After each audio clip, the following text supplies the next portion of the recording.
What is up, gamers? After taking a look at every comic movie that matters, I decided to go for the next nerdiest thing, video games. Movies based on video games specifically, which throughout their years have had a rough everything. Since they've been a thing, they generally get mixed to bad reviews from fans and critics, either being too close to the source material, trying so hard to replicate the game they forget to make a movie, or they go so off the rails into original territory but usually crash because fans want to see the game on the screen and people familiar with it just see a mid-movie. While TV shows and specials would fare better, it seemed that for the longest time video game movies were doomed to fail, be box office bombs anytime you try it. Until as recent as a few years ago, really, when all of a sudden video game movies are everywhere. Sonic, Mario, Mortal Kombat, fucking Minecraft.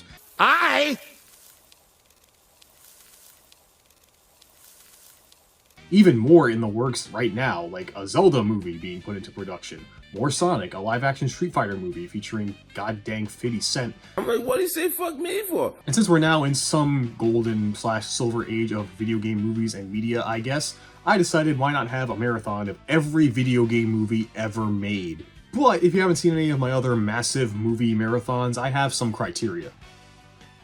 What the fuck? One is the length. Usually my cutoff is 60 minutes. That's when I consider calling something a movie, and that's pushing it. But a lot of anime films, especially in the 90s and some tertiary stuff, were like 45 to 50 minutes, and I kind of wanted to talk about them. Wikipedia says they're films, so my cutoff this time was 30 minutes, because that's an episode of a TV show, not a movie. Had to be exactly or above that amount of time, including credits. Also, the IP they are using for adapting a film has to be a video game. I know that's weirdly worded, it'll make sense later. That means no movies based around video games like Tron, Ready Player One, those are different. And that also means no documentaries or biopics about games like the recent Tetris and Gran Turismo movies. They have the names of the games, but are about the lives of real people hyperbolized for film. I'm focusing on adaptations of the games, you know, their world, their lore, the characters. Finally, regarding those OVAs, again, some lists of video game media I found would have episodes of something but combine the runtime into a movie, usually those OVAs from the 90s, so nothing like that. The product at some point had to be sold as one complete piece of media, as a film, essentially. Again, I'll explain in more detail what that means later. And most importantly, no Pokemon movies. Yes, they use the games as a base, but Pokemon is basically its own entity at this point. And I already made a video about all of them, and trust me, besides the ones you hold dear to yourself because of nostalgia, there's not much to say about them. Other than that, anything's fair game. As long as it's based on a game in over 30 minutes, I watched it. Now, of course, with my own arbitrary rules, I possibly missed some movies or left some out for no reason, and I don't care, complain about it if you want, because despite those rules, I'm not sure on the total yet when recording this because I'm still kind of in the middle of watching and making this video, but I feel the final count will be over 190 movies, it seems. I have to watch them all, so I'm not interested in the semantics of what counts as a video game movie, just the stuff I outlined. That's all that matters. And since it was already gone on long enough, so without further ado, let's dig into the first video game movie ever made. That's right, we're talking about it already. The biggest box office bomb ever. No one fucking saw this thing. The Mario movie that started the whole video game curse. Here it is, the Super Mario Bros. Movie. That's right, despite popular belief, the other Mario Bros. Movie is not the first video game movie ever made. It's the other Super Mario Bros. Movie, an animated OVA released in 1986, only in Japan. Super Mario Bros. The Great Mission to Rescue Princess Peach. I will say it is very interesting to watch, not just as the first video game movie ever, but also how a studio could make a movie about Mario with, at the time, only the 8-bit Mario to go off of. Barely any story. And it's not bad for a first time. It's actually weirdly similar to how every other piece of Mario media tells the story of Mario. Where Mario and his blue and yellow brother Luigi, the colors we all know him for, go to another world, the Mushroom Kingdom, to rescue Princess Peach from Bowser, while also rescuing the denizens, the Toads, turned into blocks, who are also all women that goon for Mario. Then the rest is a bunch of non-sequitur mini-adventures in the Mushroom Kingdom, referencing everything from the games like the enemies and the power-ups. There's also a lot of musical montages with walk cycles.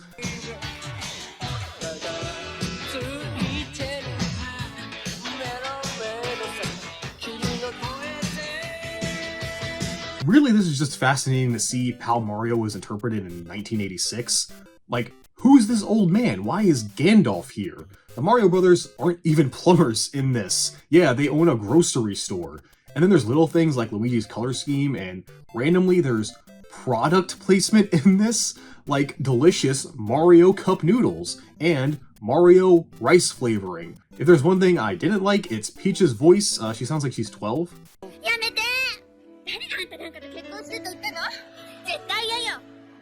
Like, that's gotta be one of the animator's kids or something. Also, damn, you just cucked my boy Mario at the end like that? That's fucked up, bro. You don't deserve that shit. Overall, I like it more for being a time capsule of Nintendo and video game media outside of video games. Really, check it out. You can find it very easily on YouTube in great quality, both subbed and fan-dubbed by multiple people. Cause, yeah, obviously Nintendo doesn't care about this, so once again, thanks to fans for preserving a piece of history that our companies just don't want to do, even though they easily could. Most importantly is that on the Wikipedia page for this, it lists this anime, this OVA, as the first isekai anime, because Mario gets sucked into, like, a game world, which is amazing. If there's one thing I want all of us to take away from this, is to make sure people recognize this as fact. If you're just with your friends or whatever, bring up, yeah, Super Mario Bros. The Great Mission to Rescue Princess Peach. It's the first isekai anime. Just do it randomly and never expand on it. Let's make it a thing. Get it trending.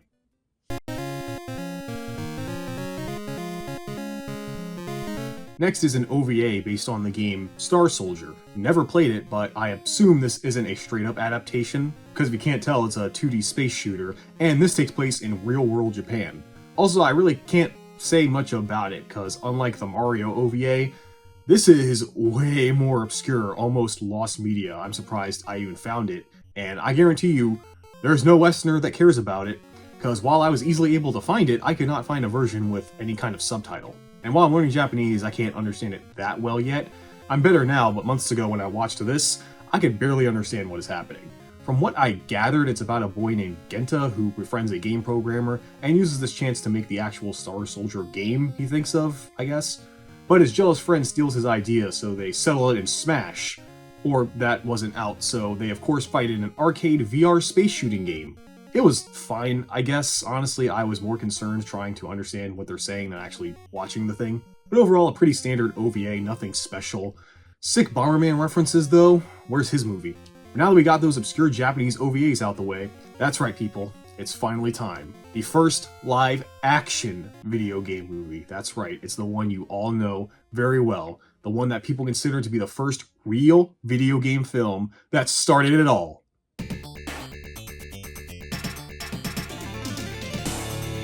Yeah, we've been gaslighted all these years that the Super Mario Bros. Movie is the first video game movie, but it's not. It's Jesus Christ. Oh my god, I didn't expect that to have so many flashing lights. But yeah, Super Mario Bros. Movie is not the first video game movie, nor the first live-action video game movie. It's actually Mirai Ninja, or Future Ninja, a movie based on a seizure-inducing arcade game by Namco.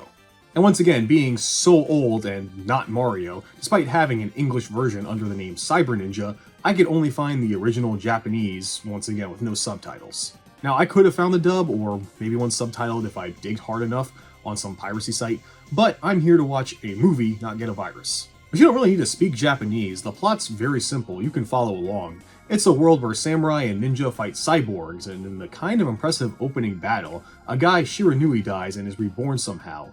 It's really not explained, as the cyborg ninja, and he teams up with his brother, who doesn't know he's the cyborg ninja, out to avenge his death. And they join up with some cool mercenary guy to beat the demons working with the cyborgs and save the princess. I'm pretty sure that's the whole movie.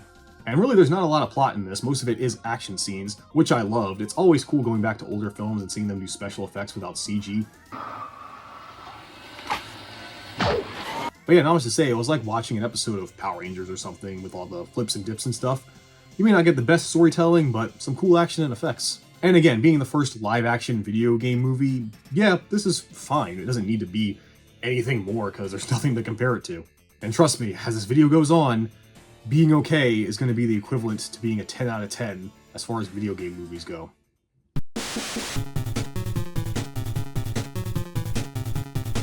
From one ninja movie to another, probably a more well-known one, Ninja Gaiden, an OVA released in the 90s. And it would make sense to make an anime out of Ninja Gaiden, as it's often cited as one of the first games, well, one of the first popular games, to have actual cutscenes, something I know about all too well. And nowadays it seems Ninja Gaiden is doing well with all the games about it being released with a lot more story and characters. But this OVA is based on the NES games. It takes place between 2 and 3 specifically. It was fine. Ryu has to stop some evil corpo guy from reviving the evil gods from the second game for power, and save his girlfriend Irene. So typical plots of the NES games, really. Unfortunately, the mid-story is not broken up with a fun and difficult game, so it's nothing special. I mean, I like the art style and the gory over-the-top action, but other than that, it's fine. I think the other Ninja one was better.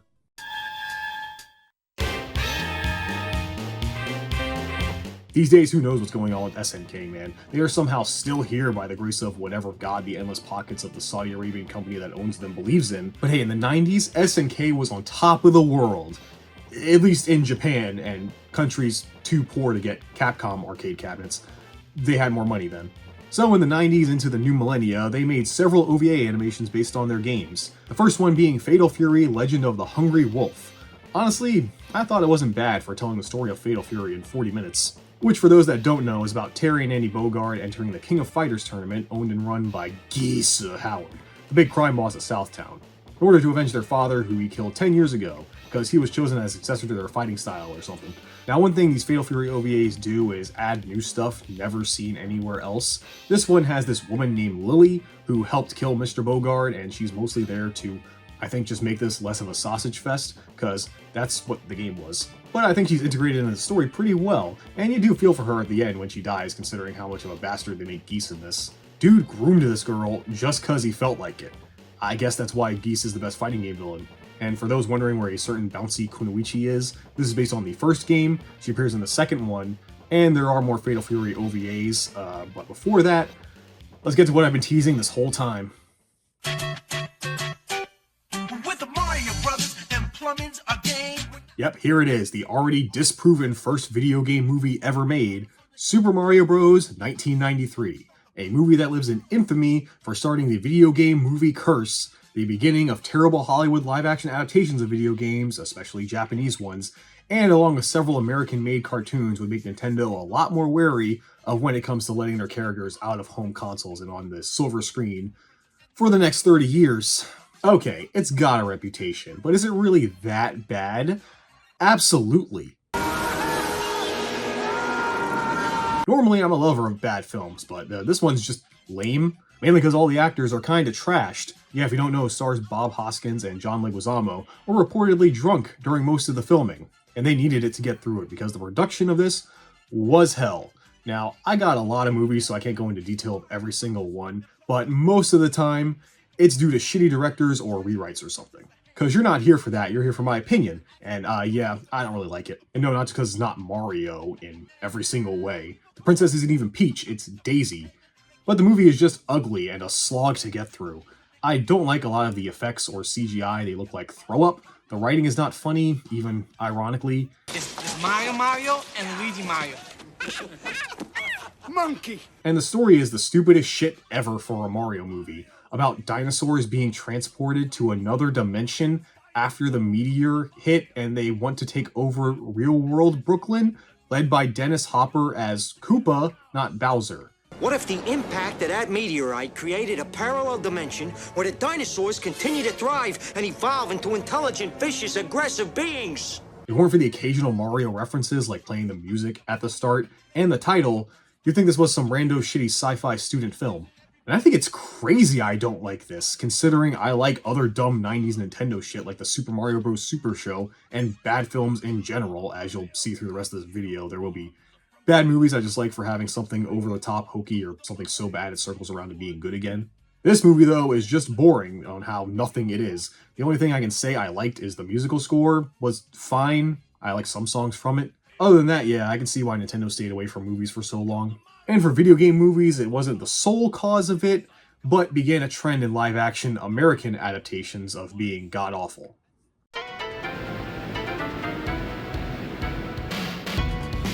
Well, while America was busy fucking our childhoods, Japan was just getting the tip as SNK is back with another Fatal Fury anime, Fatal Fury 2: The New Battle. That's right, Gooners, break out the tissues. Mai Shiranui has arrived and she's not as jiggly as you'd expect considering how she's portrayed today, but she's still there.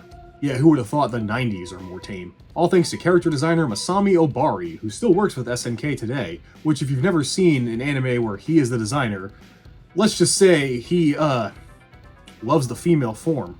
Anyway, I like the first Fatal Fury anime for what it was, not this one. Like the first one, it kinda sorta follows the plot of the game with some add-ons. In this, Geese's half-brother Wolfgang Krauser challenges Terry and beats him, and Terry is so butthurt he becomes a depressed drunk until he gets enough resolve to beat him. Yeah, way less interesting than getting revenge on your father's killer. It's a story about Terry trying to get a salty run back. And not much has really changed in between OVAs, it's a lot of the same people making it. So it makes sense, even the dub cast is back. Cause yeah, I watched this dub, why wouldn't I? Have you listened to it? How the heck did he do that? Mr. Howard, we have received word that Terry Bogard was defeated by Wolfgang Krauser today. The worst part though was unlike Lily, a cute waifu with a tragic story, this OVA's new original character is Tony, a scrappy young kid that follows Terry around to remind him about what he fights for. I hate him, and not just because he's annoying, he just feels useless and honestly most of the other characters do too. Most of them exist to get beat up to show how scary Krauser is. And even cameos by other characters from the games who have way less to do with the story, like Kim Kafwan, are just shoved in there and forgot about just because it's a fighting game OVA, gotta have some of the roster in there somehow to get jobbed. Yeah, I was not into this one at all. It didn't help it was slightly longer, and also as this goes on, obviously I will get harsher with my critiques, because I expect more with more examples coming up. And considering this is a sequel, I expected better. Unlike the last one, which was the first of its kind, so I cut it some slack.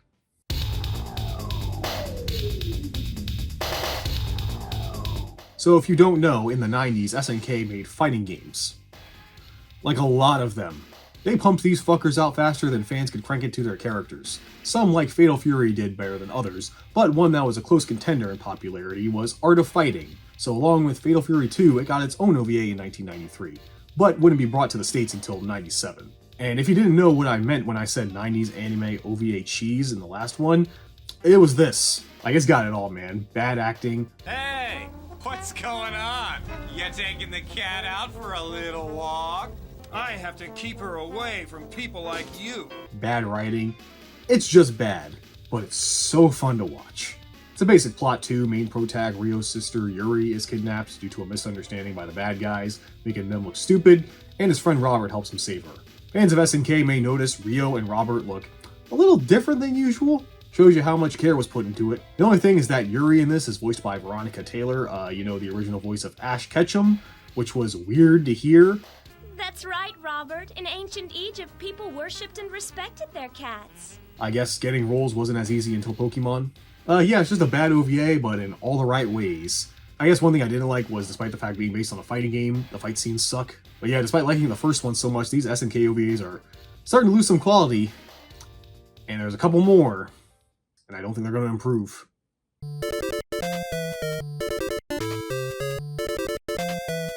Now, I know what you're thinking. Dragon Ball Z, Pryan, that's not a video game, that's a picture. But no, this is actually an OVA based on the game of the same name, Dragon Ball Z Side Story planned to eradicate the Saiyans. And my eyes with all that fucking flashing. It's a card battle game made in '93 for the Famicom, before seizure warnings existed. And man, it sure was a long episode of Dragon Ball Z. If you like Dragon Ball Z, I mean, I do, you'll like the Dragon Ball Z Plan to Eradicate the Saiyans OVA. And I did. It was fine. That's it. Next.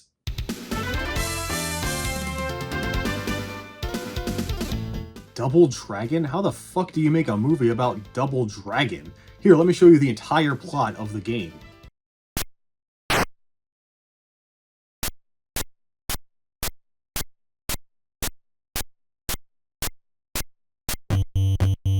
That's it. Girl kidnapped, get her back. It's a beat 'em up. It's an excuse to beat 'em up. So yeah, I mean, there were other reasons I didn't watch the 1994 live action movie, but that was one of them because I knew it wasn't going to be good, and wow, I was right. Shocker. This movie sucks. It's a generic bad 90s film with all the fixins, bad music, bad writing, and one thing I just hate about 90s kids/family movies, they have to make everything gross. There's just this unpleasant gray brownness to it all, and it always has to be in this post-apocalyptic kind of cyberpunk Mad Max world. The Marvel movie was like that too. I don't get the 90s obsession with this aesthetic and being disgusting, but I hate it. Honestly, I think most of the actors were fine, except the two leads who played Billy and Jimmy, Mark Dacascos and Scott Wolf. And it's mainly because they were the leads. I expected better, but they were kind of the worst. Their acting is not great, and I don't buy their chemistry together. It's very stiff. So get it together, you look like hell. Look who's talking, ugly. Get it straight. You're ugly. I'm homely. Oh, okay. Luckily, it didn't kill their careers. They got better, with Mark going on to be most well known on the Food Network as the chairman on Iron Chef, and Scott would be on Party of Five, so thankfully they got better. The only thing good I can say about it is it's better than the Mario movie, and it surprisingly gave us a good fighting game on the Neo Geo of all things. Yeah, really, look it up, and don't look up this movie. It didn't kill Double Dragon, but I wouldn't doubt it had a hand in it.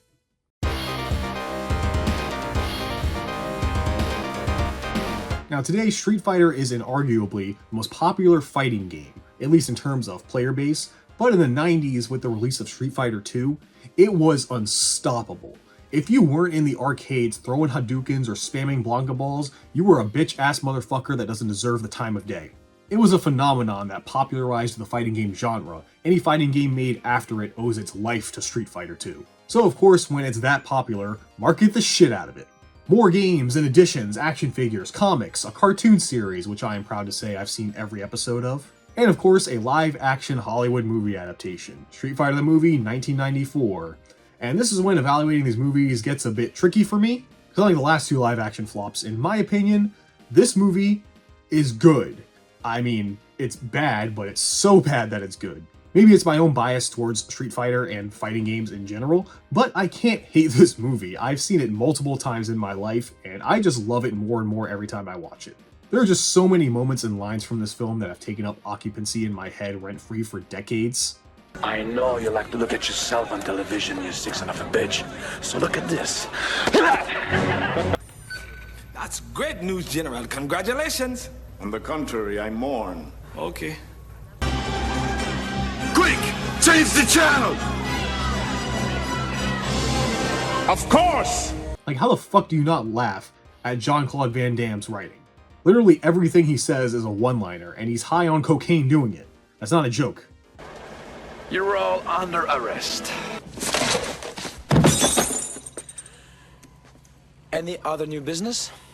And I'm going to kick that son of a bitch Bison's ass so hard that the next Bison wannabe is gonna feel it. Then of course the ultimate unit, Raul Julia, who delivered fire lines like this while dealing with stomach cancer, and unfortunately passed away before the film came out.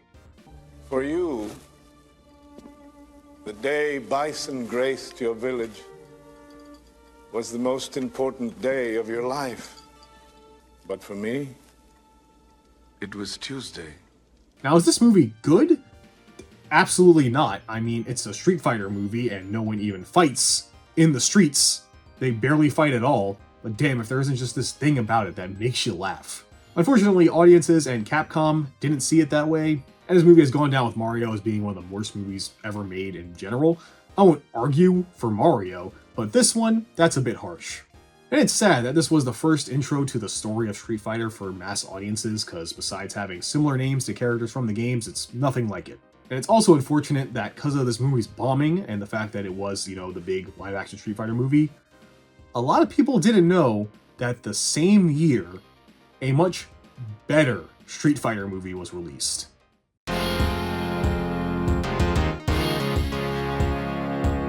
Now, I have to apologize to my viewers because this video might get taken down for violating TOS because I need to show my bias right now. Street Fighter 2, the animated movie, absolutely fucks. In my opinion, this is still to this day one of the best video game movies ever made.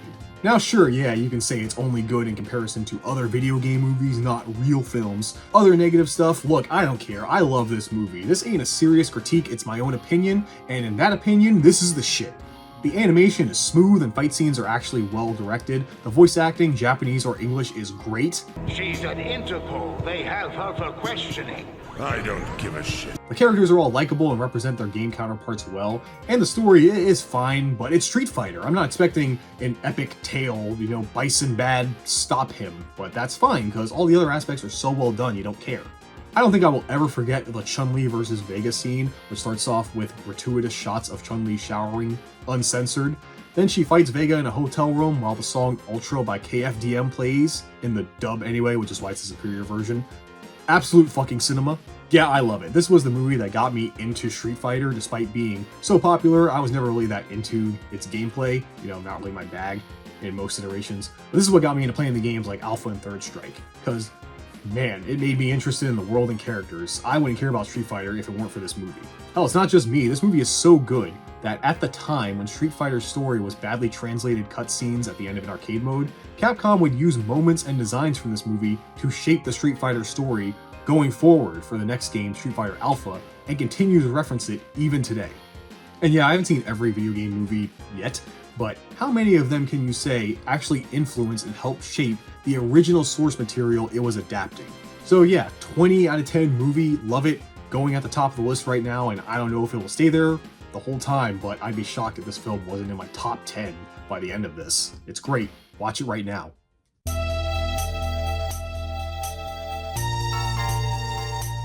Back to SNK for a little bit for the next Fatal Fury anime, the motion picture. It was fine, I guess. Honestly, I felt nothing watching this. It was so okay. The acting's fine, the writing and story are fine, the animation gets ambitious. I'll say that, they get points for trying. The only thing I didn't like were all the OCs do not steal. Remember I mentioned Masami Obari? Well, he made original villains for this movie, because that's right, unlike the other two OVAs that are based on the games, this is a completely original story. That's probably part of the reason I didn't care for it. Now part of that might be because Fatal Fury 3 wasn't out yet, so no Blue Mary either, and they should have waited because these bad guys suck. They are either boring, a Vega clone, or whatever the main guy was supposed to be. Also, since it's Obari, remember I said he loves the female form? Yeah, you get a lot of that here, with Evil Girl missing an entire ass cheek on her outfit. The new girl / love interest of Terry with magical healing powers likes wearing the most skin-tight clothing, but she gets naked at one point. The camera really likes to zoom in on ass. Like a lot of ass. I feel like it's a metaphor for this. And Mai gets like 6 different outfit changes in this whole thing.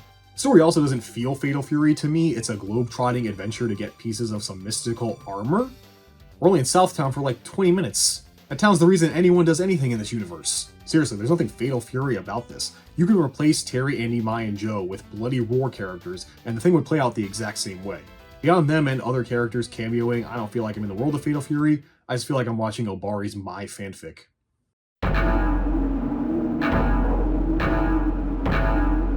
Still in SNK Town, I told you they made a lot, and this one arguably is just as popular as Fatal Fury, Samurai Showdown. It's about samurai and they have a showdown, but this is the motion picture version. It's one of those half follows the game, half made up joints, and honestly, I thought it was alright. Mainly because it focuses on the main character, Haohmaru, instead of all the other characters, trying to focus on every single one, you know? And how his village is burned and everyone murdered, and denying these weirdos telling him he's a reincarnation of a holy warrior, to him accepting his fate as that legendary holy warrior to stop Big Bad. Hey, it's basic, but it's better than a lot of what I've seen so far. The only thing I knock it for is the animation. Sometimes the motion in the motion picture seems to be missing, and I watched it dubbed, and the dub was not great. No longer am I restrained by such mortal failings as friendship, compassion, and love. You're mad! No, I am not! But for an hour special based on Samurai Showdown, it could have been worse.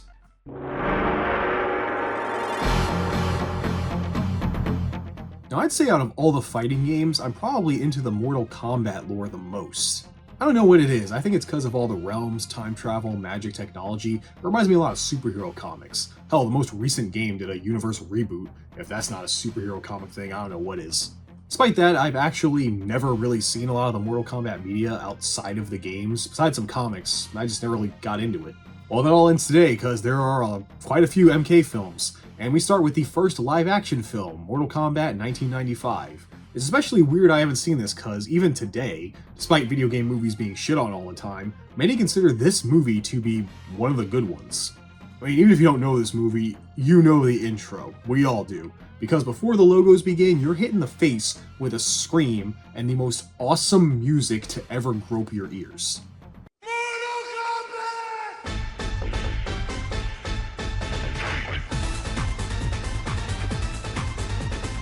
even if you've never seen this movie, you know this theme. They play this shit into club. Anyways, yeah, I thought the movie was pretty good, especially when you compare it to what we've seen so far. Checks all the boxes you want in a video game movie. Faithful to the source, but does its own thing to be more entertaining. Has the characters from the games act like they're characters from the games. Awkward references to that game. Fatality. And unlike Street Fighter, the movie has people actually fighting in this one with choreography and everything. What a concept. Also, one good thing is that the movie does not take itself seriously. It knows this shit is stupid. I do think the best part is the three leads. They bounce off each other so well and each get their own moment to shine and have some good banter. I smell something. Bullshit. Piece of cake. Piece of cake, huh? Well, it was easy for me. It's great, but I still put Street Fighter 2 over it because this does have a couple issues for me. One is the pacing. It feels like scenes just kinda end and then begin the next one. You feel this a lot in the middle when it's a bunch of fights. I don't say this often, but the movie should have been longer for some extra scenes for context, or maybe had a bit more establishing shots or something, because it feels like a scene compilation sometimes. The other thing is the CGI. It's bad. Even for 95, it's bad. Yeah, kind of charming, but then you see practical effects like the Goro Muppet, and I wish there was more of that. Now, those things don't drag it down where it's like, oh, I can't stand this. It's definitely the best live-action movie I've seen so far, and definitely one of the best video game ones. And hey, it's directed by some guy named Paul Anderson. You know, iron out some issues, and this guy will be big someday. Maybe he can do some other video game movies, like Resident Evil? Nah, that'd be stupid.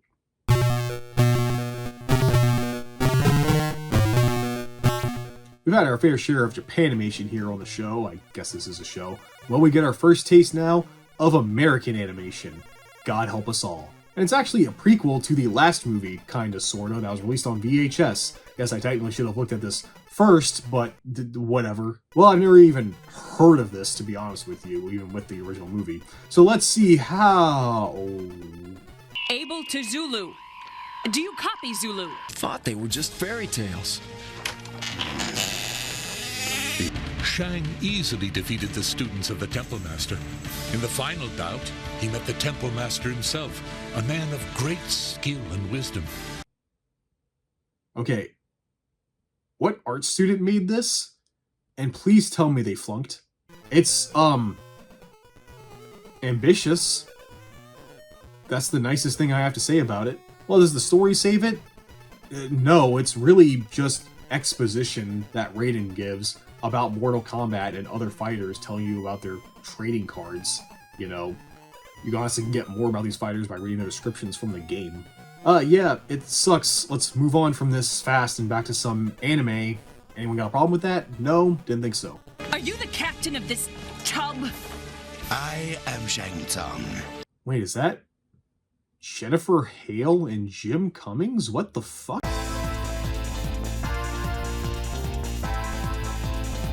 Okay, I'm kind of cheating with this one. The Battle Arena Toshinden OVA is 2 episodes. And yeah, I know I said before I wasn't doing OVAs that span more than 1 episode. But official sources, Wikipedia, list it as a film, and every time I look it up, people often show the 2 episodes together edited as a movie. So fuck it. Was it worth it? No, I don't have anything to say about Battle Arena Toshinden, the game or the OVA at all. I don't want to watch. It sucks. Moving on.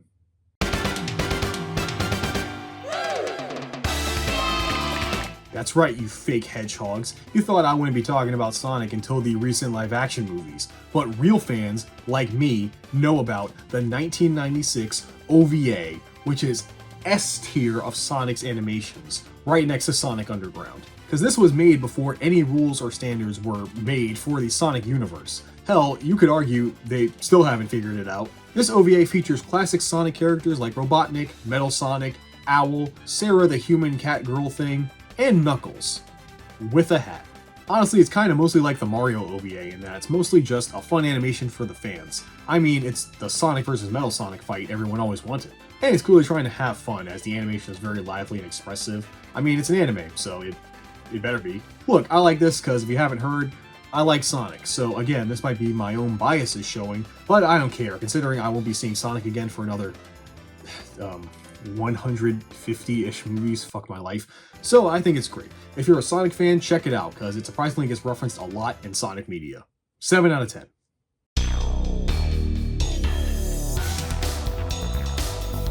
Now, I did say the first MK movie is considered one of the good ones, but when it came out, it did not get a great critical reception. But it made a lot of money. It was very financially successful. Enough to get our first sequel to a live-action movie, Mortal Kombat Annihilation. This one sucks. Now, you may notice that Robin Shou and Talisa Soto are the only returning actors. Everyone else is either recast or new, and most of them are way worse. You're alive. Too bad you will die. The merger has begun. Earth is under attack, and it is glorious! Which sucks, because my favorite part of one was the dynamic between the three leads, and now that's deader than Johnny Cage, because they kill him off in the first 5 minutes, along with any enjoyment you would have gotten from this film. Because now with no charisma, the movie devolves into Mortal Kombat cameos. Characters talk and walk for a bit, then, a new challenger appears, and they fight Melina or Baraka or whatever for 5 minutes, and then they move on. And the fight scenes aren't as good. Now, Robin Shou is an actual martial artist, and he's still fighting, but there are way more cuts now. Not a lot, but noticeably more since the last one. And this movie has so many fights. Like, there's just a lot more fights than there need to be. It feels like I'm watching people do flips more than tell a story. And that story, while simple, is kind of boring, and I have little reason to care about anything going on. And again, I know it's the 90s, but wow. The CG somehow got worse from the last film. They took what could have been a fun sequel to a fun movie and made another shit. And like Capcom, it was the one that was so bad, we wouldn't get another live-action MK movie for decades. But that's way down the line.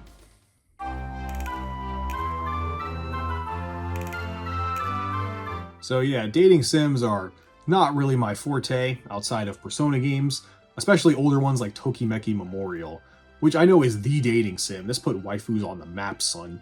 So successful, it got a live-action adaptation in '97. It was so boring. Look, I try to watch everything, but as much as I try, I just can't like romance. I never care about the people in it. And the plot of a dating sim is just some loser who suddenly has a bunch of hot girls trying to jump his dick because he's good at time management.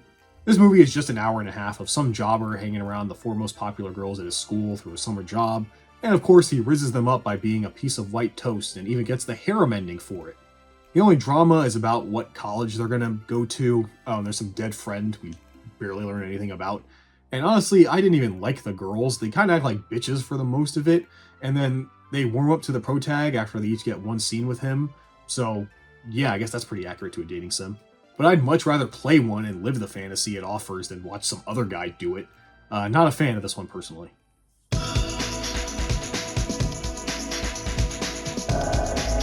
While Virtua Fighter was the 3D fighting game, especially in Japan, Tekken came out of nowhere with its over-the-top characters, action, and story, making it a must-own game if you had a PlayStation. It was so big, it got its own OVA, Tekken the Motion Picture. Like the SNK motion picture, it's cheesy, dumb, and has major problems. But I kinda liked it. It's a mix of Tekken 1 and 2 stories, and this is basically an hour of Jun Kazuma looking at Kazuya and saying, I can fix him. But then you hear the voice actors say Tekken things so bluntly, it becomes kinda hilarious. Why are you so upset? Is it because your father threw you off that cliff? What?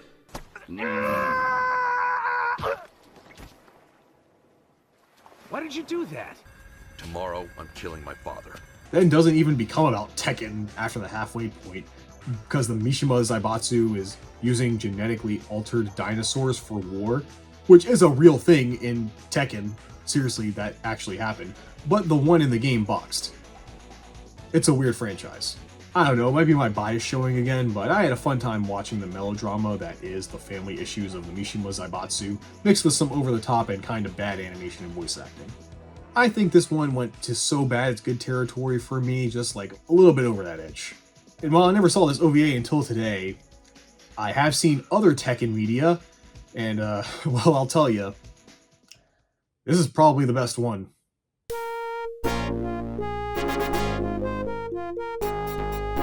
Well, I know absolutely nothing about the Wing Commander series, only that somehow the 4th game stars Mark Hamill and Malcolm McDowell, so I kind of want to play that one.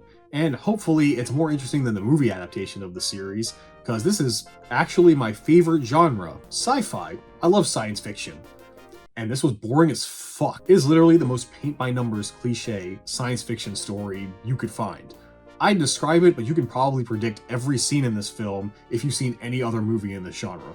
I didn't end up caring about anything happening in this, the lore of the universe or anything. It didn't interest me. Even when it ended, I was less happy and more confused because nothing was really accomplished at the end of the day. Yeah, it's bad, and again, not even in a funny way. I can only hope Luke Skywalker really carries that 4th game.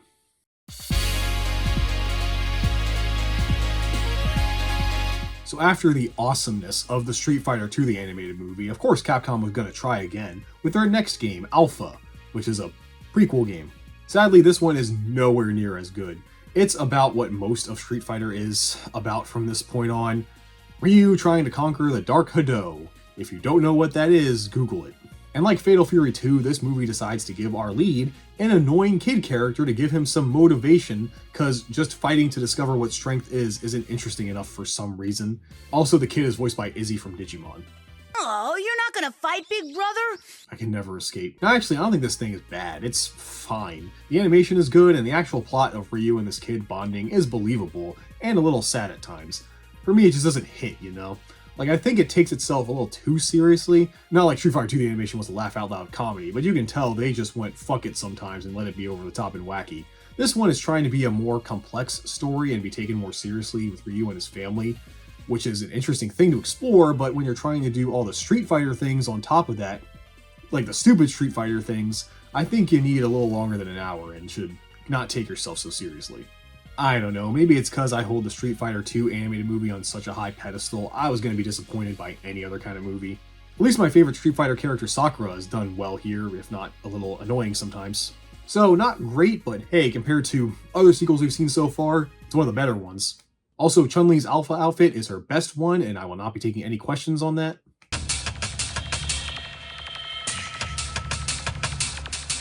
So I've never really even heard of the game simply titled Sin, but I have heard of this OVA, which is game name with the word movie attached, as is tradition. I don't know if this accurately follows the games or anything, but I don't really care. I liked it. It was entertaining. I mean, it's not good, but I had a fun time watching it. This movie is what you think of when you think of 90s anime OVAs, which is impressive considering it came out in 2000. It's got everything you want: ultra violence, unnecessary horniness, a stereotypical cool guy protag, and Colonel John Blade, that's really his name, who's a badass cop but always does the right thing to pay for his past sins. Hey, like the title. And of course, they're in a generic sci-fi city that seems to mostly be a ripoff of Ghost in the Shell / Blade Runner. And you know it's gotta have some cheesy voice acting. Ease off there, Blade. Have you been listening to a word I've been saying? Hardcore is a morgue. Do you realize how crazy that sounds, Blade? Don't tell me how it sounds. I know how fucking crazy it sounds. Yeah, it's not so bad. It's good territory, but it's just got this charm that only 90s anime OVAs have. It's weird to describe. Just watch some. You'll know what I mean. But overall, I like this one. I do think it dragged at times, even though it was 60 minutes, but it makes up for it with blood explosions.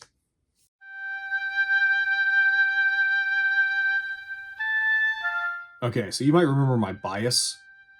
Well, close your eyes, kids. I'm whipping it out again. Now, I love Tomb Raider and Lara Croft, mostly from the IDW comics I read as a teenager. Check out the video I made for more info. And I don't care about the movie being bad. Oh man, this shit's terrible. I fucking love this movie. It's stupid awesome to me. It's got over-the-top action stunts that make no sense and look really stupid. And best of all, a pre-Bond Daniel Craig doing his best to make us think he's American. Even Jorah from Game of Thrones is here, but trust me, this is not his best performance in a video game movie. Wait, you'll see. And you know what I think? Angelina Jolie does a good job as Lara Croft. I think she captures her pretty well. You know, I never looked at her like, oh, who's she trying to be? Miss Croft, I think you're trying to cheat me out of my little ray of sunshine. Why would I try and cheat you out of anything now? I need you to get the piece so I can steal it from you later. And hey, say what you will, unlike most video game movies, this delivers on adapting the game. She fucking raids tombs in this. It gets dumb when they introduce the time travel, yeah, but okay. I don't really have a defense for that, but look at that cool action and Angelina Jolie showering. Yeah, that's cool, right? Anyway, yeah, I love this movie. I don't care about anything bad in it. It's just a good movie to me. I enjoy it. And at the time it came out, it was the highest grossing video game movie of all time because Lara Croft was everywhere, so suck it, Lara forever. And of course I'm excited for the remake coming out and the new game, Lara's back baby and better than ever, and now played by Sophie Turner. Wow, there's a lot of weird Game of Thrones connections in Lara Croft media these days.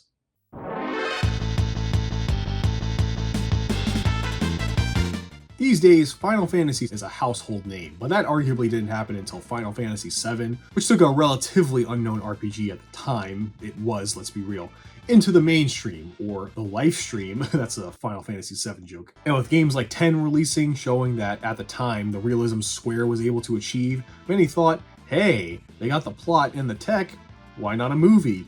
But instead of adapting their iconic and already beloved characters and stories for the big screen, we got Final Fantasy The Spirits Within, a tech demo.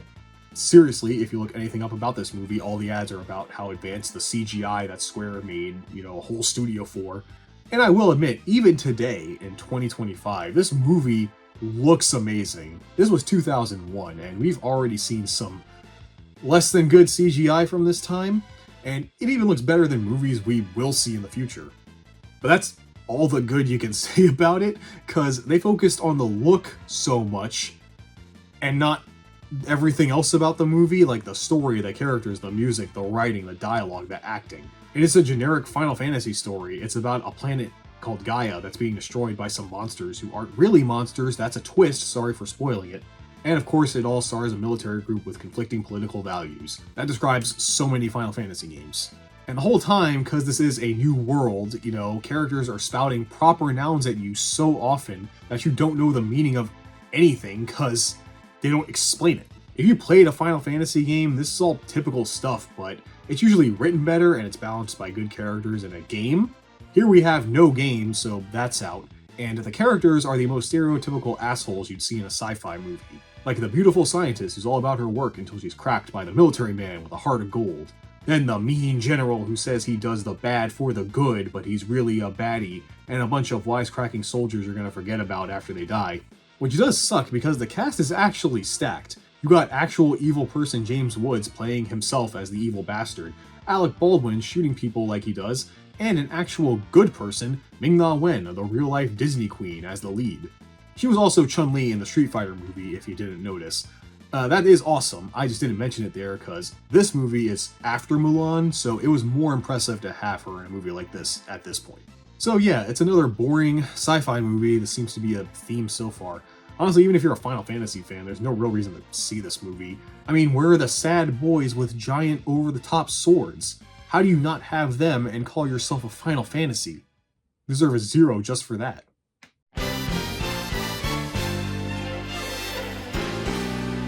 So for those that may not be aware, Fire Emblem is a strategy RPG that used to be known for its gameplay and story writing, but now is known for fucking your party members, because that's all that's needed to sell a JRPG these days. But in reality, that wasn't an original thing by Nintendo, they just ripped off the Sakura Wars franchise, a tactical RPG game that also is a dating sim about fucking your party members.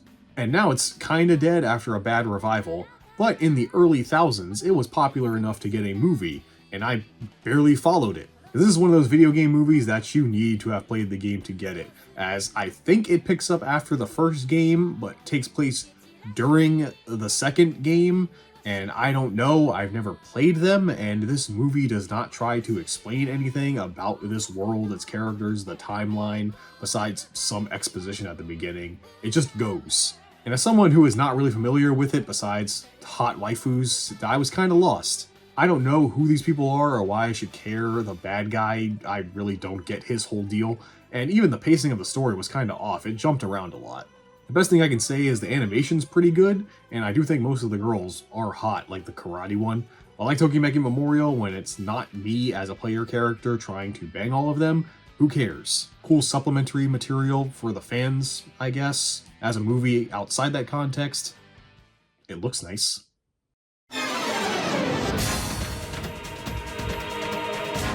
Ah, Konami.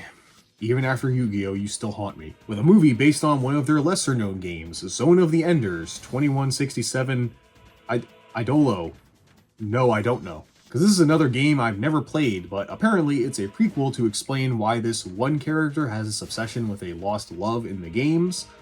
Also, it leads into another anime. It was alright, I guess. The story is this guy going crazy by bonding with his Gundam. I think it was supposed to be sad, but I didn't care about this guy or these other characters. It's only like 50 minutes, and they don't have a lot of time to establish them, and then the final act, I feel, kinda comes out of nowhere and escalates way too fast. Maybe if there was more time to flesh them out, make it a good hour or so, it would have worked better for me, but it was fine. Also, I think the main guy has a dumb name.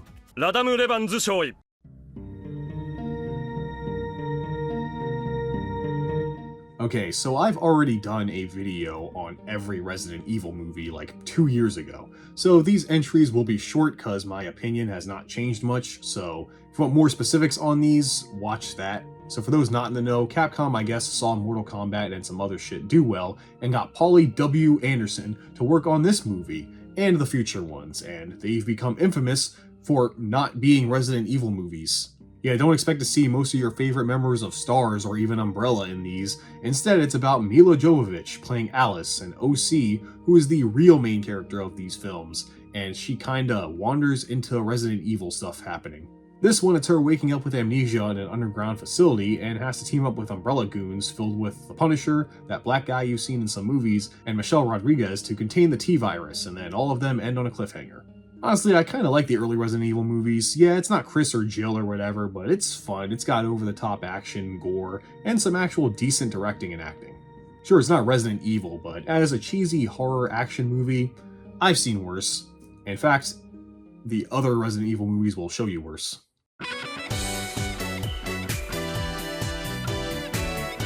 So, Pia Carrot is some restaurant tycoon dating sim game. Honestly, no fucking idea what a Pia Carrot is, and I'm honestly terrified to find out, but it did get a few anime. This is the only one we're looking at because it counts as a movie. Welcome to Pia Carrot, Sayaka's love story. It was boring. Like I said before, romance isn't my thing, man. It's just 40 minutes of this chick Sayaka being all sad because she's helping another Pia Carrot. Oh, it's a restaurant! And she's sad because she's away from her mans, who I assume is the protagonist from one of the games. It's basically an ad for the third game, and nothing really happens. There's not a plot or anything, it's just a girl being sad. I didn't like it, and I have nothing to say about it. Next movie.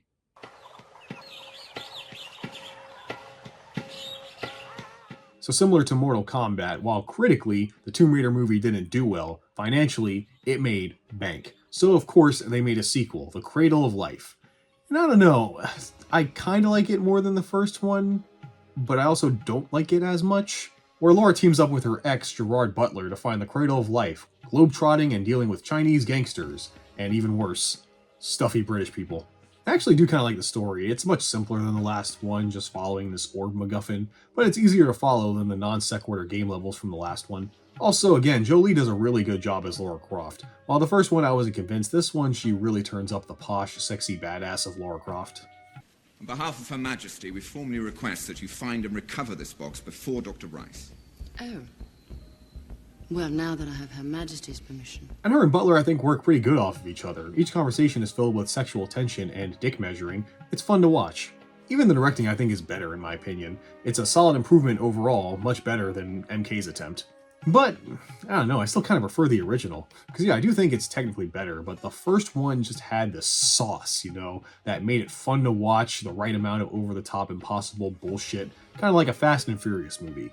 And don't get me wrong, this definitely has some stupid moments, but it just doesn't have the sauce, man. And I guess others thought so too, because this one did not do as well as the first Tomb Raider movie, and Tomb Raider in general, game-wise, was going through a rough time in the 2000s. And I do look up critical consensus after I write my thoughts, and I'm shocked how much critics hate these video game movies, man. Like, I don't know, sometimes I feel like critics can be a bit harsh, like, yeah, in comparison to the greatest movies of all time, it sucks. But in general, I think it's fine, and this one, when compared to other video game movies, I think is pretty amazing. Well, either way, Jolie would not return, and Tomb Raider movies would take a long hiatus until the reboot. And I bet that's when all you critics realized, maybe we're a bit too harsh on these movies. But I'll save my thoughts when we get to that one in a few days.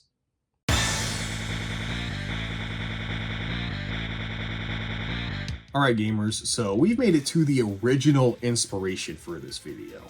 So you see, originally, this was going to be a video for Halloween where I was going to look at video game movies made by a specific director. It just kind of ballooned into this. And that director is Uwe Boll, a German filmmaker known for two things: that he would box his critics, seriously, way before YouTubers were doing it, and he's known for making some of the worst movies of all time, and many of them happen to be video game adaptations. Yeah, get ready, because we will be bringing up this guy quite often in this video, and his first introduction into the video game movie Hall of Shame was the movie House of the Dead, based on the Sega arcade game. Which is weird, because House of the Dead is beloved for the fact that the story and dialogue is so ass. It's charming in a way, so how did Boll turn that into cinema? You know what they call this island? Isla del Muerte. Muerte. That's Spanish for death. What the hell was that thing? Our best friend. Not anymore. Rudy, what happened? Why does it matter what happened? She's dead. I didn't save her. It's not your fault. It was my fault! Yeah, it's pretty much the most generic, watered-down zombie flick you can imagine. Okay, that's a little harsh. Anyone could imagine something way better than this. Not to mention the interesting directing choices, we'll say, by Boll, like tons of spinning, slow-mo camera shots, really weird cuts, and weirdest of all, the film will just randomly cut to footage from the game. Like, seriously, it's just in there, like it's supposed to be natural. Or maybe it's just to remind you you're watching a movie based on the game House of the Dead, because nothing else in here reminds you of it. There isn't even a house. So yeah, it's a pretty bad movie, and I agree it deserves a spot as one of the worst movies of all time. And to be real, I wouldn't be surprised if almost all of Uwe Boll's movies weren't at least in my bottom 25 rankings of this. If they're anything like this, makes you wonder how he kept getting work.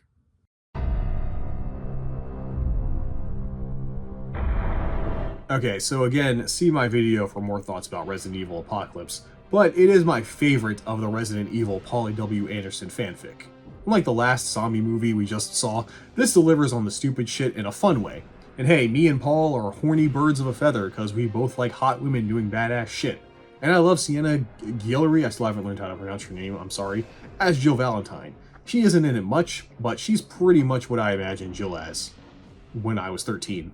Yeah, it's dumb fun, and that's the best kind. I don't know how you watch a movie like this and not have fun. You must be a huge wet blanket to not find the humor in this. I watch this movie any day of the week.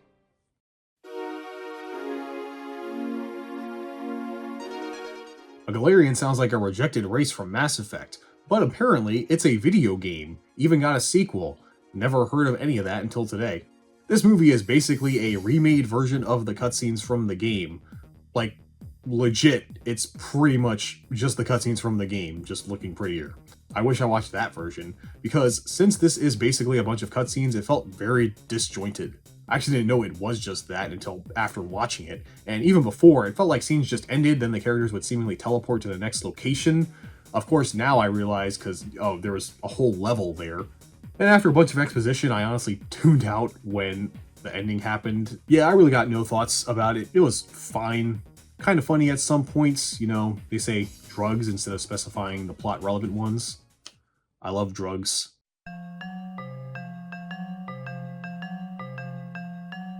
That's right, gamers, he's already back, another Uwe Boll joint, and this one is widely known as his worst movie. Yes, worse than House of the Dead. And yes, most of the movies he does are horror-based, let's say. Now, Alone in the Dark is a legendary game, as the first one is considered to be the first of the survival horror genre, next to games like Sweet Home. Does this movie live up to that? I just called it one of the worst films, so no. This movie has a lot of things wrong, from little things like special effect bullets added afterwards missing their mark, a convoluted and confusing plot that only makes sense to the person who wrote it, tons of meaningless action scenes that aren't choreographed well played to generic rock music, and bad acting, specifically Tara Reid, who's supposed to be a really smart scientist. Yeah, you've already lost me. Christian Slater, I'm gonna be honest, I can't hate on Christian Slater. I kinda love this guy, specifically the way he talks. I don't know why, but something about his cadence or tone just makes anything he says funny to me. I'm a paranormal investigator.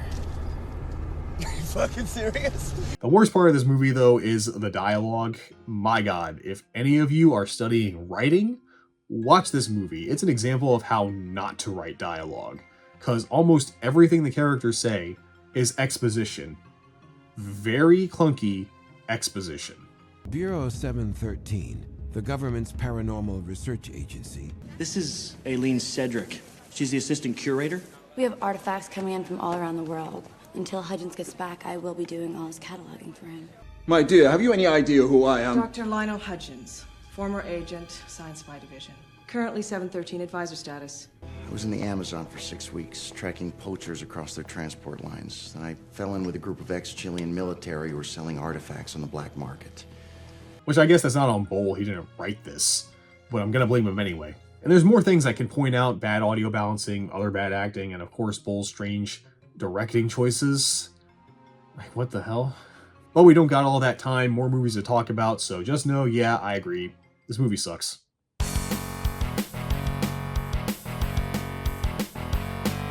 Doom? How the fuck do you make a movie about Doom? The plot is killing demons. Even the modern Doom games poke fun at the fact the story doesn't matter. It's fucking Doom. But in 2005 they did try, with a Doom movie starring Billy Butcher and The Rock. Semper Fi, motherfucker! Now, if you haven't seen my other movie videos, I am not a fan of The Rock. I think he just plays himself in everything. He doesn't really act. Here, though, he is actually playing someone different, someone boring, because that's the worst part of this Doom movie, that it's very slow and dramatic. It's Doom. If any of these movies needed to be super over-the-top gore that doesn't give a fuck about story, it'd be fucking Doom. But it's just a bunch of space marines quietly going around a facility, and sometimes they shoot things. Honestly, I don't have a lot to say. I was bored watching the Doom movie. That shouldn't be a sentence a human should be capable of saying. The only cool part was toward the end, there was an FPS segment to mimic the game. That was cool because it was different, mainly not because it was done well. You know, I watched this when you can just play Doom, or hell, watch someone play any Doom, even the 3DO version. That's better than this. And you get to play Doom. It's fucking Doom.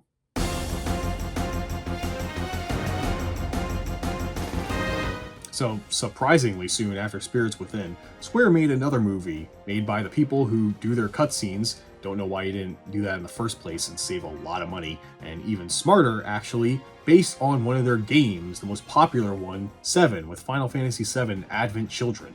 So that all sounds great, right? They got a team who know what they're doing, and it's based on the one game Square today still tries to replicate the success of, to the point of remaking it, and it's one of those movies. We've had a couple of these so far, you know, one of those films that's for the fans, you know, so they can just jerk off to all the references and shit. And yeah, I showed my own biases to that stuff in the past, and probably later too, but hot take, I'm not as big of a fan as Final Fantasy VII as a lot of other people, because I'm not 40. I don't know, am I alone thinking 9's the best PS1 Final Fantasy game? Like, come on, it's way better. Because really the main problem with this movie is the story is completely incomprehensible if you have not played 7, because it takes place after they beat Sephiroth. Oh, spoilers if you're just playing the remake, yeah, they win. And outside of a big exposition dump recap at the start, it does nothing to clue you in on anything. Even as someone who has played 7, I don't want a sequel, despite them trying to give us one multiple times. Like, it ended fine, I don't care what Cloud and the gang are up to afterward, helping heal Mother Earth by planting trees or whatever crap. Or I guess according to Advent Children, it consists of dressing in black and assembling like the Avengers to give the crowd something to cheer for. Also, the ghost of Sephiroth shows up for no reason. Well, I guess that's like the remake. At least the characters, well, it's mostly Cloud and some of Tifa, are good. Like, Cloud actually gets some decent development in this movie, wasn't expecting that. Also, they don't just make him an emo boy, he actually has some kind of funny moments.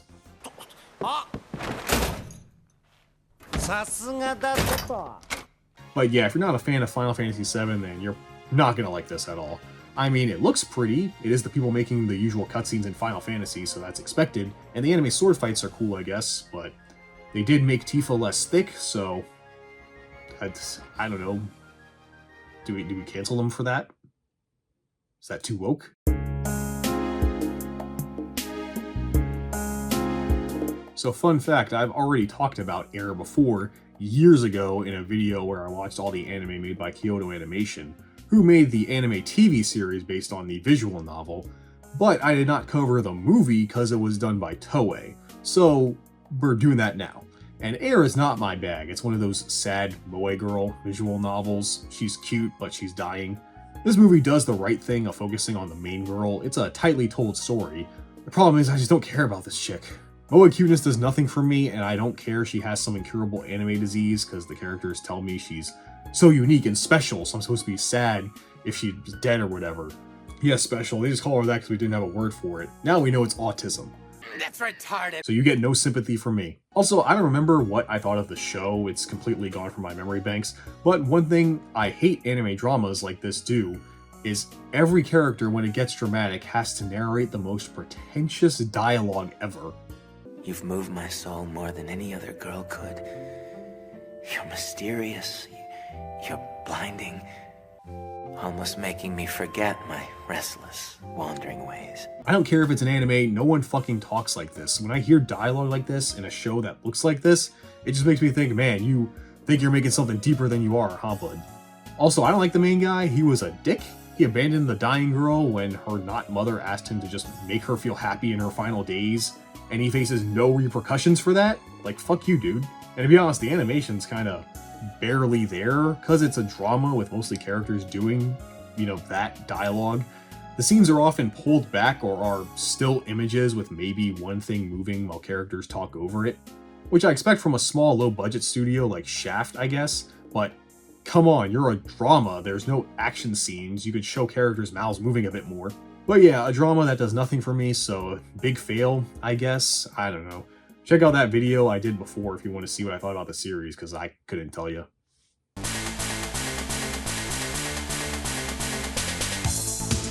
Now those of you who are aware of Street Fighter might be wondering, hey, how come there hasn't been an OVA about Street Fighter 3 yet? Well, it was the series that killed Capcom's fighting game division for about 10 years, so that's why. So we get more Alpha instead, in Street Fighter Alpha Generations. A pretty mid telling of Ryu fighting Akuma, that's it. Kind of, like, at least nothing new. Every Street Fighter anime is just about Ryu trying to conquer his inner demons. He's done it so much now, I'm getting my own inner darkness watching it every time. Definitely the thing you will notice the most is the art style of the animation going for a more detailed, line-heavy, kinda ugly art style here. Especially some faces. Ugh, looks like you're really straining to poop there, bud. I didn't mind it, I still like Street Fighter, but your mileage may vary depending on how you feel about the franchise, I guess. Personally, I feel this is the weakest Street Fighter OVA so far. It's not bad, but the others were a little bit better.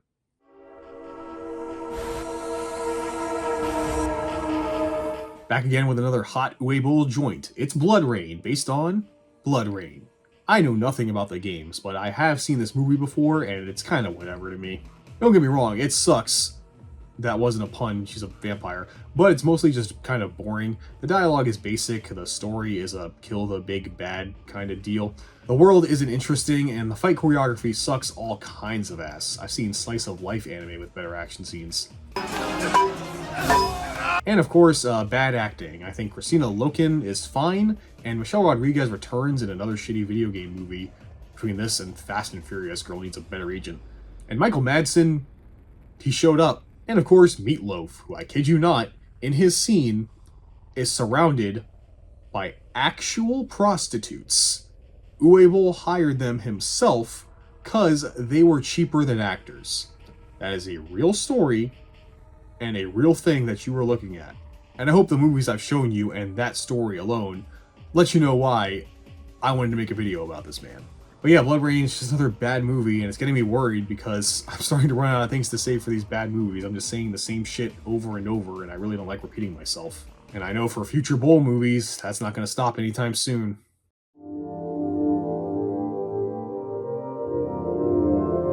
Now, before last October, I knew nothing about Silent Hill until I streamed myself playing through the first 4 games, and now I definitely see why people love them, not so much the movie adaptation surprising me, because I think this is the best video game movie I've seen so far. Yeah, something finally beat out Street Fighter 2.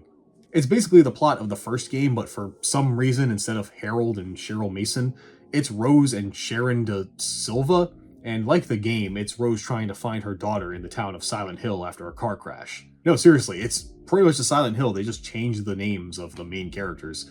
Every other character's there, like Sybil, Dahlia, Nalessa, even the locations and the order they visit them, to an extent.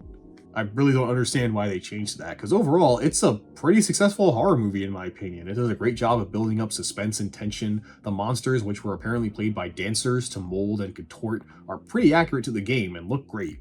Even the town of Silent Hill, the real main character of the franchise, feels appropriately creepy and empty. The acting is also pretty good. I think Radha Mitchell as Rose does a great job. Even the child actor is decent, which is something I don't usually say. Yeah, maybe it's not the best horror movie ever made, but for video games, this is top tier.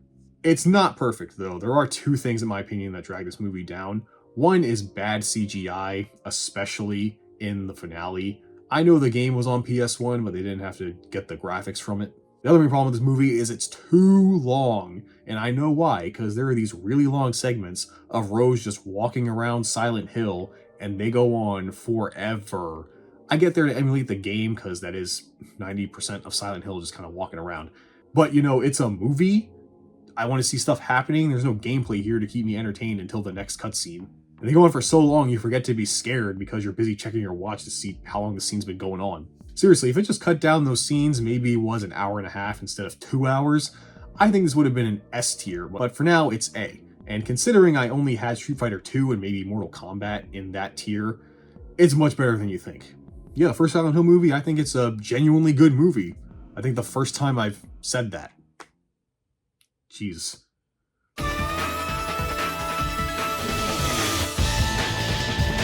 So fun fact, one of my favorite fighting games is Dead or Alive 5 Last Round, for exactly the reasons you think, and I actually think it's a well-designed game. Most of you know DOA as the booby fighter game that got banned, but it was popular enough, I guess back in the day, to get a live-action Hollywood movie. It's kind of whatever. I mean, it sucks, but kind of in all the right ways, so it's not bad, it's good.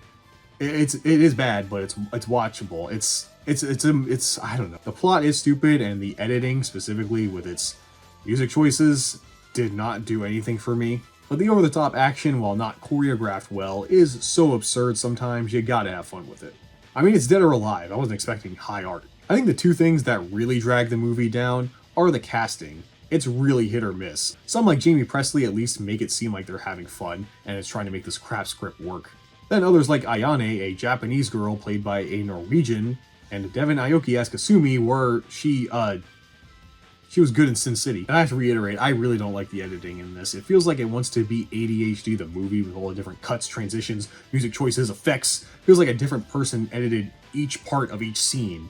Other than those, it's your standard bad video game movie. Seen it all before and we'll see it again. Here's the deal, lady. We want the yacht. If you do exactly as we say, you live. Is that Liu Kang?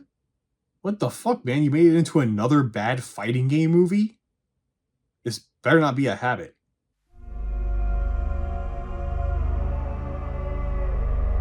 Well, just what a coincidence. In the same year, 2 horror movies based on games come out that have a connection, as the game Siren was produced by Keiichiro Toyama, who worked on the original Silent Hill and, more importantly, Gravity Rush, another PlayStation game I will never get again. Well, anyway, to coincide with the release of the second game of the Siren series, we had a Japanese live-action movie in Forbidden Siren. And again, similar to Silent Hill the movie, this film is close to being a great movie, but it has a couple things holding it back. Now, this film is great at one thing, building atmosphere and tension. It's about a girl named Yuki and her dad who moved to Yamajima Island to help her younger brother Hideo, but Yuki soon learns the residents are a bit strange as they warn her when the siren sounds not to go outside. And the movie does an excellent job of building up what this siren is and the mystery of the island, the strange things Yuki sees, and it does nothing with it. Yeah, there's a finale and shit, but the movie takes its slow-ass time to get there with scenes. It's a slow burn, and they just keep reiterating that this island is creepy. Like, yeah, I got that in the first half hour. Can we move on? It's not long at all. It's an hour and a half-ish, but man, it feels longer. And the ending is kind of a cop-out one, like getting the worst ending in a horror game on your first playthrough. Which is a shame, because like I said, the mood of this film is great, and the acting is really good too, especially the main actress, Yui Ichikawa. And it made sense, because she was in the first 2 Grudge movies, so she has some horror movie experience. So yeah, like Silent Hill, it's another video game horror movie that just has this few things holding it back, because it could be a really great movie, but those things just really affect your enjoyment of it pretty heavily. But hey, if you like horror, watch this on 2x speed and you'll have a great time.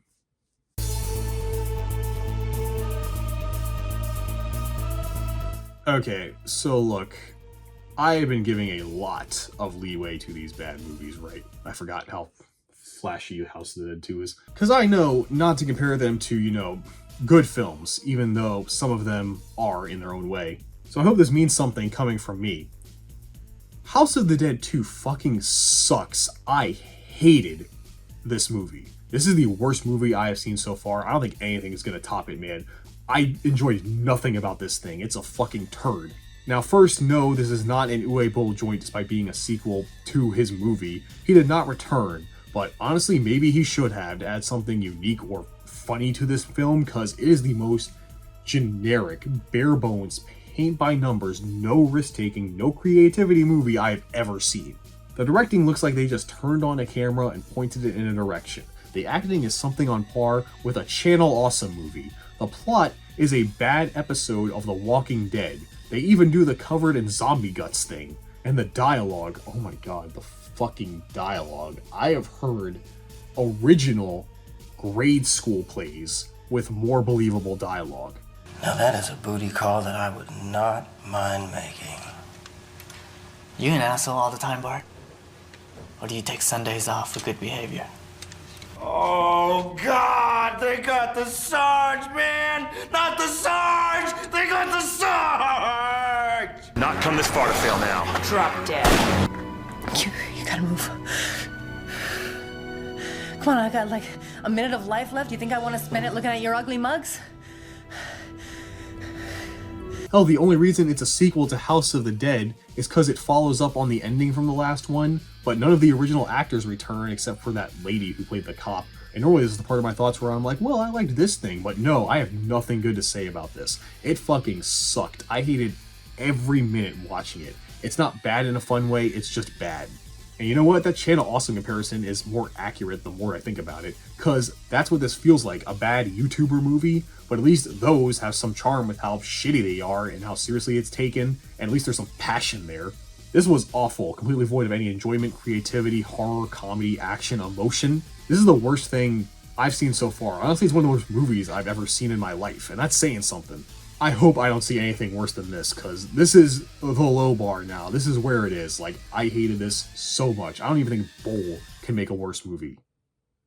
I hope.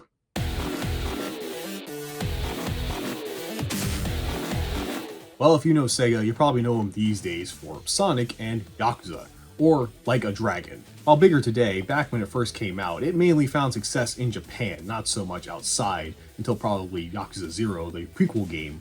Of course, the real fans know that the real prequel to Yakuza is the Like a Dragon prologue movie that chronicles the Yakuza with a heart of gold, Kiryu-chan, in his childhood up to the start of the first game. Like, it shows the entire opening cutscene in live action. And Kiryu's played by a wrestler. Yeah, there really isn't much here. This movie is just one of those things to help advertise the game. Like, literally, the end of this movie, they show an advertisement for the game. But I don't know, it does have kind of a weird charm to it, you know, with how low budget it is. Like, you can tell by some shots how they just filmed in the street while other people were around, and the costumes kind of look like Amazon bought cosplay. But it's got this kind of homemade movie feel to it, you know, and that weirdly works for me. Because at least here I can tell the people making it care, unlike the last movie. But at the end of the day, it is just an ad. Maybe nowadays it is more of like, you know, a little fun piece of media for the fans, I guess.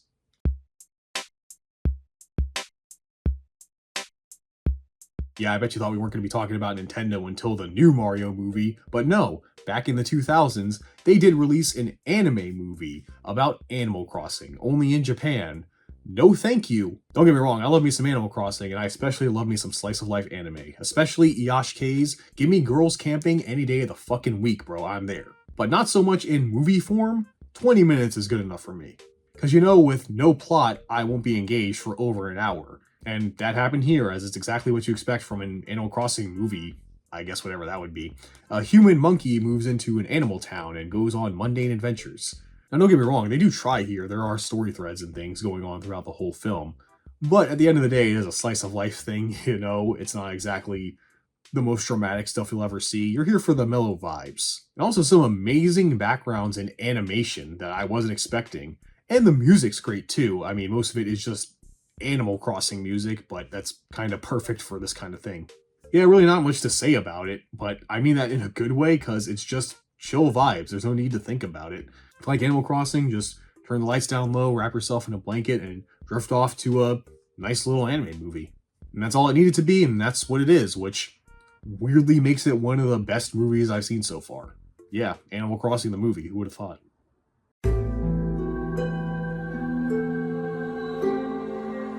So Extinction is where I started really being down on the Resi movies, because now we are in full OC mode. Besides characters from the franchise cameoing, basically it's Polly Anderson's waifu fanfiction from here on out.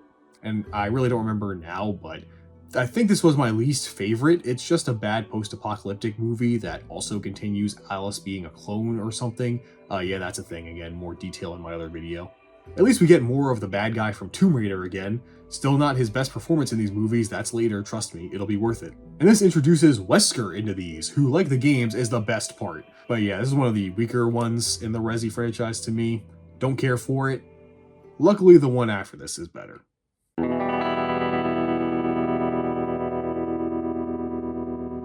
Alright, it's been a little bit, but we are back with another Uwe joint in Postal, based on the game of the same name. I don't know much about Postal, just that it's a niche game known for being over the top and offensive, which means, yep, this movie is a black comedy that tries to be controversial and edgy. And there's always an immediate problem when there's a comedy trying to be offensive on purpose. And to skate around that, you really have to do two things, either have a point or be funny. You know, look at shows like South Park. South Park, yeah, it's got some crass humor and everything, but there's usually a point to it, some sort of commentary on society or whatever the hell topic they're talking about that day. You know, there's a reason to it all, and personally, I do find it funny. Because if you have no reason and aren't funny, then you're just being a cunt. Guess what this movie is? Yep, it's a bunch of offensive, unfunny nothing jokes that's just reasons for Bull and the other writers to be racist, mostly towards Muslim, Asians, black people, have dumb sex jokes for no other reason than it's shocking. Like, whoa, they're dressing up like sexy Nazis. That's funny to someone, I guess. And that's the whole movie. It's a bunch of nothing non sequitur bits that are not funny. One of the other reasons I think it's not funny is the scenes go on for way too long. I don't know how much of this script is the actors improvising or whatever, but it needed to be cut down a lot because a lot of these scenes just drag after the joke and just an awkward silence fills the air as nothing funny is happening on screen. The actors themselves are fine, I guess, and it seems like everyone is having a good time, weirdly. Hey, even Uwe Boll himself makes a cameo in this movie, making fun of himself. I get a little horny here on stage sometimes. If you see the crowd and all the children. Are you fucking... But yeah, look, at the end of the day, it's a comedy, and you judge those based on how much you laugh. And I didn't laugh at all. I mean, I guess one good thing I can say about it is so absurd at times that I can say I wasn't bored, unlike other movies I've seen. That's the nicest thing I can say about it. But yeah, just another bad Uwe Boll movie. Ooh. I hate video games.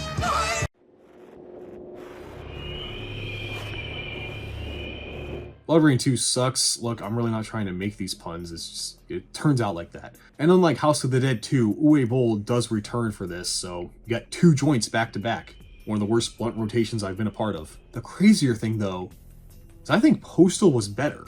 Blood Rain 2 has an interesting idea. It's rain in the Wild West, vampires and cowboys. That sounds awesome. Except the plot is fucking boring. It's another big bad vampire who feeds on kids and she tries to stop him. Lame. At least the last movie had a personal stake as the villain was Rain's dad who killed her mom. This guy is just a pedophile. Yeah, I want to see him die, but who cares? However, there are two major reasons I don't like this movie. One is Rain, who is played by a new actress. Christina Logan did not return, wonder why. And now she's played by Natasha Mouth, who is just a flat piece of wood. I'm sorry, I did not like her acting.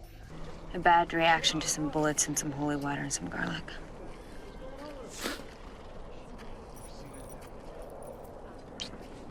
God bless his soul. She does look kind of familiar. I feel like I just saw her. Hang on a minute. No. Oh, shit. Wait, that is her. Yeah, she was Ayane in DOA. I didn't recognize her because of that awful wig. Now, the other reason I don't like this is probably due to Bull's directing, and that's the lighting. I know this isn't a Western per se, but it's got the look of one, and Westerns are known for their creative and very dynamic lighting. But this is lit like any other regular fucking movie. It doesn't really lean into the Western aesthetic besides, whoa, cowboy hats. So yeah, unfortunately, worse than the original, and considering that was not that great, I'm surprised. I guess Bull can do worse.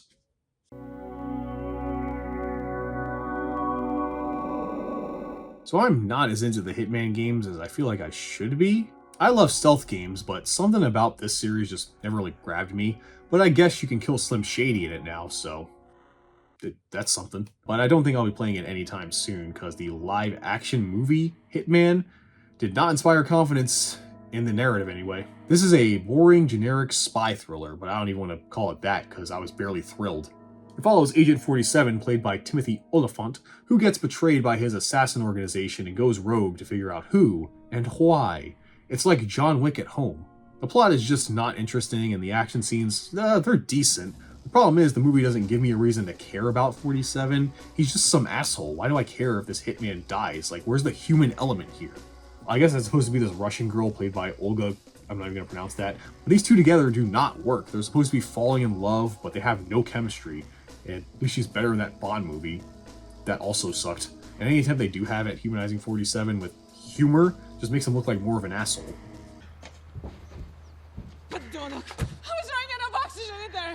Don't be dramatic. Dramatic? I got rid of the body. I've been there for hours! I brought you breakfast. Yeah, to me, this movie just has no soul. It's a lot of cool shots and action, I guess, but there's no heart, no reason for me to feel anything watching these characters other than, huh, that was neat. Maybe the game story is better. Who knows? I hope that James Bond game is better. Hey, it kind of came full circle.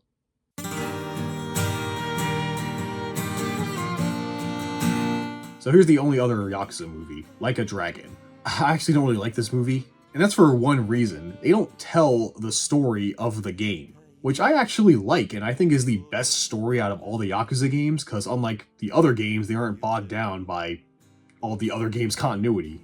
But instead of that, between all that good stuff of Kiryu trying to make sense of how the world has changed in the 10 years he was in jail and bonding with Haruka, his soon-to-be daughter, it cuts to comedy bits of some cops trying to deal with a hostage situation that has visual gags and stuff. Like, what? It also cuts between this couple who rob places to get out of debt or something. Like, why are these in the movie? They don't connect to anything. Even at the end, they're just there. You know, they're non sequiturs. They didn't matter at all. I don't know, were they side quests in the game that they wanted to include or something? Maybe. I don't remember. I played a lot of Yakuzis in my time, man, okay? And I only remember Mahjong. But they don't belong in the movie. That time should have been used for the main plot, which doesn't explain anything like who Haruka is, what Nishiki's been up to, the Kazuma clan, Majima, you know, anything interesting. If anything, it's trying a tongue-in-cheek comedy, kind of, which, yes, Yakuza is known for its weird humor, but that's because it's a nice break from the main story, which is a super serious, melodramatic Yakuza film, and that's what I wanted. I don't know what happened here. Honestly, you'll get a better idea of Yakuza by watching a speedrun. This was just a mess. I mean, hey, the games are still good, and the people making the Yakuza games are giving us new Virtual Fighters, so silver lining.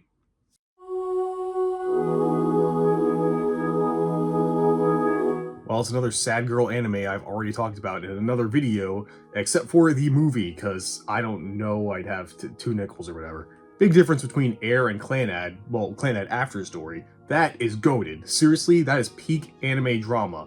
I don't like the ending, but the big emotional crux of the series is amazing. You have to see it. The one big problem with it is to really feel that big emotional impact, you have to sit through regular Clannad, which is boring. This movie attempts to remedy that by mixing the two. Like Air, it just focuses on the main girl and her arc, and a majority is the original Clannad, and the finale is in the time skip after story part.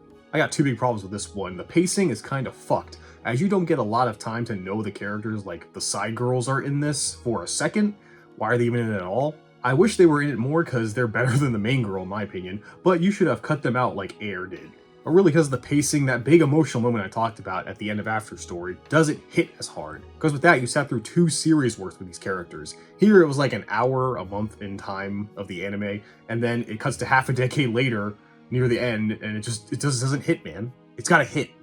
like that. Another problem with it, like Air, is the dialogue. Oh my god, fuck me, dude. I don't care if it's fiction. These moe blob anime characters, especially teenagers, don't fucking talk like this. I was just a consciousness, a stream of thought, but nothing tangible. I finally found it. A vessel for my soul. God, get a journal, dude. I want to hear your shit. And weirdly, I liked Air better because it was a more tightly focused script that worked in the time that they had. Clannad's story and how it's told just doesn't have that luxury, you know? It looks great, but you're better off watching the show.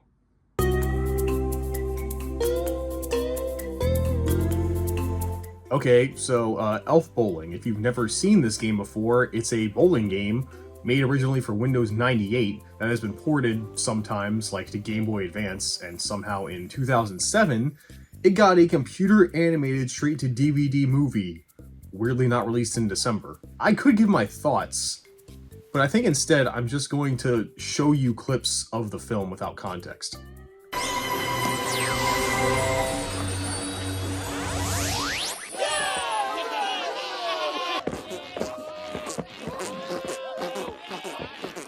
Yo, when the presents need wrapping, I'm the one make that happen. My feet start tapping, my hands keep a-clapping. Don't buy my sound, or with papers you'll be slapping. Where the bikinis are so teeny weeny. Yeah, I mean, what else needs to be said? Do I need to seriously critique Elf Bowling the movie? I mean, this is one of those movies you see on like one of those internet reviewers like the Nostalgia Critic, you know, because it's an easy target and they need a video out. Oh, I guess I did watch this in December, so it was appropriate for the time.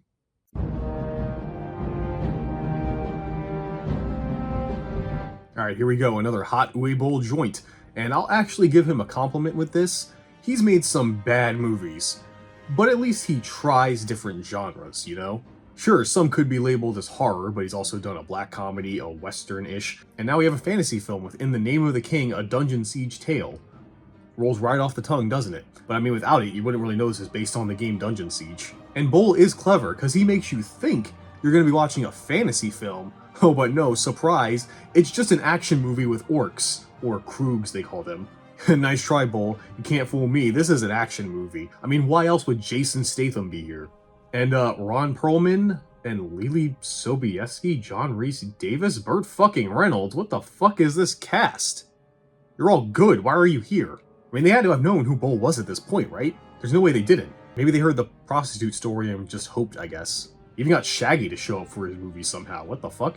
Okay, after you get over the shock of this being an awesome action movie and that cast, ultimately, Name of the King, I guess, is Bull's best movie, technically. Because unlike the rest of them, the story is actually comprehensible, it has stakes, you can understand the character's motivations, all basic stuff, but for what he's done before, that's amazing. Now, of course, it gets dumb with the magic system in this world, which, to be honest, I don't fully understand, but it's fantasy, I guess I can suspend my disbelief, and it's magic, you know, you don't have to explain it. And you know, Bull's directing, I didn't even notice it this time. Which I'm starting to realize is not really a compliment to a director saying, this movie's good because I didn't see your style in it, but we take those, I guess. And while there are some good actors here, some of them definitely know what movie they're in. It feels Statham is just waiting for the Fast and the Furious producers to give him a call. Also, the action ain't great. It's no Princess Bride sword fighting. But again, for what he's given us before, this was the least terrible. This one, I won't remember or watch it again, but unlike the others, if I just saw it out in the wild, I'd go, oh yeah, that movie.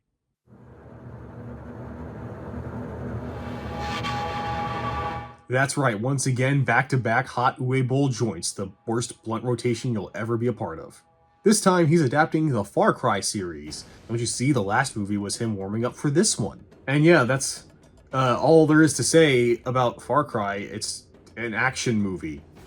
Like, that's all you're gonna get. It's about an ex-soldier trying to make it out of an island being used for super soldier experiments.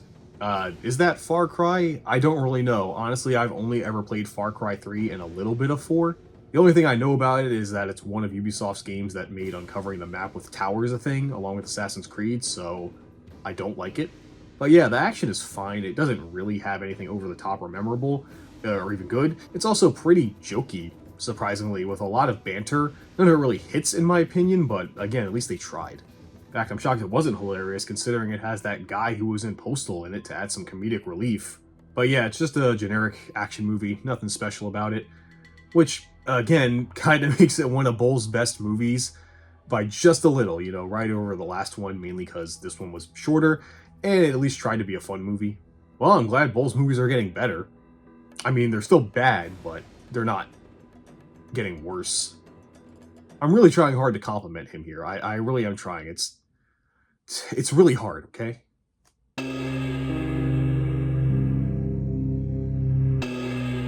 Gotta say, one of my favorite developers has to be Remedy Entertainment. Their games are so interesting and creative. A AAA developer who uses gameplay to help the narrative, which I think is lost a lot these days. I mean, come on, their games are great. Alan Wake, Control, Quantum Break. Okay, no developer's perfect. And of course, the one that put them on the map, Max Payne, a gritty neo-noir shooter that follows an NYPD cop out for revenge for his dead wife and kid. Yeah, it's basically the best Punisher game. So I was excited when there was a Max Payne movie coming out. I was like, oh shit, I'm ready for some stylized noir crime thriller, baby. And it is, except it's got two things that really fuck it in the ass. Now first is the casting of Max Payne. I can think of a lot of actors who can portray a gritty New York cop out for revenge. You know what name doesn't come to mind? Mark Wahlberg. So yeah, this guy is not Max Payne. Watching his performance was more painful. You got busted robbing a house in New Jersey with William Preston 6 months ago. Bill's dead. Why the hell do you think I'm talking to you? And it's weird, because I don't think he's doing a bad job. I think he's genuinely trying and acting his ass off. Problem is, he's Mark Wahlberg. Every time he talks, he doesn't sound like a depressed, angry cop. He sounds like a whiny white guy. I don't know how he got this role, but this is when typecasting should have definitely happened. I mean, a huge part of noir is the look and feel, and Marky Mark don't give any of that feeling. And it's weird, because Mila Kunis is in this, also kinda miscast. But maybe because she wasn't in it a lot, I kinda liked her better as a Russian criminal. I think that's what she was. I mean, fuck me, Ludacris is in this and he was better. The other problem is the story. It's kind of one note and changes things from the games to its detriment, and I don't know why. Like, Max's reason for being a mass murderer, it's right at the start of the game. His wife and newborn child are murdered. But you don't get that until the middle of the film. If you don't know the game for the first half, you're watching this guy just be an asshole and murder people randomly for no reason. It's confusing to new audiences. And then there's a weird mystical element with these creatures, but not really, it's drug hallucinations in a gritty noir movie. In fact, it's not just me, this is one of those video game movies where one of the original producers of the game came out and said it's a piece of shit. Okay, well, he didn't say it like that, but that's how I interpret it. The best thing I can say is the movie did have some cool shots and lighting, which is what I expect from a noir film like this. But some of the performances and the choices they made from adapting the game to a film brought it down a lot, which is a shame considering the original is so good. I mean, the movie didn't even have bullet time. This was way after The Matrix. That's the other half of the game's appeal, you know? At least Mortal Kombat had fighting. You don't want to make it out alive. You think that if he puts that Shut in up, misery, Meg. you'll be... I'm sorry, I have nothing to say about Alone in the Dark 2, which technically is an Uwe Boll joint.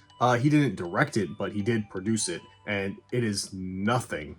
I'm not even going to describe it to you. It is one of the lamest horror films, if I even want to call it that I've ever seen. Nothing fucking happens. It's a bunch of people talking in rooms about the plot, and that's it. That's the movie. It was more watchable than the first one, I guess. Moving on. You know I'm dreaming of you. Do you know about Onechanbara? Probably not. But you have most definitely seen this chick if you follow video games at all. Well, Onechanbara is the name of the game that she's from. An unapologetic, gory hack-and-slash game with over-the-top action and booba. Somehow that got a movie. And like the game, you're just here for all that stuff I just described, because the film has a story, but it's not good or interesting. What is the anime-esque fight scenes. Those are cool, with all the special effects and shit and flying around like I'm watching Dragon Ball Z, a good live-action Dragon Ball Z. Really, the final fight alone is worth the watch. It's like one of those super well-produced YouTube video fights, you know what I'm talking about? Other than that, it's really kind of nothing. They don't even play up the cheese cake at all in this movie, surprisingly showing restraint. So you're just here for the action, and then you fast forward the other parts.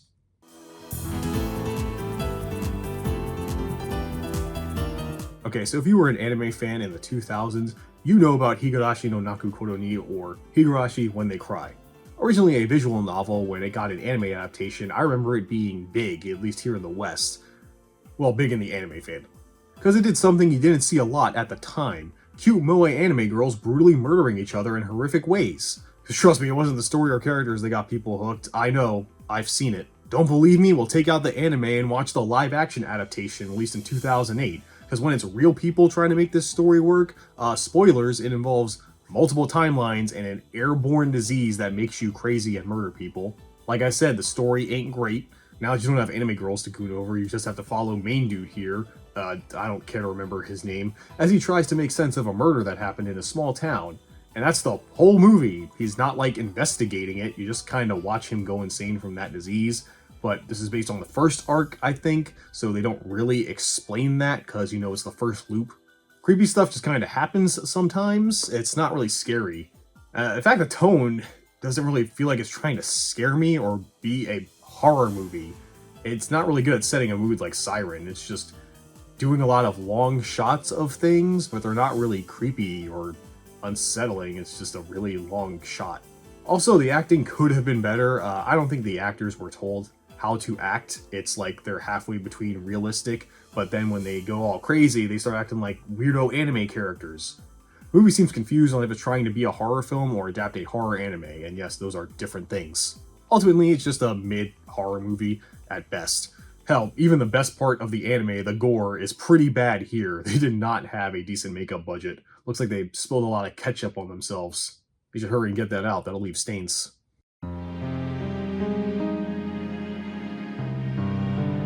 So on the side of the live-action series of Resident Evil films, they made several animated ones. Again, see my original video for more details. The first one is Degeneration. It's okay, I guess. It's cool seeing Claire and Leon team up again, but it's kind of a Resident Evil plot in a bad way. You know, Virus Umbrella, Leon spin kicks a guy. Which for a game split up in between cutscenes, you know, you have a game. Here you're watching cutscenes, decent looking cutscenes. Animation's a bit stiff sometimes, but it's Resident Evil, you know, it ain't known for its storytelling. But yeah, one of the weaker Resi movies despite following the games, unlike the live actions, which proves just following the games does not make a good video game movie. I've been saying it for years. Probably. It's a new day I'm filming this, I don't remember what I said last time.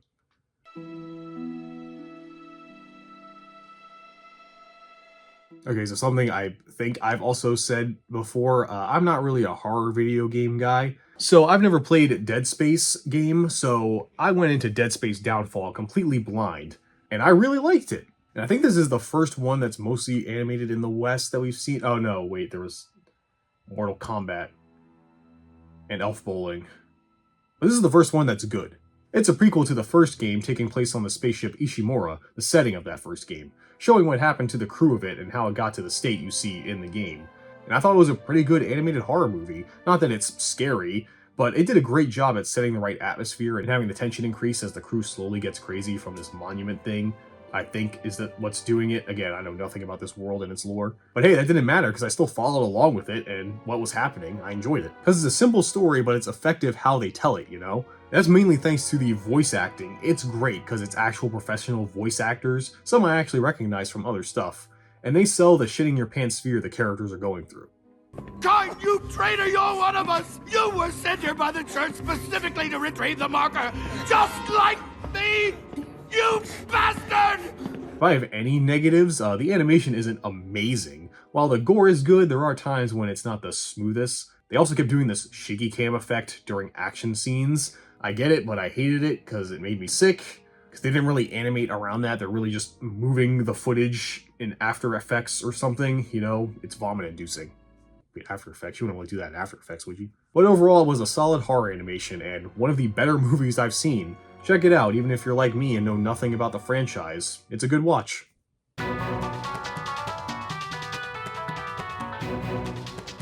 Well, after over a decade, Capcom decided to do another live-action Street Fighter movie. Why? I don't know, probably because they just released Street Fighter 4, you know, after almost a decade of no fighting games. But movies take a long time to make, so maybe that was the reason. I don't really know or care. Whatever the reason, it was never going to be good enough to make this Street Fighter: The Legend of Chun-Li, because it is regarded as one of the worst movies of all time. Yep, another one. And it's called that for a bunch of reasons. The main one is the cast. This seems to be a common thing in these live-action video game movies I'm noticing. None of these guys are the characters from the games. They're just generic cliches, which is all kinds of wrong. Fighting game characters aren't supposed to be generic cliches. They're supposed to be generic stereotypes. Get it right. But yeah, that chick from Smallville is not Chun-Li at all. Not even giving her thunder thighs would convince me. That's not Nash. That's definitely not Sea Viper. That's one of the Black Eyed Peas trying to be Vega. And that's not... God damn it, Robin Show, you really just keep showing up in bad fighting game movies. This is just your fate. I'm sorry, man, you deserve better. You can actually fight and act when you want to. The only two actors I liked is Michael Clark Duncan as Balrog and Neil McDonough, I've never learned how to pronounce this guy's name, as Bison. They seem like they're the only ones actually having fun. That is one tough cookie. She most certainly was. The other problem is the writing. This is not a Street Fighter movie, it's a lame martial arts movie with bad martial arts. What is this? That's a fight? It looks like you're all playing. And why does every bad video game movie have a club scene? It's like the most common element, that and shower scenes. Yeah, what else can I say? It's a bad Street Fighter movie and just a bad movie in general. It deserves its spot as one of the worst because it doesn't appeal to anyone. The only good thing you can say about The Legend of Chun-Li is that, hey, at least it wasn't the only bad live-action fighting game movie adaptation that was released around this time.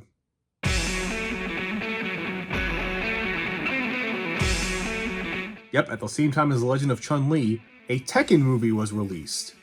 It's also regarded as one of the worst films of all time.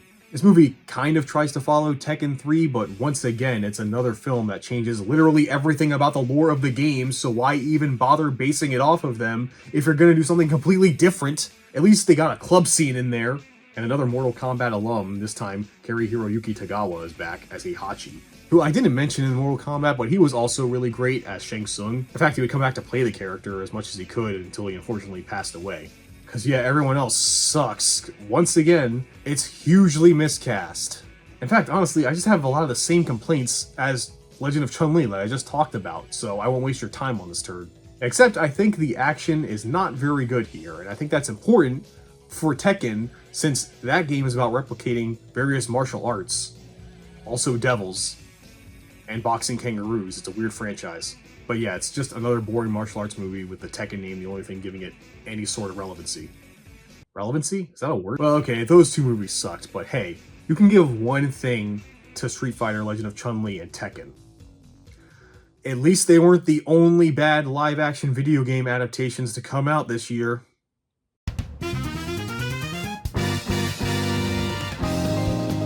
Okay, well these movies weren't made that close together, but I couldn't resist that joke. As now SNK is back with straight-to-DVD garbage, based on their most well-known property, King of Fighters. It's like their company's Smash Bros, but with more waifus. So, again, a lot of the same problems as the last two. Bad casting, bad acting, bad action. And this one changes the lore, what little KOF had, so much that if you're an SNK fan, man, I'm sorry for you. I mean, I am too, so I hated it. Like, let me just tell you that Mai Shiranui and Iori Yagami are dating. If you know anything about those characters, that is blasphemous. I really don't get why these Hollywood directors or producers or whoever get these game IPs and then do something so different with them that they're just unrecognizable. I mean, yeah, I know the lore of these games is stupid, but that's the point in their video games, you know? And instead of embracing it, they just water it down to have the most mass appeal, you know, get rid of all the weird Japanese stuff, and what we're left with is Nikita being the most unfun Mai Shiranui I have ever seen. I mean, it doesn't always have to be about the look, you know? I mean, I know you're never gonna find a woman that has Mai's features, but she barely fucking smiles in this movie. Like, yeah, Mai Shiranui, you know, the stoic, serious one, that's what I know her for. Hell, I didn't even know this asshole was Terry Bogard until someone said his name halfway through the film. I mean, this could have been actually fun. The plot is fucking stupid about a tournament that takes place between dimensions by using an earpiece in your head. Like, that's the kind of stupid shit you'd actually see in an SNK game, honestly. But again, it tries to be taken seriously. I think that's what all these fighting game movies are missing, you know, some fun. They keep trying so hard to be films when people just want a fun popcorn movie of people fighting, you know, like the first Mortal Kombat.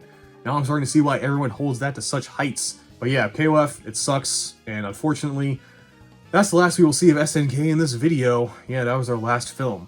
Sad way to go out, but at least now they're still around, I guess.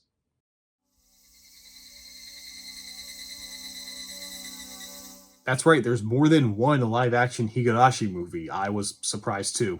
Based on the Atonement arc, I think, and focusing on this chick, I think. I can't tell the characters apart without their hair, honestly. Anyway, I actually like this one more than the first. I think one of the reasons is because it's a sequel, it gets right into the shit, you know, all the crazy murders and overacting, but the actors are actually better here. I'm pretty sure it's all the same cast, again, blind without colored hair. This is not just them acting like stupid-ass crazy anime characters, they get to do other emotions, and you can actually feel it come through. The acting's improved. Great.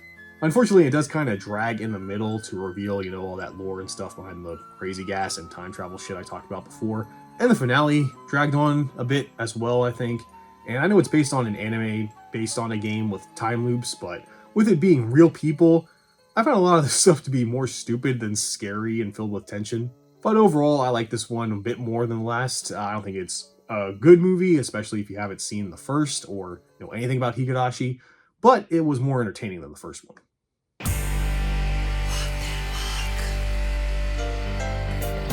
Okay, how did Oni-chan-Bara get a sequel? Something we've been asking ourselves for years. Well, it's a sequel, but also a soft reboot, kind of, because characters who were dead in the last one or had different relationships are back and have different relationships, and everyone but the main character is recast. But it's the same shit, lame story, and characters come from the dumb-looking fights. This one actually does lean more into the fan service aspect of the games. Not a lot, but it's more noticeable. I will say I like the first one more, mainly because I feel the fights were better. Plus it had that sick ending fight. Here the fighting is okay. Feels like I'm watching a bad episode of a tokusatsu show. I mean, it was fine, I guess. Something, again, we've said about Oni-chan-Bara for years.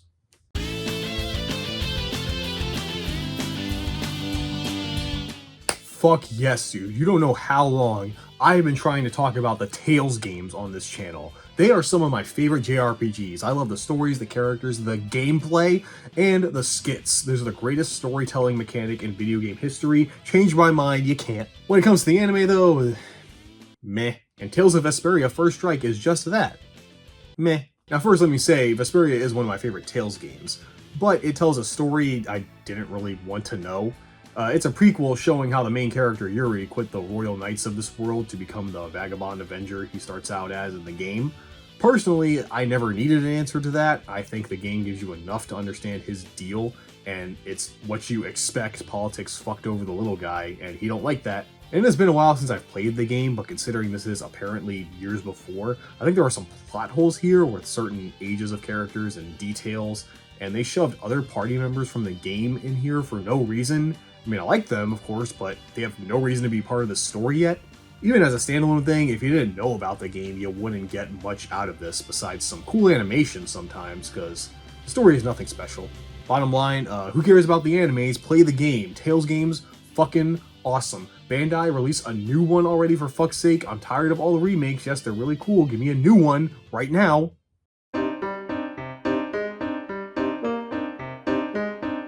If there's a game character that makes people go, oh yeah, that guy. I like that guy.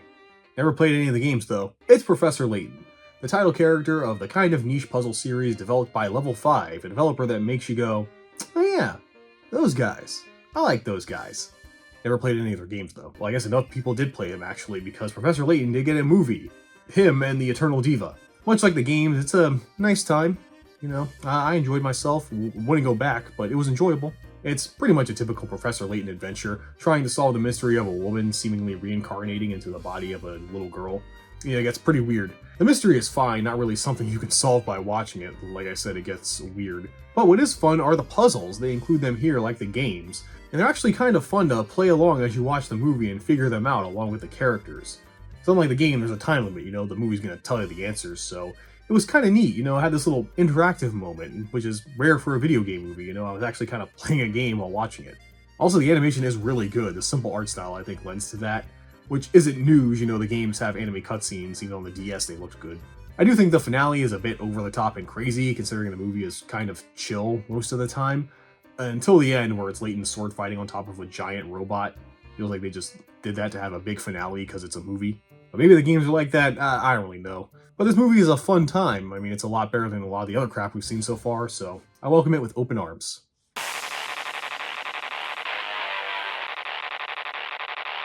Oh yeah, son, number 69. And what better to take that honored spot than the final Street Fighter movie? Yeah, already. Street Fighter 4, The Ties That Bind. Because it's 6-9, we got all the C characters coming to thick up the screen like Chun-Li, Cammy, and C Viper. And Seth. I can think of nothing better for the sex number.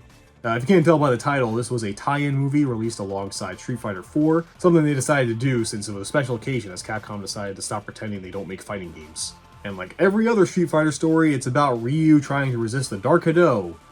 He really has nothing else, man, I'm telling you. Street Fighter 6 gave this guy a lot more. The animation is fine, it's just fine. Really, it's a movie for Street Fighter fans, especially the ones who hadn't had any Street Fighter since Third Strike, you know. It's not really worth watching otherwise. At least C Viper got better representation here outside of games than whatever the Chun-Li movie was.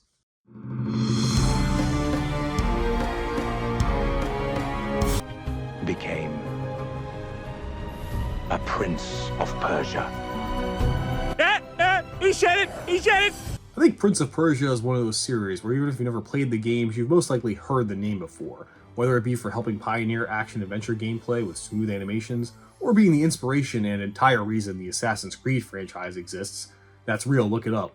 Or you probably know it for the live-action Sands of Time movie adaptation by The Mouse. And I think that Disney influence is important because the best way to describe this movie is it is trying so hard to be Pirates of the Caribbean, in that it tries to be a fun adventure film with roguish characters, quips, and a PG-13 borderline sexual themes and cursing, and wacky racial stereotypes. Also Jake Gyllenhaal and Ben Kingsley. And yeah, it was a fun adventure film, but I think the plot is kind of nothing and paced awkwardly. Also, I hate the princess character and her relationship with the prince. It happens so fast considering he's the reason so many of our people are dead, but it's a fun adventure film, so they gotta have banter with PG-13 sexual tension, even if it makes her come off like a bitch. Jesus. We still weren't over the flashing lights thing, huh? Jesus. Despite my complaints, this is still one of the best movies I've seen so far. It's one of those movies where the video game scale has to come in, you know, because as a movie in general, I'm never thinking about this thing again, but as a movie adapting a video game, it's probably going to be up there in the top 10 by the end. The bar is that low. Hey, at least it's better than whatever Ubisoft is doing to bastardize this franchise today, whatever they're doing at the time you're watching this video.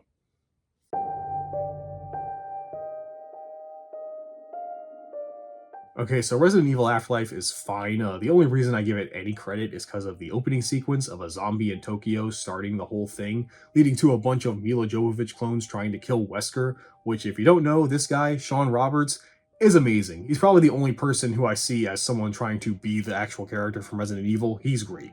Because the other best part of this movie is the ending fight between him and the Redfields. The guy oozes global saturation. I told you I'd be bringing a few friends.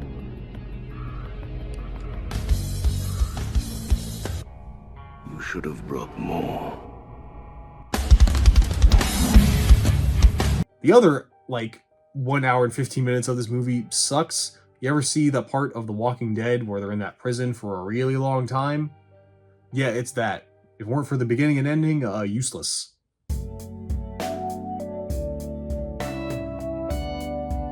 Alright, chill weebs, this is not some random foray into the anime series Fate Stay Night Unlimited Blade Works by Ufotable. No, because probably one of the reasons we got that awesome show was because of a not-so-great movie adaptation of the Renroot, who is Best Girl. No, I will not take any questions or comments on that.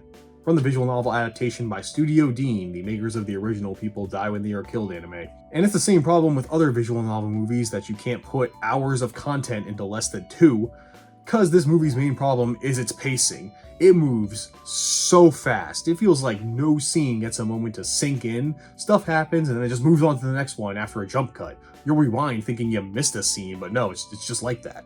It's kind of like watching a bunch of game cutscenes cut up into a movie on YouTube. Characters will just randomly be in a different spot talking about shit you never heard about because you missed possible hours of context. And it's a shame because the animation in this movie is really good. It looks beautiful, and the character development for the main character, Shiro, is great here. It actually explains his motivations and explores them like he was some kind of character or something. Really, the pace is what kills it. Another lesson of you shouldn't try to do so much in such a short time. Just watch the anime, it's great. Also watch Carnival Phantasm, that's peak.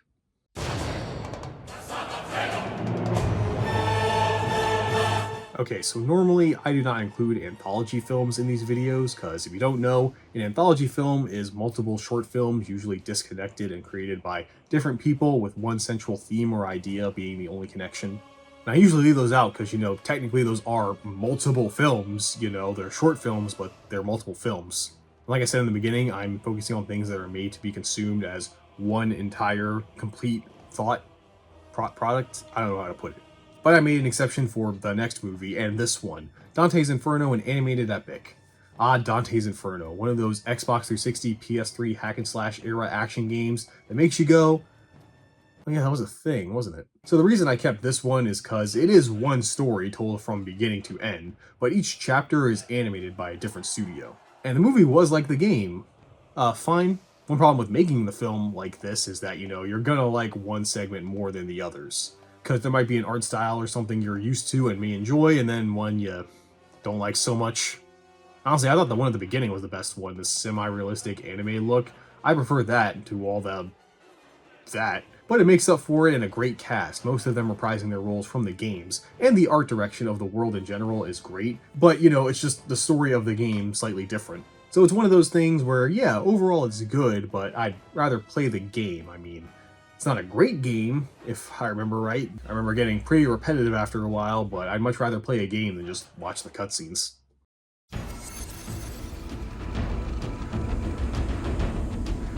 Okay, here's the other anthology film, Halo Legends, a bunch of random stories from across the Halo-verse told by different artists. I decided to include anthologies like this because I figured after Dante, fuck it. So, rapid fire. The first one, Origins, is just Cortana narrating Halo lore after Halo 3.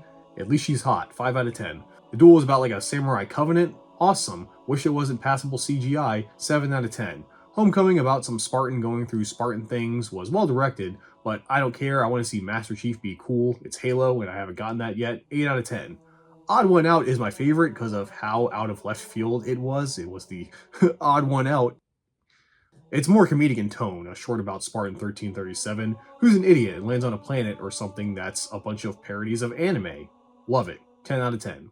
Prototype is an episode of Gundam disguised as Halo, 5 out of 10.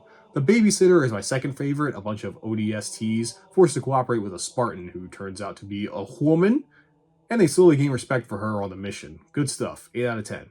Finally, The Package, it's fine, 4 out of 10.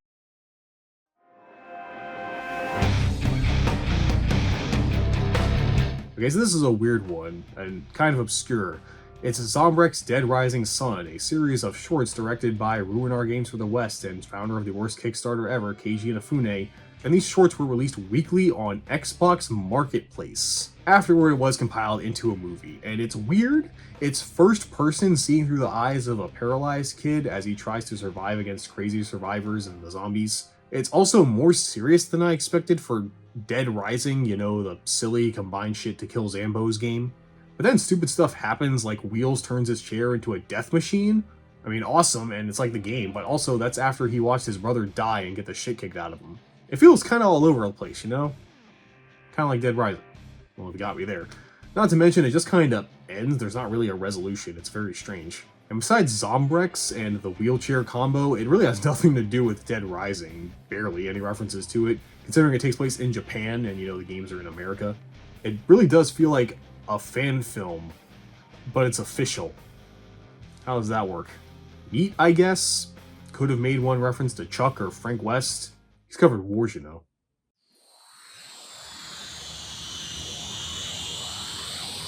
So I'm gonna have to disagree with the general consensus on this movie, because Red Faction Origins is pretty good, and that's coming from someone who's never played the games. It's a low-budget TV movie made by the Sci-Fi Network. Anybody else remember the Sci-Fi Network? Following the kid of one of the protags from the game, I guess, to save his sister who was kidnapped and brainwashed by a cult on Mars. That's pretty cool. And for being a TV movie, I thought it was a fun space adventure. The acting was actually very good. I mean, you got the T-1000 here, that's awesome. And I think the dialogue is pretty good as well. These actually felt like characters in a story with emotions. I know, again, that sounds basic, but have you seen the stuff we've been watching? Tell me about your family. It must have been really embarrassing having to arrest your dad the other day. I'm beginning to get why I see you eating meals by yourself. Speaking of basic, yeah, the story is, but I was able to understand this world and its politics easily, you know, the relationships between characters, and it was done without them really having to explain it to me, you know, I just kind of got it. Now, of course, I had to pause for exposition sometimes to explain some things, you know, but it wasn't that distracting, and I kind of enjoyed it. So, once again, I think this movie is another mid in grand scheme of things movie, but in this context, great film. And hey, I actually enjoyed my time watching it, and kind of wanted to play the games after it, you know, which is more than I can say about a lot of these other movies.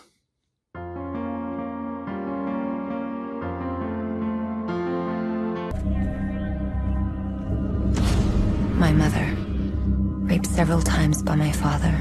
Who the fuck starts a conversation like that? I just sat down. Yep, another Uwe Boll joint, and this is the last time we will see everyone's favorite vampire mommy. Before, she was in the Old West. Now she's fighting Hitler in Blood Rain the Third Reich. I don't get it. So this one is better than 2, mainly because of the whole Nazi thing. It's not even Uwe Boll can fuck up a hot redheaded vampire lesbian, killing vampire Nazis. That's awesome no matter what. And mainly because of the Nazis is what makes this one even a little bit entertaining. The plot being the Nazis are trying to catch Rain and use her blood to make Hitler an immortal vampire. That's the stupid shit I can get behind.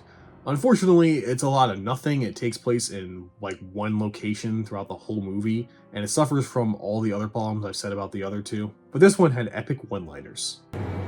They couldn't be more mistaken. Fucking Nazis. Guten Tag, motherfuckers. That dialogue and the lesbian sex scene are the only reasons to see this film.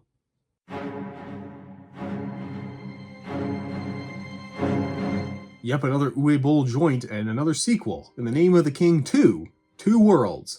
I thought this was a movie based on the game Two Worlds, but no, in fact, I think this has nothing to do with any game, actually, not even Dungeon Siege like the last one. I'm pretty sure this is just an original thing by a weeb, because it's an isekai movie. Yeah, just like Mario. Starring Dolph Lundgren. Don't freak out, it's not that weird to see him in a movie like this in 2011.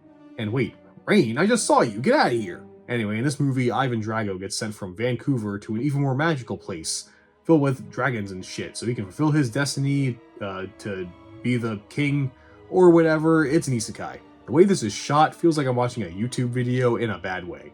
Again, like it's a Channel Awesome film. And the story is generic as fuck, and the acting is so bad. Also bad CGI, like PS1 levels again. In 2011, this should be better. If anything kept me engaged, it was the stupidness of Dolph Lundgren being isekai'd. Everything else was more of the shit Uwe Bollness we're used to. It's also getting tiring, so I'm running out of things to say about it.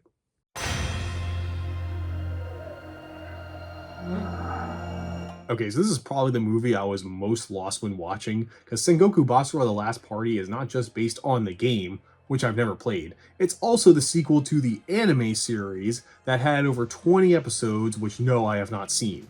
And despite the beginning of the movie trying its best to give a Cliff Notes version of those events, I have no fucking idea what's happening, who these people are, their relationships, the things they reference, no clue.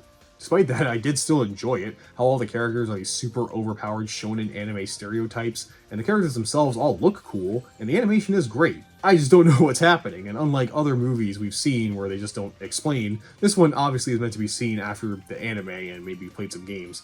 But I'm just looking at the movies, so maybe if I had seen the anime, you know, I'd rate this higher or lower, depending on if it's one of those movies that completely fucks up the franchise. But hey, I've enjoyed it more than many other films I did understand, so hey, good job people who made this. Even an idiot like me who has no idea what's going on likes the big dick or energy of your samurai bishis. And at the end of the day, isn't that all that matters?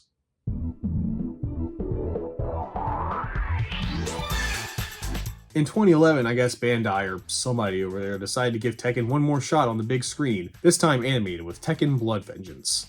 And of course, we all go into a Tekken movie expecting to see the wacky hijinks of the Mishima men trying to constantly murder each other like a Looney Tunes cartoon, but with the devil. Well, too bad, because instead, this movie focuses on two characters who have nothing to do with any of that. Ling Xiaoyu, Jin's groupie, and Alyssa, an anime robot waifu chick, as they try to get close to Shin Kamiya, What, you don't know Shin Kamiya, famous Tekken character? Okay, yeah, this movie's not great. It's basically a school love comedy, the first third. The second third is Zhao Yu and Alyssa stuff I don't care about. But the last bit is the only reason to watch this, as the last fight is a big threesome between the three Mishimas. Jin, Kazuya, and Heihachi doing some big, over-the-top anime-ass fights. This is the shit you want to see in a Tekken movie. Too bad you have to get through boring Shin plot who dies, spoilers, so who cares. It's crazy to think the best Tekken movie so far was that OVA. Actually, no, it's not.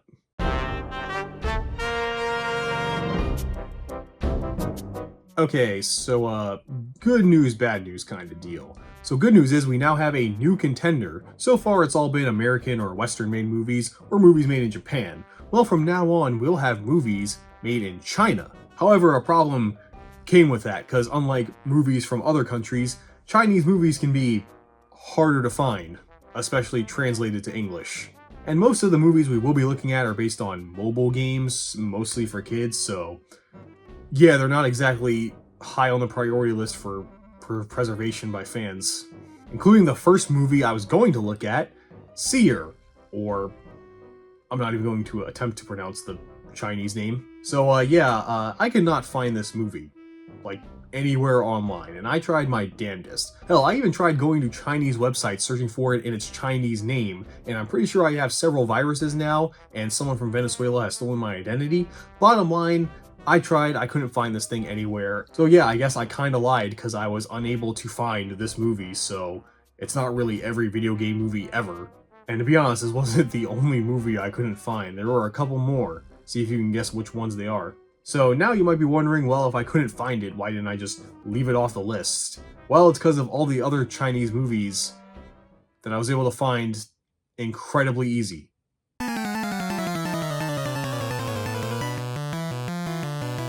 Yeah, while I was not able to find Seer, I was easily able to find every other Chinese movie I'm looking at with no issues. They were pretty much just on YouTube. So here's our first official Chinese movie, Rocco Kingdom, The Dragon Knight. But we also run into another problem. While I was able to find the movies, they're all in Chinese, like just Chinese, no translations to English at all. And yeah, I'd say about almost every Chinese movie I found was just in Chinese, which isn't a surprise, but you know, you expect some subtitles maybe? I mean, it's Rocco Kingdom, everybody knows Rocco Kingdom, right? Right? Okay, well, I still watched it, and from what I could gather just from the animation, I guess it's a Pokemon-like world, but it's little chibi furry creatures instead of humans. I think the story was the heroes, these fucks here, trying to stop the Ku Klux Klan of this world, I guess, based on how they're dressed. Okay, yeah, the language barrier is going to make evaluating these difficult. You know, the worst part of it is, despite not understanding what the characters are saying, most of these movies are going to be ranked higher than some of the big-budget Hollywood films we've seen so far.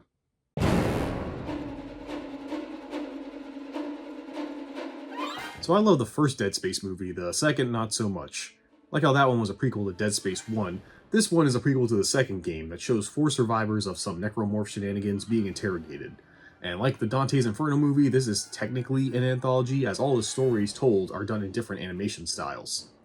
And like Dante's Inferno, you'll really like some and despise others. I did not like the main one of CGI look.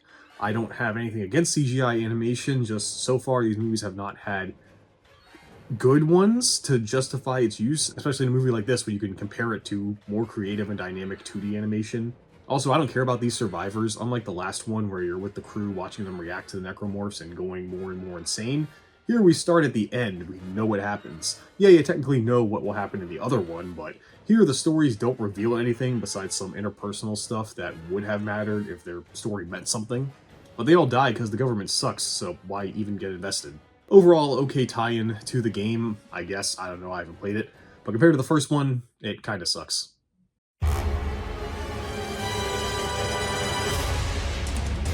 After Apocalypse, Retribution is my second favorite Resident Evil live-action movie. It's just Alice trying to escape some Umbrella facility, but especially after how other directors I've seen handle their video game movies, at least Pauly W tries to have the characters be faithful sometimes, at least visually, as this time Ada Wong, Barry Burton, and my good friend Leon S. Kennedy show up. And yeah, they look like the characters, red dress and everything. Not to mention, at least unlike other movies, the people here are actually trying. I really have more of an appreciation for these after the other shit. I see here the actors are, you know, acting. Even Michelle Rodriguez returning. She's doing her best, man. Better than Blood Rain.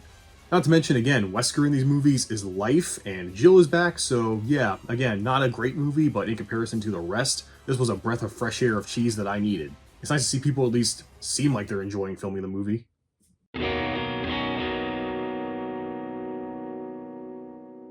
So the first Silent Hill movie is still at the top of my list as the best video game movie. The sequel, Revelation, no. It's a shame because it adapts the third Silent Hill game, my favorite one personally. But this film does something weird, because the first one, remember, was following the plot of the game but added its own original characters and plot points. But this movie decides to retcon some of that, because Sean Bean, he was in the last one, I don't think I mentioned him, between movies decided to change his name to Harry and changed his daughter's name to Heather to match up with the game. But they do that to mimic the game but still change a lot from the game. Like, Vincent is younger and Heather's love interest. Ew. And also they change stuff like how she finds out about her past with Silent Hill, what that is. It's all over the place. Again, a movie that's trying to have it both ways. Be faithful, but be its own original thing at the same time. I also think the acting isn't as good. The main girl who plays Heather doesn't come off as her to me. In the games, Heather was kind of a sarcastic, done with this shit teenager who could have some great one-liners and interesting commentary compared to her dad or Jimbo. Here she's just lame. Do you think there's a difference between dreams and reality? Oh. What happened to the small talk? No, what's your favorite band? Do you Facebook? Nothing like that? Fuck Facebook. She does do the confused, scared girl part great, but not the other aspects that make her interesting. The worst part, though, is it's not scary. Thankfully, they took the advice of, I hope, many people, and this is shorter than the first movie, but they do that wandering around in Silent Hill thing for an entire scene, but by the time you get there, you don't feel tension, you're bored because you're not invested. That's also because, weirdly, despite changing stuff, they really expect you to know about Silent Hill 3. They don't explain enough where it can be clear to an audience who's never played the games. You really need to know what's going on to enjoy this movie, I feel. Overall, it's just a weaker movie than the first and just a mid-horror film at best. It's a shame considering the first one is so good, I mean, in comparison to the other films anyway, while this one just exists like all the others.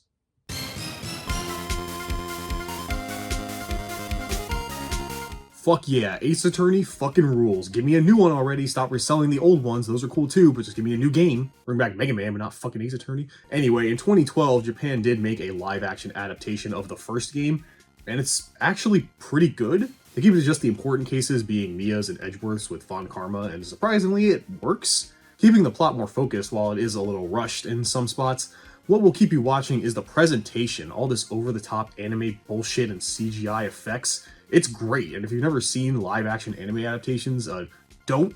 But the Japanese ones usually just do cosplay, at least they look like the characters, and they do that here, as the characters do look like their game counterparts. It definitely has the look of Ace Attorney, but I do have a major criticism of this, and that's the tone. These Ace Attorney games are supposed to be very tongue-in-cheek, you know, very lighthearted. While it's about a bunch of murders, the characters and dialogue are very goofy, down to the pun names. And that's not really here. I kinda wish it was like that Yakuza movie, you know? Just had more jokes or something. The most that happens is Nick does something kinda silly and everyone just kinda doesn't react. That's about it. But I think that's more a me thing. I do think the overall movie is good. It's a good adaptation. But I'm particular about my Ace Attorneys, you know, make a new one, Capcom. Make a new Okami, but no Ace Attorney.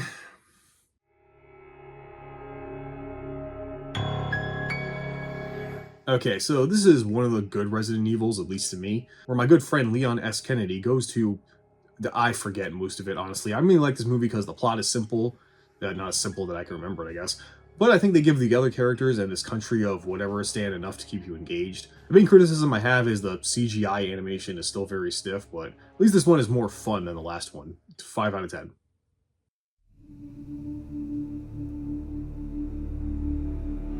Okay, so Dragon Age 1 and Inquisition are awesome. We don't talk about the other two. And one of the characters from them is Cassandra, who at this time was important enough to get an animated movie about her in Dawn of the Seeker.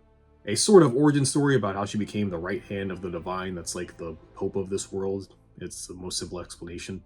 Kind of like this movie, super simple and bland. The animation being CGI kind of is, well, nothing we haven't seen before. The story is just there's a traitor and a dragon, because Dragon Age. And Cassandra herself, well, I feel about her here like I did with the games. Nothing, because she's not really that interesting, and That's when she's a side character. Here, when she's the lead, she's still nothing. She's just angry a lot. Have a Snickers. And her relationship with the mage guy is not engaging. Yeah, it's just a mid overall film, I guess. I got nothing else to say. If you're big into Dragon Age lore, I guess check it out. Otherwise, who fucking cares?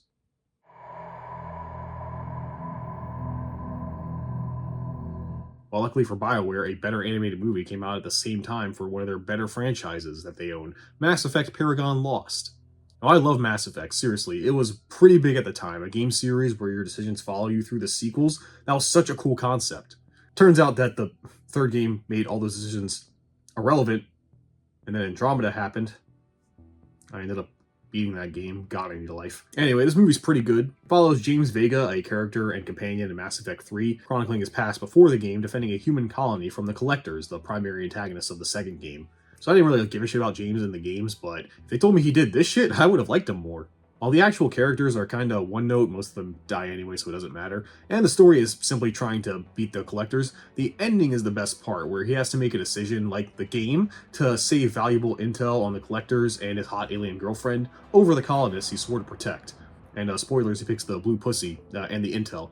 And while he did the right thing for humanity in the long run, he killed a bunch of people, including children, and it's just something he has to live with. That's great. Not only does it align with the illusion of choice the games offer, but the actual decision is morally gray and kind of does say a lot about him as a person. Wish any of that was in the game. Or maybe it was. It's been like 10 years since I played it. Also, the animation was pretty great too, done by Production IG, who has made some of my favorite anime of all time, and we've actually seen them several times in this video. Also the Parappa the Rappa anime. But yeah, besides the ending and the animation, it is kind of whatever, but better than Dragon Age. But still really only worth it if you're a fan of the franchise.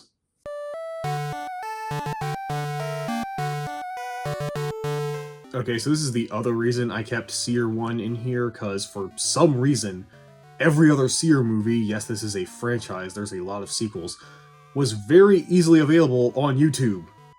Yeah, but again, only in Chinese. And kind of like Mako Kingdom, actually, it seems like another Pokemon-like. The characters, these sentient soda cans, I think, use small creatures to fight.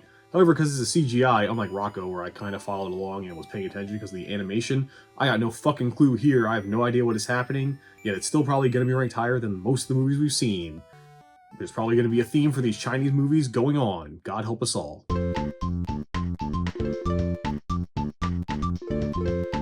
Okay, so this is weird. You may have realized I'm putting all these like long plays in the background of the video, and I found this one for the movie Moshi Monsters. This is a Moshi Monster game.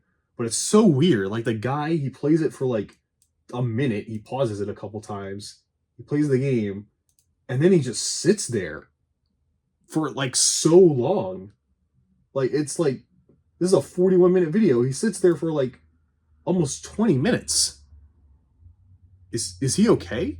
I mean, I don't know. I guess I'd also be kind of paralyzed having to play a Moshi Monster game. I actually kind of remember Moshi Monsters. It was some weird thing in the mid-2000s. Sure, give it a movie. And watching this was weird because the animation style and the writing kind of reminded me of a mid-Cartoon Network show like Skunk Fu. Can't believe I remember that too, yet I can't remember how to love or smile. I'm not really going to describe this movie. It's nothing...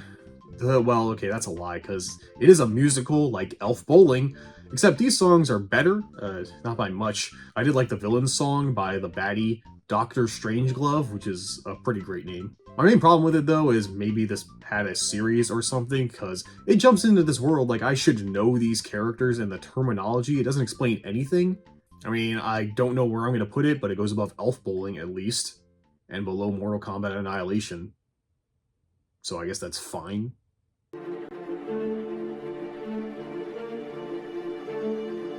And to be honest, I'm writing each of these movies in this script like 2 or 3 weeks after I watch them. I don't remember anything about Company of Heroes. I just remember it's an army movie, there was a lot of shooting, and M. Bison from Legend of Chun-Li was in it. And yeah, even now, me recording this, I could rewatch and skim through it a bit to remind myself, but I think the fact that I don't even remember anything about it says a lot more than me actually analyzing it, so yeah, fuck it.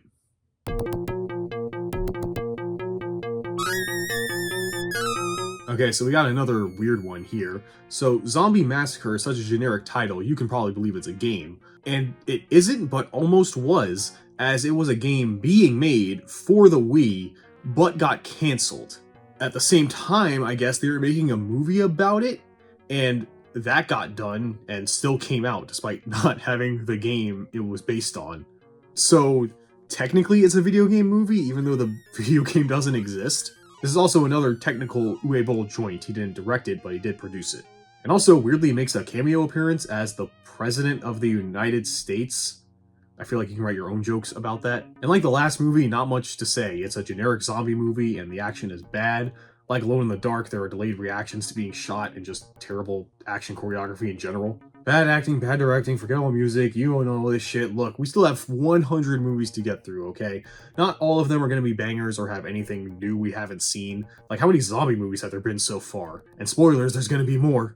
So for the future, if we get movies like this again, just to save us all time, I'll just say it sucked. I think you'll get the picture.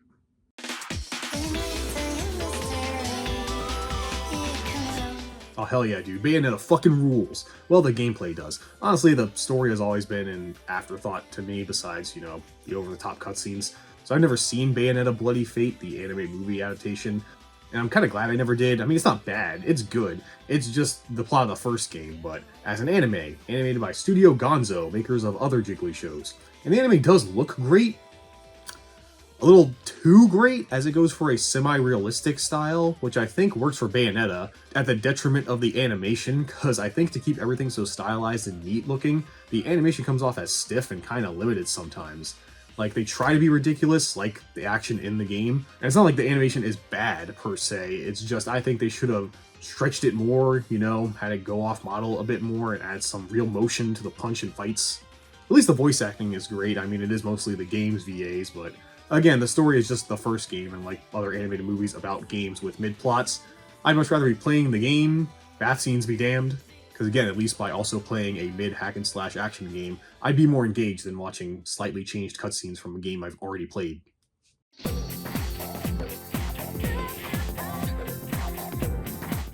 Okay, Persona. I'm not going to explain it. You know about Persona. You know about Persona. And after 4 got a really good anime adaptation and a shit one, Atlus announced they'd finally give Persona 3 an anime, but not a TV series, as a series of 4 movies, starting with Spring of Rebirth. Now look, I love Persona as much as the next guy.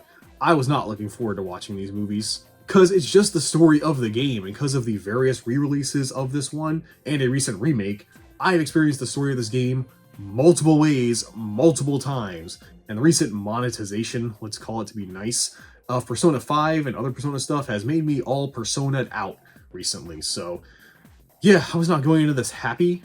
However, I was surprised. I liked it more than I thought, and that's because of 2 reasons. The animation is amazing, much better than I expected. I mean, yeah, it's a movie, but have you seen the Persona 5 anime? I also like the style they chose, keeping the original designs of the game while updating it a bit. I also liked what they did with the main character, who of course is a blank slate meant to be the player, so he can be whatever. And I like they made him this awkward emo kid who is so socially inept he comes off as a dick, who has to learn about friendship. That's very Persona. But yeah, I mean, I don't know, man, I'm just kind of bored watching it. I already know what's going to happen. I don't care. A good movie, but let's be real. The best Persona story is Persona 2, and that ain't getting anything anytime soon. Where's the Persona 2 remake Atlus, or the mobile app, or whatever?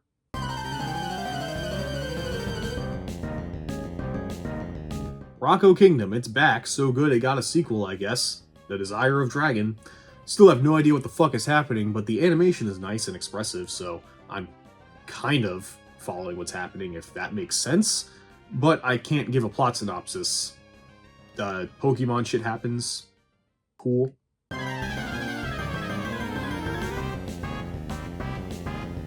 Well, if I didn't know anything about Rocco Kingdom, I sure as shit don't know what's happening in Seer 3 Heroes Alliance. What the fuck?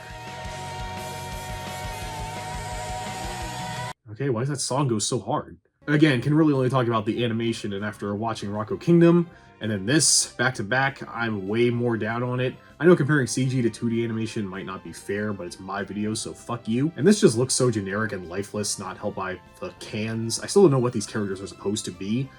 Also, there are superheroes now, and they're humanoid looking, that's a thing. It's 10 out of 10.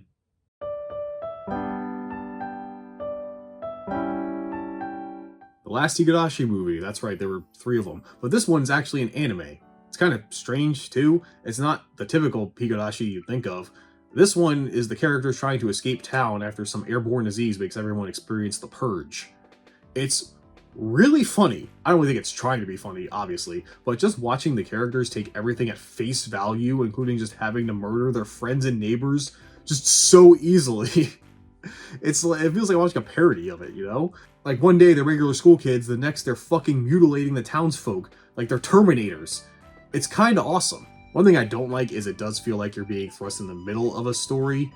I mean, by this point, you probably should be into Higurashi if you're watching this, but some context would have been nice. You know, just a fun little OVA if you want to watch Moe Blobs murder people for 5 minutes.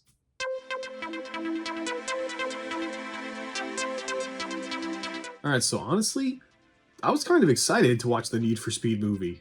A racing movie is something different other than horror or zombies or anime. Not to mention the stacked cast this movie has: Aaron Paul, Dominic Cooper, Ramon Rodriguez, Rami Malek, Michael Keaton, Kid Cudi. Don't know why he's here, but hey, okay. Unfortunately though, the good actors can't save a boring and cliche script and movie. I thought this was going to be a fun Fast and Furious type kind of heist movie with cars, you know, that kind of thing.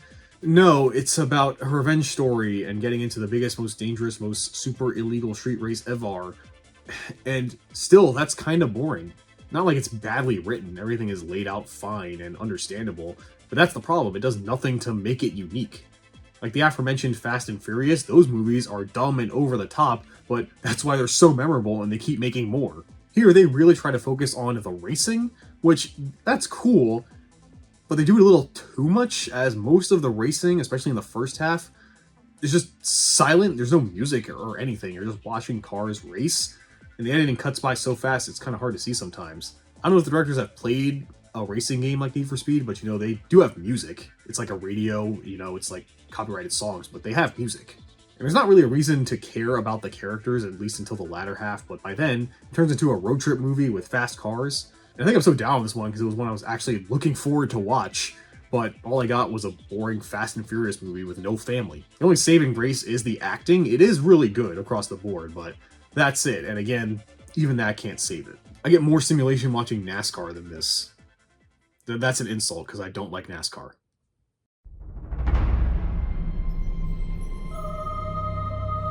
Well, here we are, gamers. Movie 100. Barely halfway done now. Kill me. I guess an appropriate 100th movie, though, is, sadly, the send-off to a goat. That's right, gamers. This is the final Uwe joint. Now, it's not his last movie, he did continue making them after this, but this was his last one based on a game. Kind of, because it's another Name of the King movie that I am definitely sure is not based on Dungeon Siege anymore, because it's another isekai. It's also the worst one. I can describe everything that happens in like 5 seconds. A hired goon type gets isekai, but instead of busty girls who are also dragons and dark elves, he fights generic fantasy villains like from a Disney movie. Not even Disney movies would be embarrassed to have them.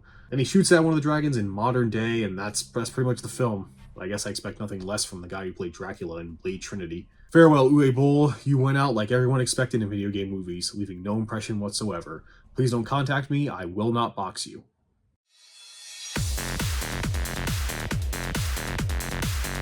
So I thought I knew a lot about obscure media on things that I liked, but even I had no idea that there was a second live-action Tekken movie that was straight to DVD. And despite being called Tekken 2 Kazuya's Revenge, this is not a sequel to the Tekken movie, it's a prequel, and also has none of the cast from the other movie. Gee, I wonder why. Well, they somehow got Tagawa back to make a cameo as Heihachi, but that's it. Also, why does the guy playing Kazuya look familiar? Have I seen him before? Oh shit, he was in DOA! Why does every other shitty fighting game movie go back to DOA? Anyway, this movie sucks. I don't even get this story. Kazuya has amnesia and has to live in some weird guy's sex murder cult?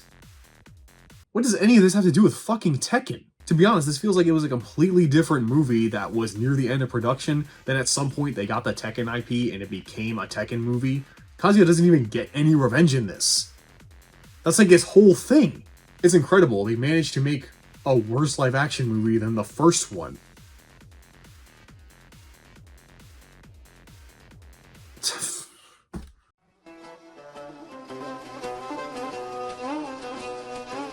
Alright, well, time for another edition of a mid-2000s hack-and-slash action game that got a movie years later somehow. This time it's Heavenly Sword. And like those others, the plot is just the game, minus the gameplay, so why am I watching this instead of a Let's Play? I don't know, because the animation ain't nothing special. It's okay, it's some of the better CGI animation I've seen so far. And even the voice acting I thought was kind of mixed, honestly. It's either really good or fine, or not. Yeah, it was just okay, nothing to write home about. Again, like the game itself.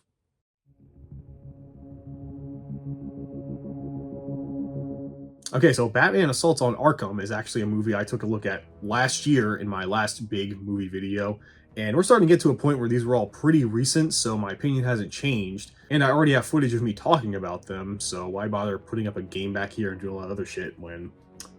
Take it away, me from the past.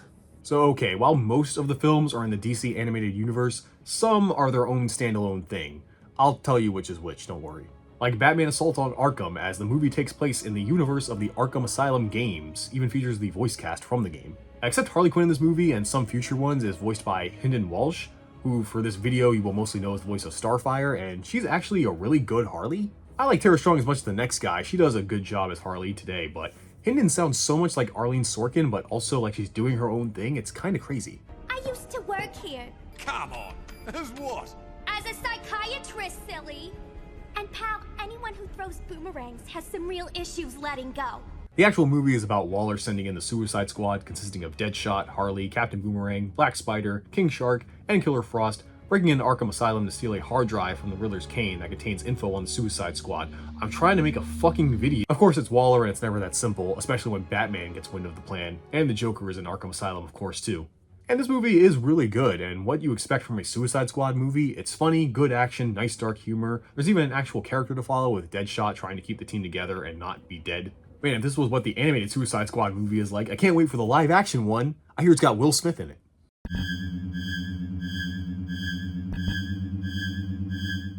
Wow, Ao Oni. Remember this? It was a big meme game a while ago for like 5 minutes.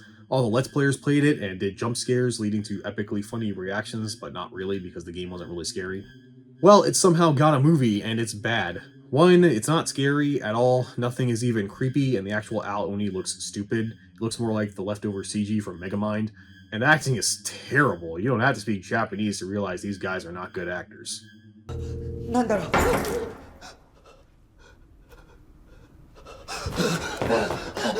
拓郎君はこの屋敷に何をしに来たの？私は何も知らない、関係ない。教えて直樹が知らないって言ってるでしょ。ミカさん。 Yeah, it wasn't even bad in a good way, just a bad horror movie.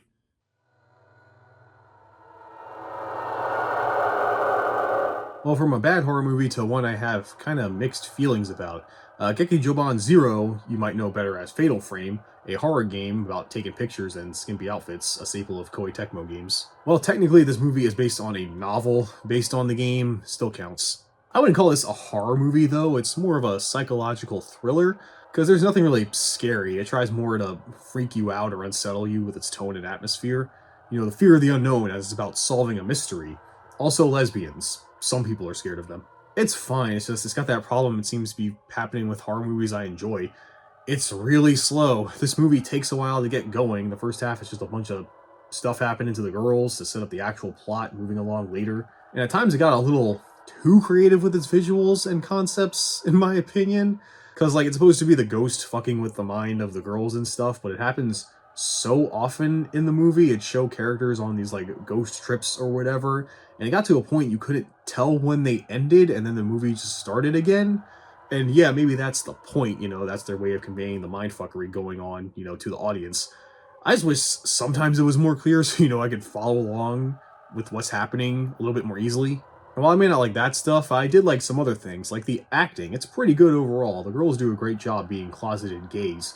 And also, I haven't really talked about good cinematography, because it hasn't really happened. But here, it's actually pretty good. While the movie is slow, at least they use that time for a lot of these long shots that help tell the story without dialogue. And the framing of the scenes keeps it interesting, so I'm at least looking at the screen. So I like that stuff, but the story, the plotting, and the characterizations left something to be desired. Or maybe I'm just getting tired of all these horror movies, I guess. Look, I just want other genres, please, especially from Japan. They seem to only like horror movies for their live-action films. Hey, wait, something I realized. They didn't really take a lot of pictures in this Fatal Frame movie, maybe like once.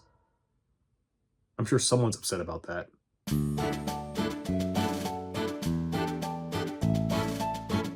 Well, okay, here's something different, I guess. Yokai Watch the movie. Now, I actually like Yokai Watch, the games and the anime. I think they're great, and it would probably still be more relevant today if everyone didn't label it as a Pokemon killer when it came out.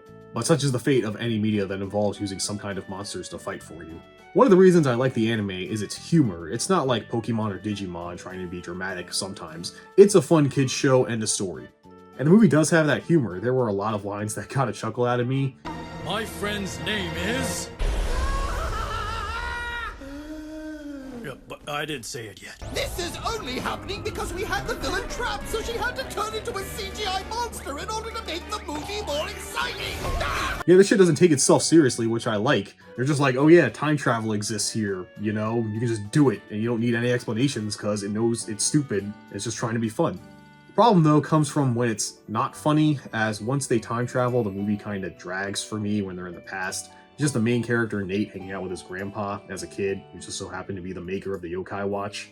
And that's the whole middle part, basically. At least the end makes up for it with a big final battle and some good animation. Overall, a decent watch, especially if you're a fan of Yokai Watch like I am. I will knock off points, though, because despite being a theatrical movie, we didn't even get the full Geta Geta Po or Yokai Watch dance. If you don't know what I'm talking about, then you're not living life correctly.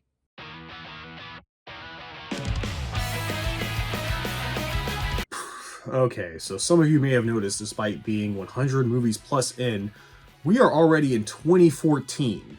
We didn't really stay in the 90s or early 2000s as long as you probably think. Like, we're in the last 10 years of these films, considering they've been around for almost 40 years at this point. So you might be wondering, did they release that many video game movies in that amount of time? Well, yes and no. While the more produced live-action Hollywood ones are kind of back now for a little bit, the real reason the list of game movies is bloated in the back like this is because of another type of game released for a certain audience around this time. The gacha game. Specifically, idol gacha games. Yep, we're in that era now. And if you don't know, those things make a buck ton of money. So they decided to use some of that to make movies, I guess, probably for tax purposes. And we're starting with one that might be familiar to you weebs, the Idolmaster movie Beyond the Brilliant Future. Now look, I'm as degen an anime fan as they come, alright? Like, I got no shame. I'll watch the trashiest, most fan-servicey wish fulfillment garbage this side of an isekai and be fully erect while doing so. But I just cannot get into idol anime, man. Horse girls or not. The only idols I care about are the K-pop kind, so just be aware, you greasy idol fans, I will be a little bit more harsh on these movies than you probably expect, for various reasons I'm not going to get into. One of those reasons is the plot of these idol shits, as the conflict always ends up being, are we going to be able to put on the concert? My answer is always, I don't care. And I also don't like idol anime, because all of the characters are just stereotypes. Which, yeah, for gacha games works, because, you know, you're trying to get your fetish. When it's in a series or, you know, a movie, they just do that whole shtick, you know, that one character trait they're known for, and it's cranked up to 11, and it gets very annoying. Finally, the music. Look, I don't like J-pop idol music, especially anime J-pop idol music. It's just so produced and fluffy and moe. Ugh. Seriously, man, nothing makes my penis go more flaccid than this kind of anime. I will give it to the animation crew. It is great here. Not amazing, but some scenes were animated way better than they had any right to be. But yeah, sorry, I don't like idols, I don't like this cutesy shit, and almost half of the rest of the list is this kind of anime. Whoopee.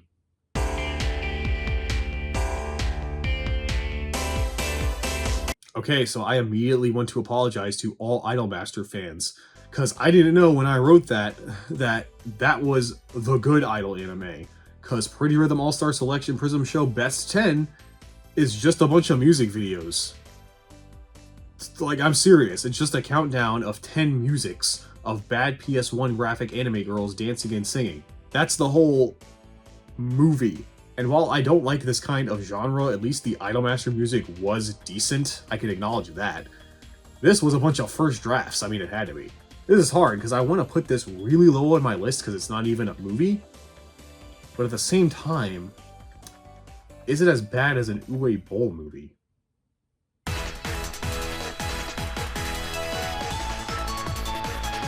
Three in a row! I told you this is the new norm. At least Aikatsu the movie has an actual story. The story is, how are we going to put on the concert, but at least it's not just a bunch of music videos. It does have just as bad CG animation as the last movie though. And man, look, I got nothing, dude. I felt nothing watching this, and I just can't. This shit really does not work for me at all. Again, all I can say is I'm even more depressed now that it seems Idolmaster is probably going to be the best of these Idol movies. Just gotta hold out until the Sonic movie. Sonic will save me. He always does.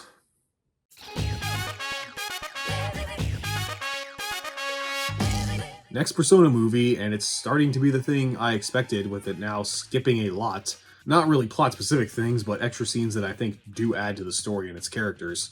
Like a whole scene before summer that makes everything super awkward for everybody, but they had to remove it to keep the Yukari shower scene in, and the bikini showcase. Those were more important. And I'm worried about the next two movies, because the pacing of this one was very fast. The last movie spanned 2 in-game months. This one's more than double that, and is nearing the end of the game, and they also introduce a lot during that time, I know. I mean, in the game, it's not riddled with a lot of plot at this point, so it makes sense. I'm just unsure how the rest of it is gonna go, considering I know how much is left of the story, and I know what they're leaving out. Also, I guess since he had a deal last time, the MC doesn't have much to do this time. They gave him some really forced conflict about ending the Dark Hour or something, but I think they blew their load giving a complete arc to him in the first movie. I really think that should have spanned the whole series to keep him interesting throughout the whole thing, because again, like the game, he's not really important right now in the story. He's just kind of doing social links. Sorry, she is. So yeah, it's still a good movie, just not as good as the first. Also, Midsummer Night's Dream with night spelled like that. Okay, pretentious subtitle, man. Calm down. You're not Persona 2.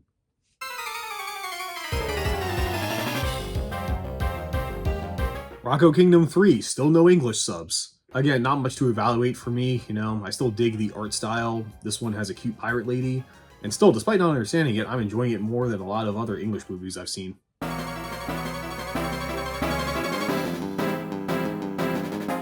Can't say the same for Seer. Turns out an art and animation style can do a lot for you, especially when you don't know the language the characters are speaking.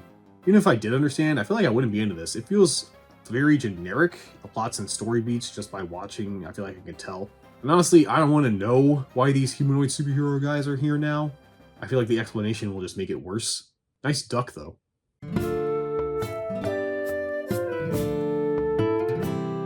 Dragon's Nest, huh? Great, another Chinese movie I won't understand. You think I'm stupid? Forget it. I'm not even gonna. You have no choice. You've got to buy it. I beat you. Whoa, wait, why does this one have an English dub? What the fuck? Well, despite being able to understand what's going on, it's pretty mid. Based on some Chinese MMO, the world and story are not that interesting. It's a generic fantasy world you'd see in any light novel anime today. As a group of adventurers try to stop the evil Dark Elves, and the English voice acting is fine. Yeah, despite being localized, I feel the same toward it as I do the other Chinese movies that I couldn't understand. It was okay, I guess. Gonna forget about all of it after I finish the sentence.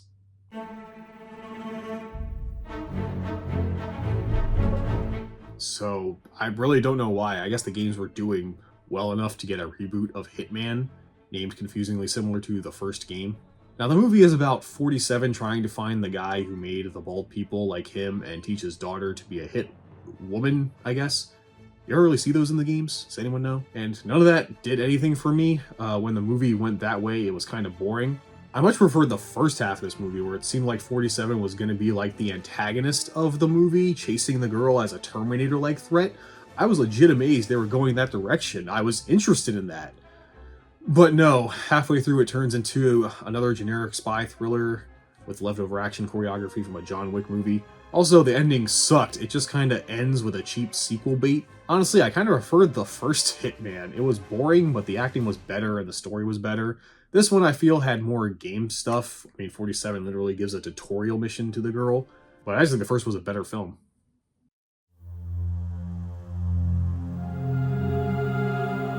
Holy shit, that's Luke Cage! From Luke Cage!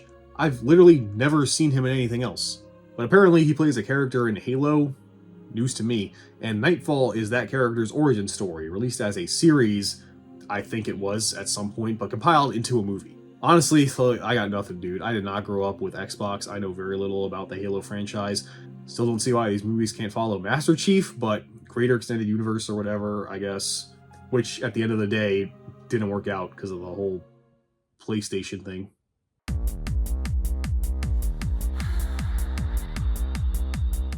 A live-action Dead Rising movie? The fact I've never heard of it probably means it's bad.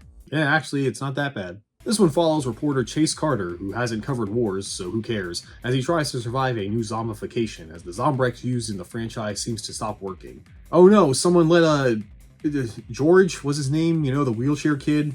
I think that was his name. So I'll give one thing, this movie nails the feeling of Dead Rising.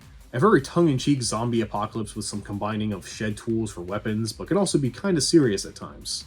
One thing I didn't like at first, but kinda grew on me, is Rob Riggle playing Frank West, who's covered wars, you know. But he's not really Frank, it's just Rob Riggle doing improv. He's not Frank West at all. And at first, I didn't like that, but some of his improv did kind of get a laugh out of me. Crazy. What happens when they don't like what you're doing and they come to your house in an unmarked van, throw you in the back, and take you to a secret base in Uzbekistan where they will hook up electrodes to your ball sack and make you talk? Frank. That's a fact. No. Google it. Also, for some reason, the last half of this movie was awesome, with Chase and his love interest, the girl who doesn't matter, fighting these Mad Max psychos while his camera woman slowly uncovers a conspiracy in the government. It even ends on both a cliffhanger for a sequel, which, spoilers, it did get. But if it ended here, it was actually kind of awesome and a bittersweet ending, like, we won, but they also lost. Yeah, it's weird, this is a rare time when the movie got better as I watched it, because the first half was kind of boring and the acting could have been better. But after watching the whole thing, yeah, not a bad flick, and one of the more game-accurate ones in terms of tone anyway.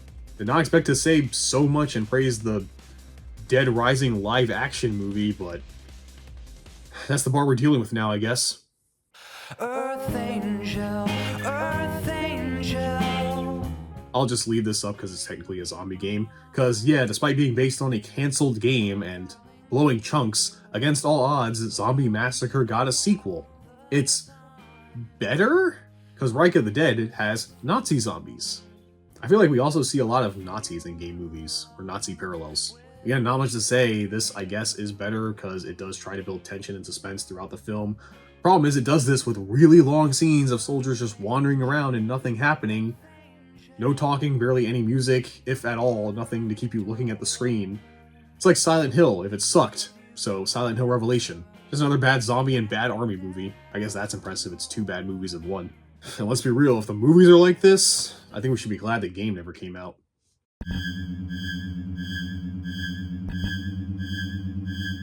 This one's weird. Ao Oni 2.0 is the second Ao Oni movie, but it's not a sequel? It's kind of a retelling of the first movie. It involves the same characters, but they're all played by different actors, ones that aren't better, and it's kind of the same story, just told differently. So, all of my same complaints with the first one, 2.0. I guess Ao Oni didn't have enough from the source to make a proper sequel, so why'd they even make a sequel?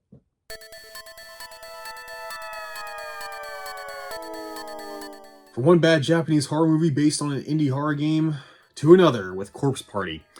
I have actually played this game a long time ago. All I remember is high schoolers dying, and that's what this movie is. It's a pretty straightforward gore fest. They don't really give reasons to care about the characters or even give them a story, really. The movie is just watching these kids die brutal deaths, and it's not that interesting. Because the effects are not great if you can see them. This movie is so dark, probably to hide the quality of the effects, and the actual gore is more like the scraps from a Mortal Kombat movie. I guess the acting was good. I don't think anyone did a bad job, but lack of any story or characters or arcs or anything for me to care just makes this a gore fest. It's like a Saw movie, just not as funny. I'm not even gonna fucking bother. This fucking sucked. I don't care. I tried hard, but girl, wait so long. Well, what I was worried about happened with this movie again, the pacing, but in a different way. This is definitely the worst Persona movie so far, as the pacing and structure is kind of fucked, because they try to cover like a month and some change, but that time in the game is filled with a lot of character growth and introspection and big reveals and twists, and they just couldn't cram all of that into 2 hours. Really, I think they should have put the last half of this into the next movie, because there's not much left in the game. It's a bunch of dicking around for like 2 months and grinding until the final boss, so I have no idea how they're going to stretch that out. But if it's like this, I hope they do better, because yeah, all the usual stuff, the animation and shit is fine. Hotak-kun's little arc in this one is kind of the same as the first, so nothing new there. Again, I'm probably harsher just because I'm tired of experiencing this particular story so much, but it's still a good movie in general in terms of stuff I've seen, you know? Just, I don't think they knew what to do after the mid-game portion.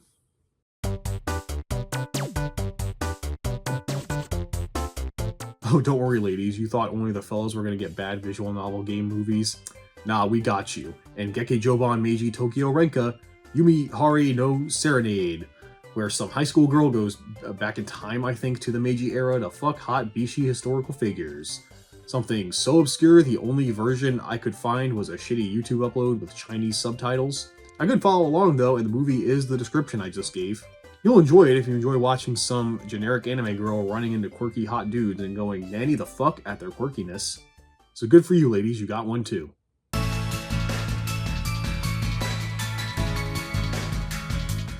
So this one's just another music video compilation, and I want to show I am being fair. I am actually watching this shit, because this one I actually did not hate some of the songs. Some I'd even say I kind of liked. That's the only nice thing I can say about it, because again, it's just a bunch of PS1 music videos.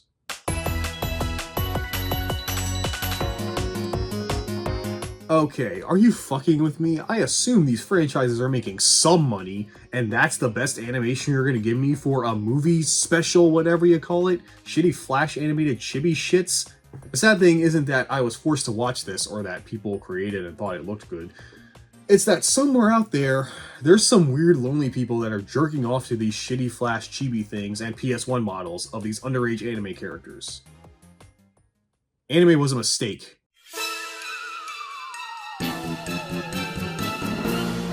So there are actually a couple more Yokai Watch movies, because while it didn't do too well in the West, it was still very big in Japan for a time. So we got Yokai Watch, Enmadayo Toitsutsu no Monogatari da Nyan, which was kind of disappointing. It's kind of an anthology movie of several stories revolving around different characters and completely different scenarios, but the last one does bring them all together for one final big boss battle.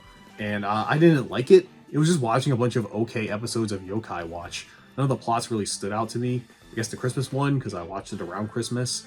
But even the final one felt so forced on how it tried to bring them all together. And still, no real Yokai Watch or Get a Po dance, so it loses like 20 points. I mean, it's well made technically with its animation and voice acting, but to me, it just wasn't very entertaining as a movie.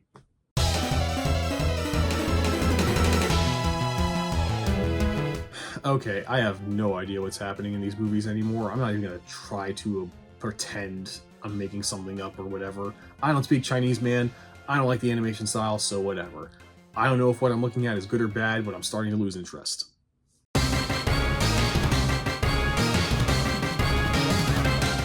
Okay, well, here we have the final Rocco Kingdom movie. Sad to see it go, but at least we still get some decent animation. Oh no, the seer disease got them. Now they're implementing CG and 2D, and it looks awful. Oh my god, the Mortal Kombat Journey guys got jobs. Okay, now it is harder for me to tell what's going on because of the animation, but from what I can gather, this seems like a reboot of the series with new designs and the supporting cast is completely different. Also, while I may not be able to understand Chinese, I can understand music, and there are songs in this, and they are not good. I would know. I listened to a Chinese musician once, like 10 years ago.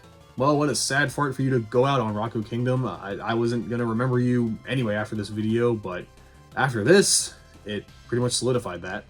Well, I hope the animators that did the first three moved on to better things, and the animators that did this movie went back to art school.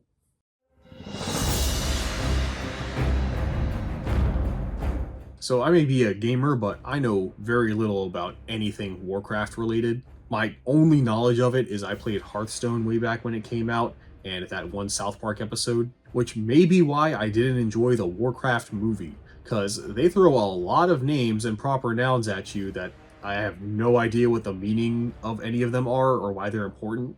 Honestly, I was barely following along with the plot in general, which is simple, orcs invade human land, but the terminology just kept throwing me off. Like, what the fuck is an OnlyFans? And unfortunately, the stuff I did follow wasn't interesting. Like, the characters were all just generic fantasy stereotypes that had no compelling personalities or gave me any reason to care if they lived or died. And the acting was kind of mixed. Some did fine, others needed some more takes. Overall, I think it's maybe better if you're a Warcraft fan, you know the lore, but as a casual, I just got a generic fantasy movie out of it. I guess one thing I think they did well is the CGI. I thought it looked really good.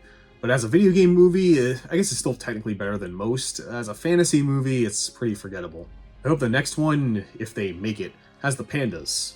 That's a thing, right? Everyone loves the pandas? I think I remember that.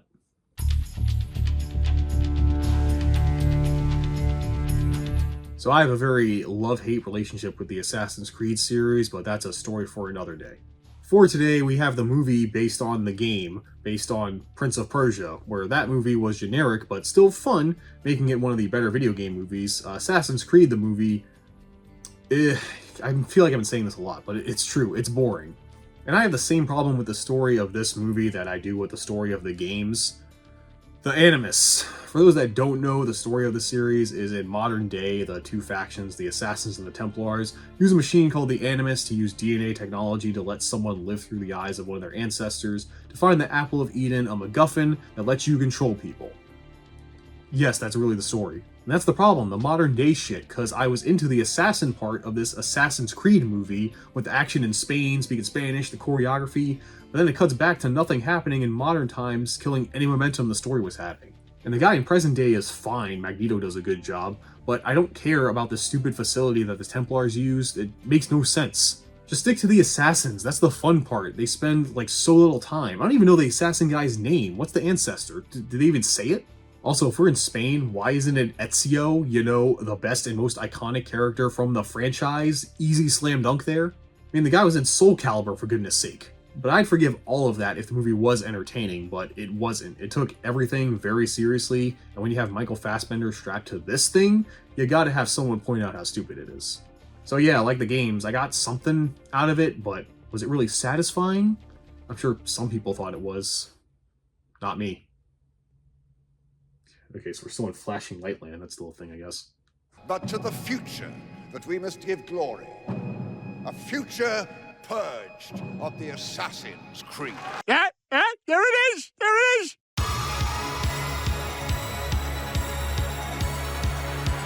Speaking of movies that take itself too seriously, Dead Rising Endgame, the sequel to Watchtower, which I ended up liking more than I expected. The sequel, I hated more than I expected to, because any identity that movie had is gone. This is a generic action movie featuring zombies. Any semblance of fun is gone, no snappy dialogue, no crazy weapons. Hell, I even miss Rob Riggle's improv. It's sorely needed now, because without any of that stuff, this is no better than something like Zombie Massacre. Even characters that returned are now more boring, because they're now darker, deeper, more broken, which means they're uninteresting to watch. The actors are fine, I think they're doing a fine job, it's just, man, they got nothing. There was only really one moment with some dumb action that gave any semblance of Dead Rising. The rest is trying to be a bad Resident Evil movie. So, a regular Resident Evil movie. It's a shame, because the first one got better as it went on. This one was lame from start to finish.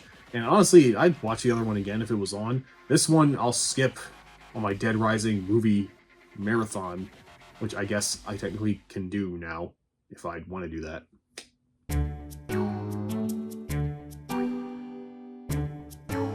The third Yokai Watch movie, Yokai Watch Soratobu Kujira to Double no Sekai no Daiboken Danyan. I'm working on my Japanese, okay? Now, that title I just said is actually the best one so far for its concept alone, or the world of yokai becomes live action, but not just cause it's a live action movie, it's cause a yokai's power makes the entire world switch between animation and live action, due to an actually sad story about a girl who loses her dream of dancing after a car accident. And seeing them not seamlessly, but pretty convincingly switch between the two or even combine them is fun to watch. And I think even the people making this thought so, because I think it spends too much time showing off the differences between the two worlds, where I wish it spent more time on the girl's story. It's the best part. Instead, we get a very long scene fetishizing a real-life child.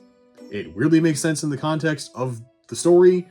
It's still really uncomfortable. But still, the production value here is on display. This must have been when they were actually really big. They had that big yen to spend. Most importantly, though, This movie gets an automatic 10 out of 10 for having a live action Geta Geta Po and Yokai Watch Dance. Fucking finally, amazing film.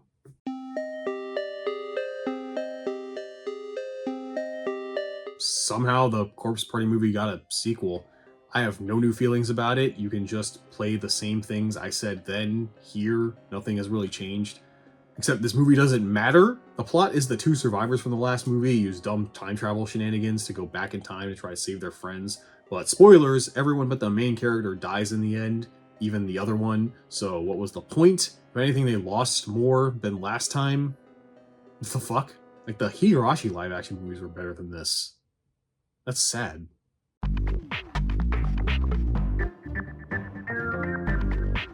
Alright, hell yeah, Ratchet & Clank fucking rules. I love this series. It's one of my favorite PlayStation franchises, and I'm glad it's still kinda around today. Hopefully we'll get a new one once Insomniac is done in the dark Marvel video game mines. The movie does not rule. It's essentially the plot of the reboot/remake, but without the fun gameplay. You realize, man, these writers think they're funnier than they are. As much as I love this series, this movie ain't it. The jokes are not funny, the characters and story are basic bitch Saturday morning cartoon vibes. And the animation is, I mean, it looks good, but when models need to be more animated, squash and stretch more, they just don't. Cool. In fact, this movie is so generic and boring, my brain didn't save space for it, because I didn't realize until halfway through that I'd seen this before, back when it came out. I just wiped it from my memory. So considering I'm such a big fan of the series, and even I forgot that this movie existed, and I saw it, should say more than any other critiques I can give. Skip this, play the games, they're awesome. And Sly Cooper. And Jak and Daxter.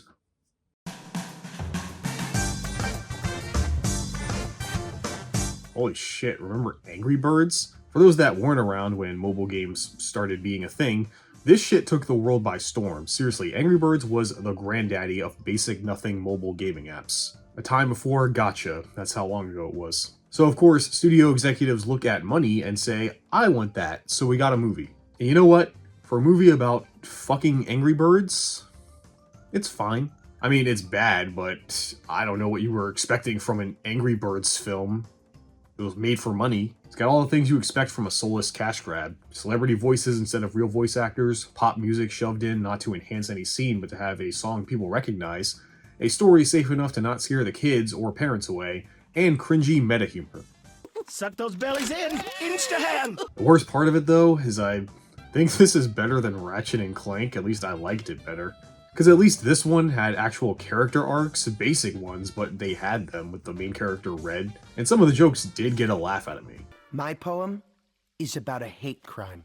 So yeah, it's what I expected from an Angry Birds movie. I don't know what else you want from me. It's Angry Birds, you know? Ironically, something not really worth getting angry over, or displaying any emotion whatsoever.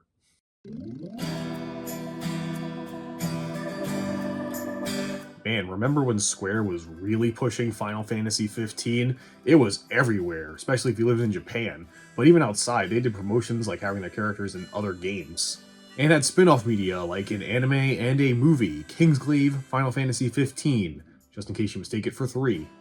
And man, I did not care about anything happening here. This movie is one of those prequels that leads into where the story of the game begins. Specifically, it's the big siege on Noctis Lucius Callum's home. In the game, you don't really see any of this. You show up, see the aftermath, and continue the road trip. And man, I think the game needed this more than a whole individual movie. If I saw this stuff happen in the game when I was playing it, I probably would have cared more. Here in this movie, no, because this is another game movie that throws a lot of proper nouns and made-up words expecting you to know them. And I don't, because I'm not interested in 15's world. It's just the Midwest of America. When you live in America, that's not that fantasy. There's also really no tension, because the new characters you've never seen, who cares what happens to them? They don't show up in the game, so why do I care if they live or die? And I already know what happens to everyone else, because I've played the game, so who's this for? Only good thing is, again, the movie looks great. This is the final actual Final Fantasy movie, and even Spirits Within, you know, one thing you can't deny on all of them is they look amazing, even today. But looks are nothing without substance, and this has none. I usually say play the game instead, but even the game's kinda alright.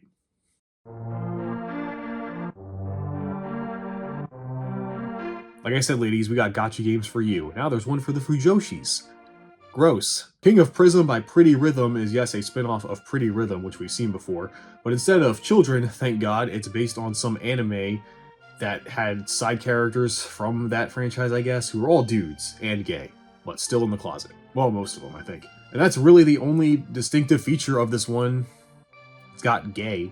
Other than that, it's basic idol bullshit you've seen before, just with naked dudes, which thankfully is something different, not exactly what I wanted personally, but I'll take man-ass over children. The songs were fine, by the way, no reaction from me whatsoever.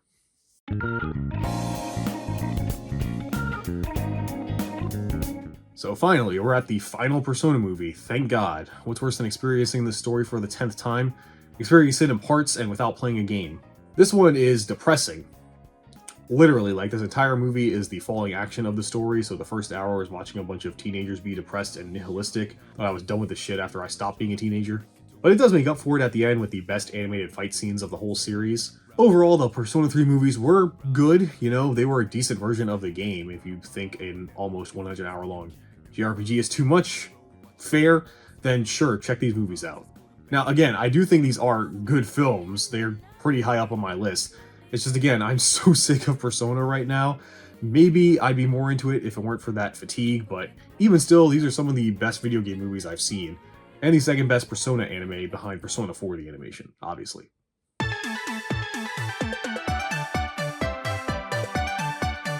I'm surprised I'm saying this, but I actually almost kinda liked this Pre-Para movie. Because it starts off as this wacky races type of thing you have to do to get some other moe volley bitch. And the jokes seemed a lot more stupid, which I liked. It seems like the people making this were having fun instead of trying to sell me pedophilia.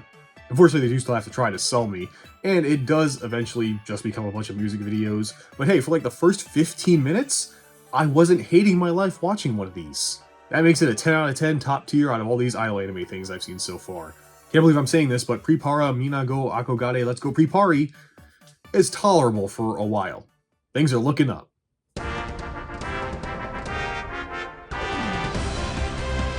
So I have no idea what a Monster Strike is. Apparently it's a mobile gaming app that got a web anime, or an ONA for the cool kids. And that got a movie, Monster Strike the Movie, which thanks to time travel shenanigans is a prequel and a sequel to that anime, and I guess the games maybe, ow. And like the other movies we've seen that also have a show that it's based on, it explains very little about its world and concepts. I mean, it's not hard to follow kids slingshot monsters with their phones, but it's a game with holograms, I think, like Yu-Gi-Oh type technology shit, but they're also real at the same time, like Digimon? Okay, maybe I'm not exactly sure how this works.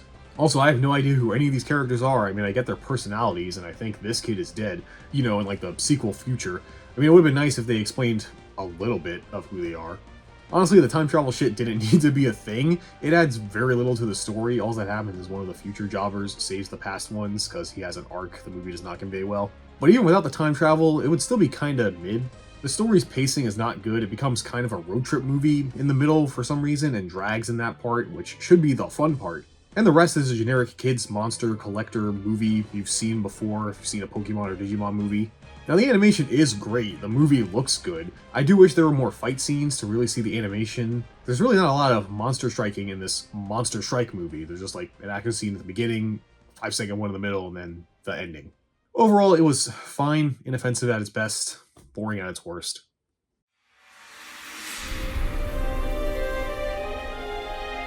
Wow, Dragon Nest, you did not deserve a sequel, and after watching it, I was right. This one is worse than the first one. I'm just gonna tell you the plot. An evil dark elf is trying to destroy the world, maybe, I think that's her plan, and the hero needs to team up with his girlfriend from the last movie, this elf chick. But uh-oh, the elves are racist and think humans aren't worth shit, which develops a forced conflict of elf lady torn between love and racism.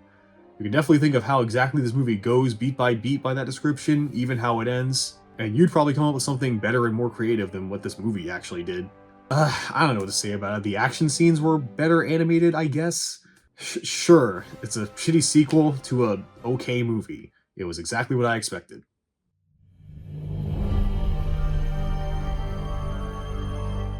So here it is, Pauly W's finale to his waifu fanfiction, appropriately named The Final Chapter. I have no thoughts whatsoever. Maybe I did in my other video, but by this point you have an opinion on these movies. Either they're dumb fun or the worst shit to scrape its ass across the big screen. I'm definitely somewhere in the middle for this whole franchise and this movie. I mean, it's got all the things you expect at this point: bad acting, bad writing, bad directing, and confusing plot, even if you've been following this franchise. But the villain from Tomb Raider does deliver the best line in this whole film series. Ah, how touching. The Trinity of bitches. That alone gives it a 10 out of 10, but it's a 5 at best, I guess. Again, there's more in my other video, probably. However, though, this is not the last we'll be seeing of live-action Resident Evil movies, or Paul A.W. and Milia Anderson-Jovovich, and Capcom movies. I wish it was the end of all those things.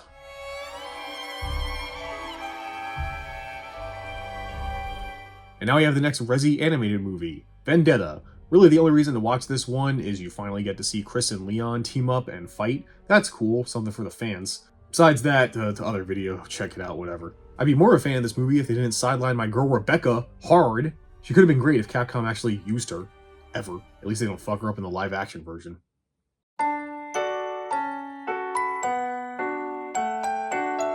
So House of Neko Atsume is based on a mobile game called Neko Atsume. It's about Nekos, I assume. That's cat in Japanese. And I'm conflicted on the movie based on it, cause it's a cheaply made slice of life movie that has nothing going on with the plot. But it also kinda slaps. The story is a writer experiencing writer's block and imposter syndrome rents a house in the boonies thinking it will help him. And it turns out the house is a major pussy magnet, and I'm not talking about his editor who's trying to help him. No, cats show up all the time. And at first he hates them, but slowly starts warming up to them, making his house more suited for them, as they help him get better mentally, and he manages to finish writing his book. And that's it, that's the whole movie. There's no conflicts, really, tension, big CGI monsters to fight. It's just a simple slice of life. What keeps it engaging is the directing and cinematography. They knew that this movie would be mostly talking, so to keep scenes interesting, where it's just two people talking, instead of just cutting between them, you know, like most movies would do, the camera's moving around, or at least the shot is framed in a way that directs your eye, or uses the environment to help tell the story of the scene.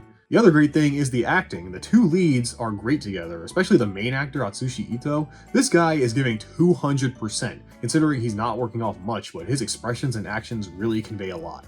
Also, I kind of like the sort of realistic ending at the end, where you expect the writer and his editor to get together, but no, at the end she shows up and is like, oh, by the way, I'm taking a leave because I'm married and pregnant. I didn't tell you because, you know, you're my client, why would I tell you? Yeah, kind of realistic and bittersweet at the same time. But yeah, I was surprised. This movie's kind of good. Like Animal Crossing, if you don't mind slice of life plots with little anything going on, then you'll enjoy this, and honestly, it was a good time.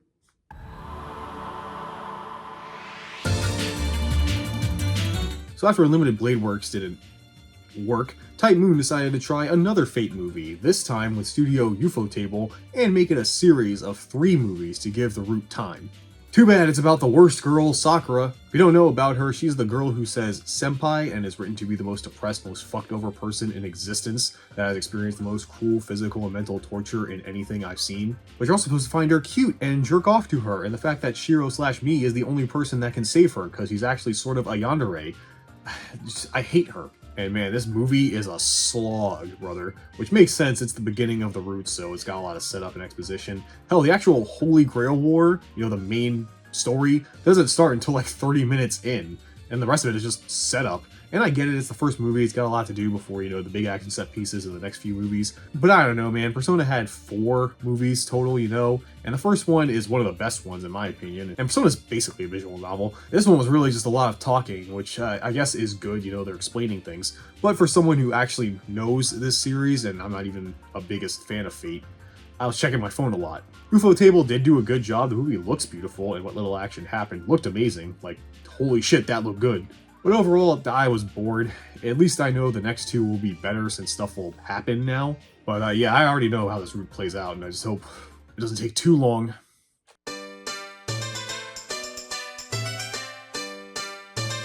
More King of Prism. Honestly, I have no idea what the fuck this mobile game is about. I've looked up several different gameplay shits here, and it's all just like menuing. What do you do in this game? I don't care, and I don't really remember about this movie, to be honest. I'm not even gonna rewatch it, so I'll put it somewhere in the middle of the rankings probably. It's the gay one if you forgot.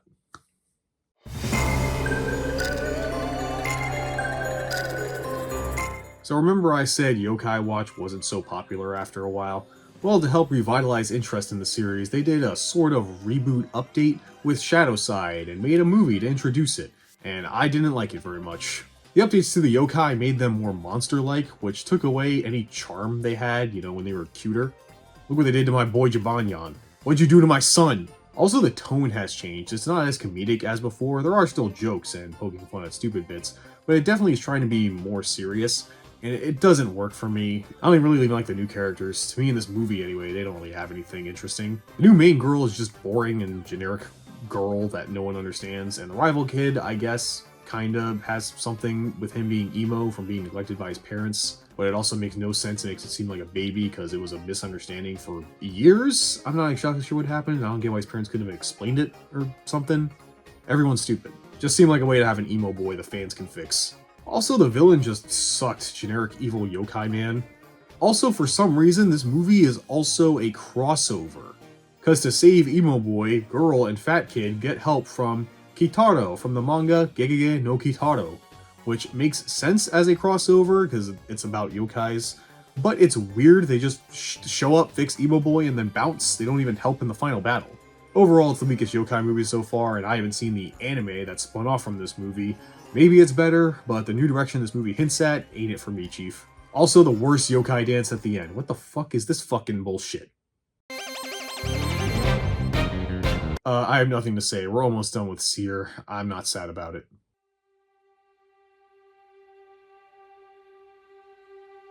So in 2013, Tomb Raider was rebooted by Crystal Dynamics and Square Enix, and basically made Uncharted with a girl. I know it has its fans, but there's a reason every time Lara appears, it's the old version, and even as she's being rebooted again, they're going more for the old Lara's aesthetic, because new Lara is cool, but she's not really Lara Croft, you know?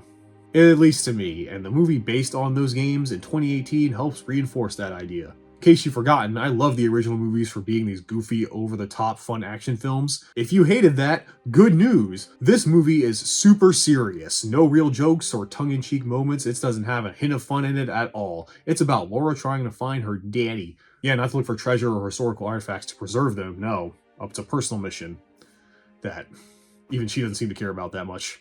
Lara the Tomb Raider is not here to raid a tomb. She does, but just because the plot needs her to. And I don't like that or how they try to make Lara more hashtag relatable. I don't really know how you can relate to a beautiful, rich archaeologist slash marksman slash amateur fighter. It really feels like the people making this don't get the appeal of Tomb Raider or Lara Croft to me. I do think the actress does a good job, it's not her fault. They just don't give her much of a character to portray. I think Lara in the reboot games is much better. At least she's actually interesting there. Because of that, there's no reason to care about what's going on. I don't care about her dad. She doesn't care about the villain trying to get a plague or something. I don't really know what they're trying to do, actually. So with lack of any charm or fun, the new Tomb Raider is just an average adventure movie. This definitely ain't no Indiana Jones, and despite teasing a sequel, being that it's been 8 years since this movie, and knowing the future of this franchise, it looks like Reboot Lara is only going to appear now as maybe a DLC costume or something.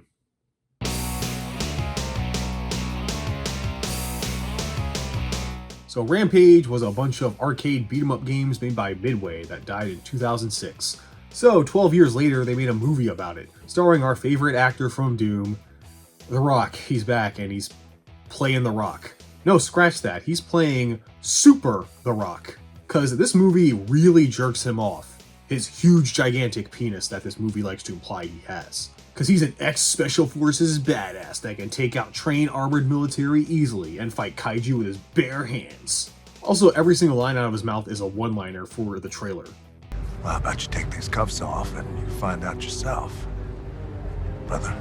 Well, even assholes deserve a second chance. That's right. Let's kick some ass. And no, the other dialogue isn't any better. Who cares about the dumb characters or the dumb story, right? You come here because you want to see kaiju fights. And yeah, kind of get that near the end. And it's cool, and watching The Rock talk to monkeys is funny. Sorry, apes. And overall, it is just a dumb, kind of fun, disaster kaiju movie, summer blockbuster vibes. So not the worst thing I've seen, at least this movie does know it's stupid. But I just don't like The Rock, man. He plays himself all the time, and the story did suck, so while I do like this kind of movie, usually, some things just kept me from really enjoying it.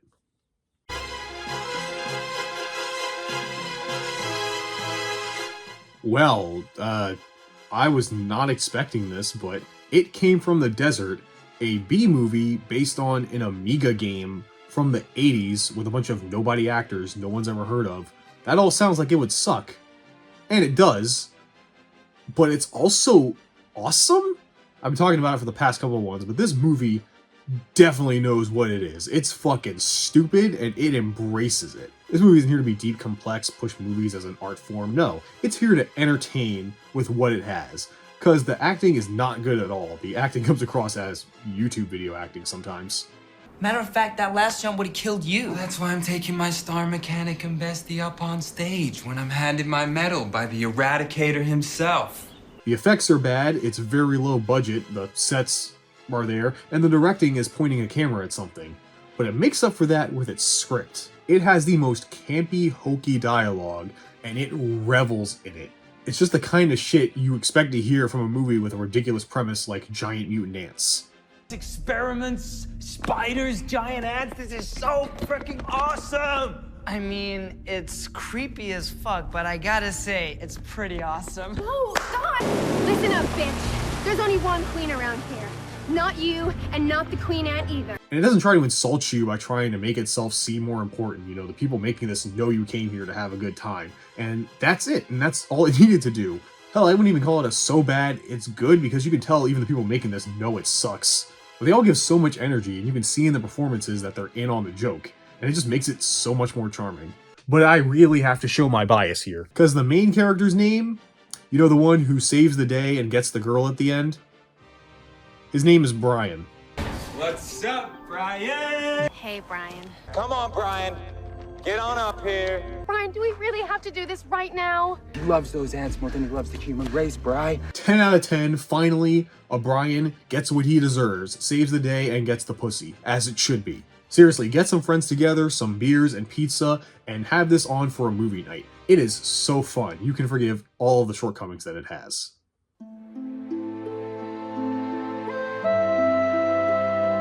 Well, Seer must be making those big bucks, or someone just had a lot of money lying around, cause we have our first Chinese live-action video game movie. Based on the game, I'm not even going to try to pronounce that, we have Legend of the Ancient Sword. And this did have subtitles in English, so I could follow it. Despite that, I was still lost on this world. It seems like there's a lot going on with various factions and races, but the movie doesn't really explain them all. It really expects you to have played the game, I guess. So I was kind of confused for a lot of it.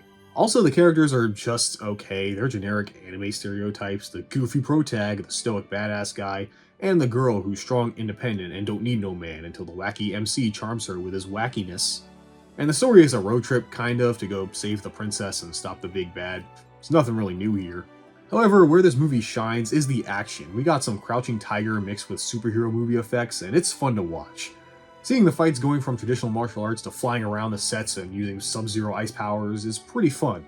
And also, I don't understand the world, but the sets are impressive. It looks like a mix of traditional sets and CGI, at least to me. Might be all CGI, I don't know. It still looks great. So yeah, while not breaking barriers in video game movies, it's a fun, if not confusing, over-the-top kung fu movie with superpowers. Sounds great to me.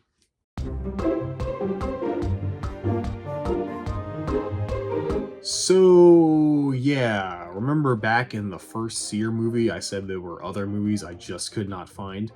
Well, surprisingly, the second Monster Strike movie, Sword no Kanata, was one of them. Yeah, the first one found super easily, but for some reason, this thing is fucking nowhere, man. Not on any official streaming sites, not on any unofficial pirate-related streaming sites. Couldn't find any shitty YouTube re-uploads. I could barely find any information about this thing at all. Like, there's nothing on Wikipedia, the fan wiki has like a sentence about it. For some reason, this thing is just scrubbed from the internet. The only way I was able to possibly watch this is I found DVDs from shady eBay sellers that are in a language I don't speak, if they even send it to me after buying it, so fuck it, I tried my best, but again, could not find this movie. From what little I did see about it, apparently a lot of people say it's bad, which is probably why I can't find it, but hey, that's how it be sometimes. I guess even Monster Strike fans couldn't preserve this one. I don't think it's lost media, just really hard to find because nobody cares about it.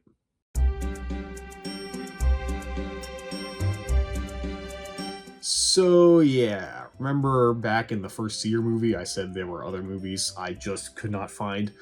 Well, 2 in a row. Now it's Tokimeki Restaurant, almost a memorial, Miracle 6. Now at least this one makes more sense than Monster Strike, as it's based on some obscure idle mobile game done by Production IG, surprisingly. And I guess, again, it wasn't worth preserving or putting up online, because I couldn't find this anywhere, brother. I guess there were just some anime that are either so bad or so obscure that even in 2018, no one bothered to care. This is why media, no matter how bad, should be preserved in some way. We were denied this. Stop killing games. Stop killing my mobile game anime adaptations.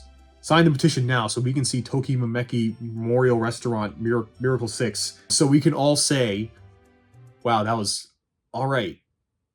The people deserve it.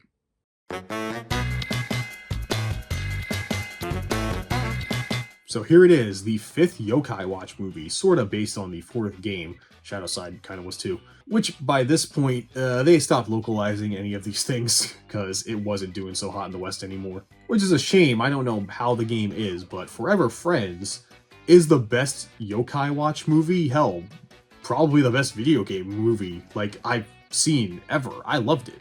Taking place 6 years before the first game, it follows Shin, a boy whose mom is killed by a yokai, and afterwards meets Itsuki, a strange boy who tells him he can save his mother by finding and beating the yokai who did it, because it took her soul as his sister's was taken too, and they team up with Tai, a sorcerer, whose grandma is missing, to meet yokai and save their families. And that's all I want to say, because this movie actually has some great twists and turns to keep the story interesting, including a really well set up twist at the end that actually ties into a major character in the Yokai Watch lore. Even I didn't catch on until they revealed it, and it made sense. Also, this movie nails the tone and emotions perfectly. It gets dark and serious like the last one wanted to be. I mean, the movie starts off with Shin's mom dying, and him about to kill himself because of his grief. Jeebus. But then it even still knows how to have fun. Seeing the kids interact with the yokai and their strangeness is so enjoyable, not just because of the dialogue, but the animation helps convey it all too. It's top tier. Everything's so colorful and expressive, from the comedic moments to the action. And I think best of all, I actually cared about what's happening and these characters, which is something I've not said a lot over 150 movies, have I? Absolute fucking banger movie. Finally, I'm replacing Silent Hill. That's right, this is the new best video game movie, because it fires on all cylinders at the start and does not stop. I really have no complaints. Watch this movie, even if you don't know anything about Yokai Watch, you'll enjoy it, trust me.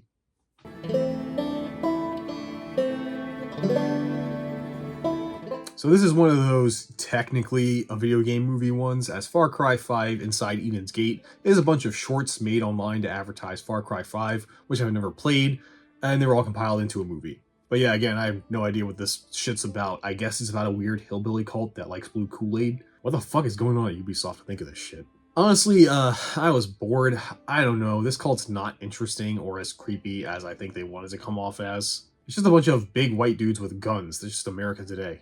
And the main bad guy just controls them because of the Kool-Aid, not because he's actually charismatic or able to sway people. He uses drugs. Wow. How terrifying. I do like the actor playing the main bad guy. He's got that seedy fake religious leader vibe down. Greed, war, starvation. Because people have turned away from God. And you need to like him, as this is mostly listening to him prattle on about random bullshit. But yeah, I assume this short is like the game. Fun for 5 minutes, until you realize you've probably seen this somewhere before.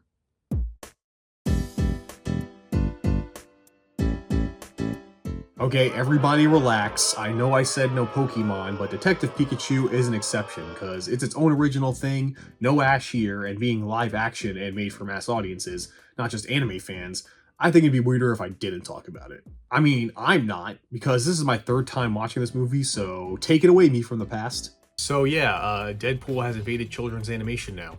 Detective Pikachu, I'm still convinced to this day, was a fever dream we all had. When you heard Ryan Reynolds as Pikachu, admit, we all thought it was just a meme. But then even when I was watching this movie, when it came out in theaters, I'm still convinced to this day that this is just a fan film on YouTube that everyone was tricked into thinking is an actual official Pokemon movie. I mean, I guess either way you look at it, I like this movie, it's just a fun time. If you don't know, the movie follows Tim Goodman, who is told his father Henry died in a car crash. When going to set his affairs in order, he finds a Pikachu that talks, but He's the only one that can understand it, and the Pikachu has amnesia and only remembers he was Henry's partner, and they were investigating a mysterious substance called R. So now Tim and Yellow Lantern have to solve the mystery of what happened to his dad and what R is in Rhyme City. I mean, yeah, like I said, the movie's just a fun time. It doesn't have to be anything super overly complicated or complex. It's just a movie that doesn't take itself seriously at all, and I love it for it. I mean, like, there are just some moments in this film that make you think, holy shit, Pokemon actually let this fly? Like, you know, Pokemon, the thing that's trying to be the most wholesome, most child-friendly franchise in existence. Like the scene where Tim pretends to pour gasoline on a Mr. Mime and set him on fire? What the fuck? This is Pokemon. Or just lines like this. Not everyone can pull off wearing the skull of their dead relative, but, you know, you sure can. Yeah, it's not explicit or adult, but come on, half the things said and done in this film as jokes, you would have never thought Pokemon would even associate themselves with. And for that, considering how it took some small risks like that, and it has kind of an original story compared to what I've seen before, I think this is the best Pokemon movie. I have said it, so therefore it's fact.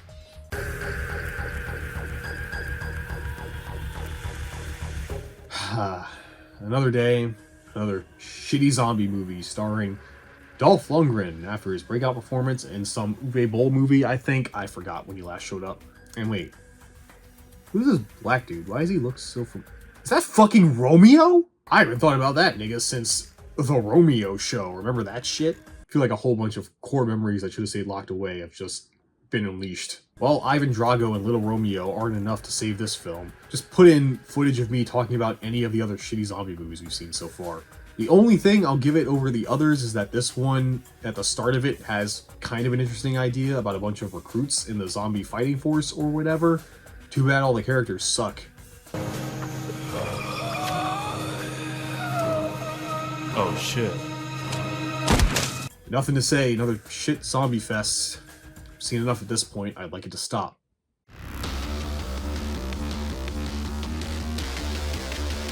So with the recent Doom remakes being awesome, I guess the bigwigs upstairs decided to try another Doom movie with Doom Annihilation. Cause Annihilation has had such a good track record. Now I will say it's technically better than the first Doom, but I like the first Doom movie more, cause that one was a dumb, stupid action film, well, when it wasn't boring. This one leans a little more into the horror, but does it terribly. You don't care about the characters, they are just fodder for the not demons, they're more like zombies. And this movie really tries to get you to care. They spend so long setting them up only to kill them off so unceremoniously sometimes. Hell, even the way it's shot, I couldn't even tell who died a lot of the time. Also, the acting is not great. Every performance is flat, especially the main actress. I'm sorry, I don't buy her as a badass Marine. She's so tiny. What the fuck is going on? No bullshit! There's something you are not telling us. And the action is bad. It's just shooting at zombies. Sometimes you see it happening. So yeah, technically it's another bad zombie movie, just in space. Why are there so many bad zombie movies? Yeah, it's got no heart, no tension, no real Doom, honestly, besides the end where she goes to hell, kind of. Doom Guy doesn't even show up in any of these movies. Him and Master Chief getting sidelined in their own movies all the time. It's fucking Doom.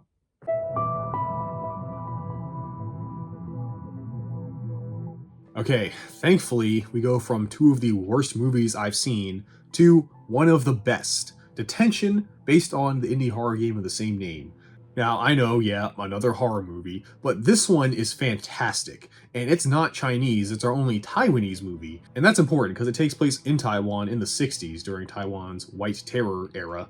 Google it, about high schoolers who get trapped in their school with a bunch of monsters, but it uses its time and location to tell a deep and complex story about fighting oppression, freedom, loyalty. It's got some really dark and mature themes here. And well, it's not perfect, it does kind of work it in a way where I feel like it messes with the pacing a bit, but it still worked enough for me. Honestly, this movie made me uncomfortable in a good way. Not because of the monsters or anything, but seeing them accurately portray the horrific things done to the Taiwanese people during this time, it gets pretty real. They don't shy away from it. And those moments are enhanced by the acting. You feel these characters' pain just from their acting. The lead, Jingle Wang, sorry if I mispronounced that, acts the shit out of her role, as this girl stuck in a terrible household during this period. I mean, she won an award for it, so I'm not the only one that thinks so. Now, one thing you could say holds it back is the horror aspect of this. It's not really scary, as the monsters and things chasing them aren't the focus. It's more psychological, and I do think that is done well. But if you go into this expecting some scares or horror, you're not going to find it. But luckily, the directing and music are done well enough that it at least makes those scenes have the tension and anxiety you expect from that kind of movie. And while researching it, I've not played the game, but fans have said this movie does dumb down and simplify the plot. But as someone who hasn't played the game, I still enjoyed it because it's based on a real-world event, which makes it more interesting. Yeah, it's a game movie, but you don't have to have played the game to get that. And hell, if you didn't even know that, you would just think it's a decent horror movie. I would put this as the best movie, but Yokai Watch is just more my vibe, you know? It just hit me more. While this is technically a better film with its themes, acting, and cinematography, Forever Friends is just more aimed towards me. For this one, you should not sleep on. Watch it. It's incredible.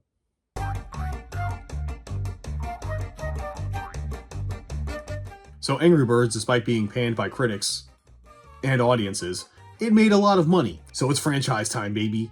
And honestly, I kind of like the second one more. Now, yeah, technically it is worse. I'm not going to argue about that at all. The plot is simpler, if there is one at all. The characters are even more one-note and only act how the script wants them to. And the jokes are lazier and not that funny. And it's more interested in making meta references and playing pop songs to make the kids clap than being entertaining. So why do I think it's an improvement over the first? Well, yeah, a lot of the jokes didn't land. When they did, they kind of hit me more than I expected. Do you spy on us with that? Yes. So, have you seen me, Yes, and it's disgusting. Just take him out. Just take him out! Thanks for taking us out, man! I hate to admit that I laughed a lot harder at some of these jokes than I did in the first one. I think it's because they tell them so fast in this movie, you know, when one doesn't work, they just move on to the next, and I guess it was quantity over quality, so I guess at some point one of them was going to work. Also, I think the villain is way more fun and funny than the pig, who's just lame. That's his whole joke. The Eagle Lady is just crazy and a dick, which makes her fun to watch, and you kind of want to see her lose. I was kind of shocked. Leslie Jones does a good job as her. Actually, does this movie have a deal with NBC or something? Because most of the cast are SNL alumni.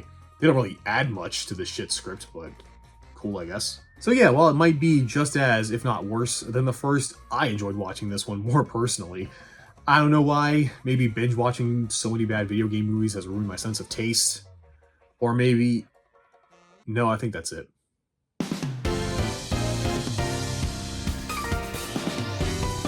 So the second Heaven's Feel movie, Lost Butterfly, still on those anime video game pretentious names, was better, but I realized my problem with these movies is their pacing. Because each of these movies is 2 hours, and yes, that is plenty of time to let the story breathe.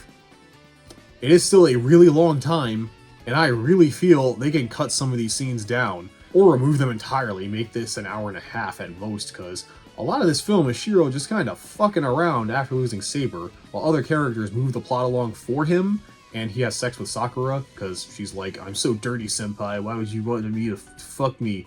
It's so toxic, this relationship. Am I the only one that sees that this girl needs a therapist, not a dick down?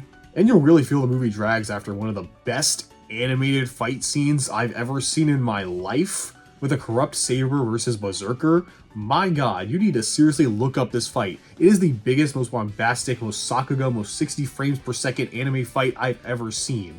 I feel like I needed a cigarette after watching this, and that's kind of to the movie's detriment, because afterwards it just goes back to more talking, because you know it's a visual novel, and you're bored because that fight was so good, you want more of that shit. I don't care about this bitch, more animation please. So yeah, again, I'm sure Fate fans, especially the incels for Sakura, love this film. To me, if it didn't have that fight scene, I would have put it on the same bar as the first one. Well, there's only one more left. Hopefully it gets Heaven's Feel to make me feel something.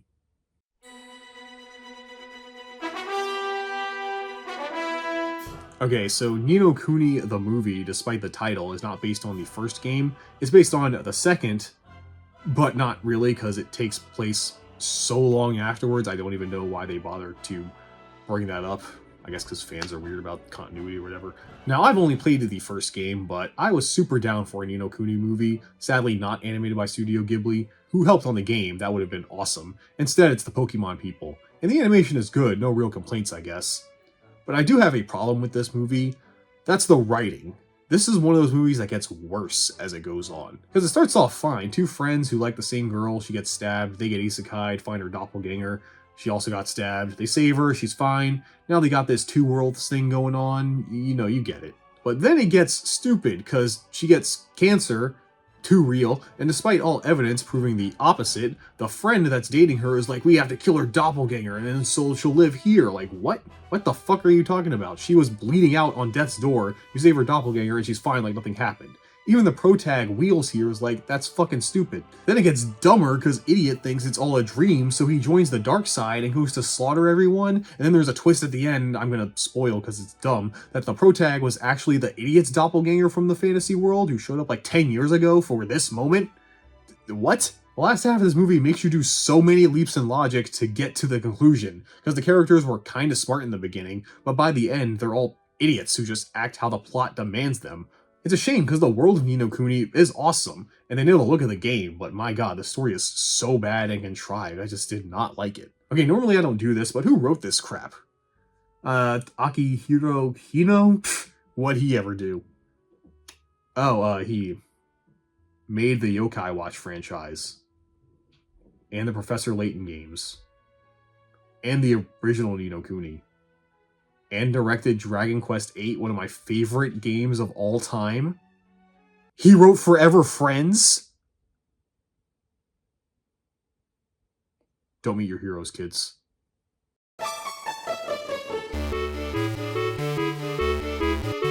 Okay, I'm putting all four of these King of Prison movies together because they're basically the same thing, a bunch of episodes that were each put into sort of a movie format, sort of, that focuses on a different dude, that are also a prequel or sequel or story that happened around the time of the first movie.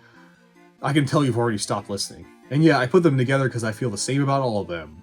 Nothing. None of them really stood out to me because it's about some concert most of the time. Also, technically, watching these movies means I was really tricked into watching an idol anime series.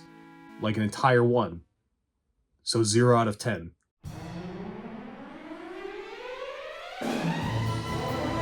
So a Dragon Quest movie adapting one of the games, in this case 5, with your story, makes so much sense it makes you wonder why they didn't do it sooner. If you don't know, Dragon Quest is huge in Japan, like, you don't understand how big this game is, even if I tried to explain it. They've had anime and manga, but this is its first big feature-length film. And apparently, fans in Japan had some criticisms for this film, cause like, well, American big-budget animated movies, they used celebrities instead of actual voice actors. We didn't in the dub, go us. And the designs are clearly not Akira Toriyama's, they are updated to be more, I guess, appealing to mass audiences, despite Akira Toriyama owning everyone's childhood. Now, I don't mind the voice acting personally, I could tell they weren't doing anime voices like I expected, but since I don't know these guys, like the cast of SNL, it didn't bother me. Also, the designs, I didn't mind either. I mean, they still looked like the characters. I even personally liked Bianca's redesign. But hey, I get fans being upset about that stuff, you know? I just didn't care that much here. My personal problems with the movie is the pacing. I seem to be saying that a lot. Because Dragon Quest V's story isn't that long when you cut out the gameplay. Now, it covers several generations, and I think has a lot of iconic moments you'd want to see adapted. And they knew they couldn't do it all, so they cut out a lot and fill all that time with montages. And it sucks because it makes certain emotional moments not hit like they should. One of the rare times I think the runtime should have been longer. It's an hour and 40 minutes, but maybe, I don't know, an extra 10 to 15 more minutes to add some small scenes here or there. Also, I don't like the twist ending of this movie, which I'm going to spoil, that this isn't an adaptation of 5 entirely. Because right at the end, it's revealed this is a VR game some jobber is playing where they erase your memory so you can be immersed in a remake of 5. And a computer virus shows up to be like, video games aren't real, bro, go touch grass. And the slime that was with the hero for the movie is actually an antivirus program who saves the day? What? Why the fuck is this in the movie? What's the point of this shit? To have some half-assed speech at the end about how video games can be real and make us feel great? I mean, yeah, I don't think anyone going to the Dragon Quest movie would not think that. Just, why is this in the movie? It adds nothing. If anything, it takes away, because it just ruins my immersion, and you're telling me the characters that I watched for the last hour and a half are just a program in a movie? I'm going to be less attached now. It feels like some video game designer or something had them put this in the script because someone said something mean to them on Twitter, probably.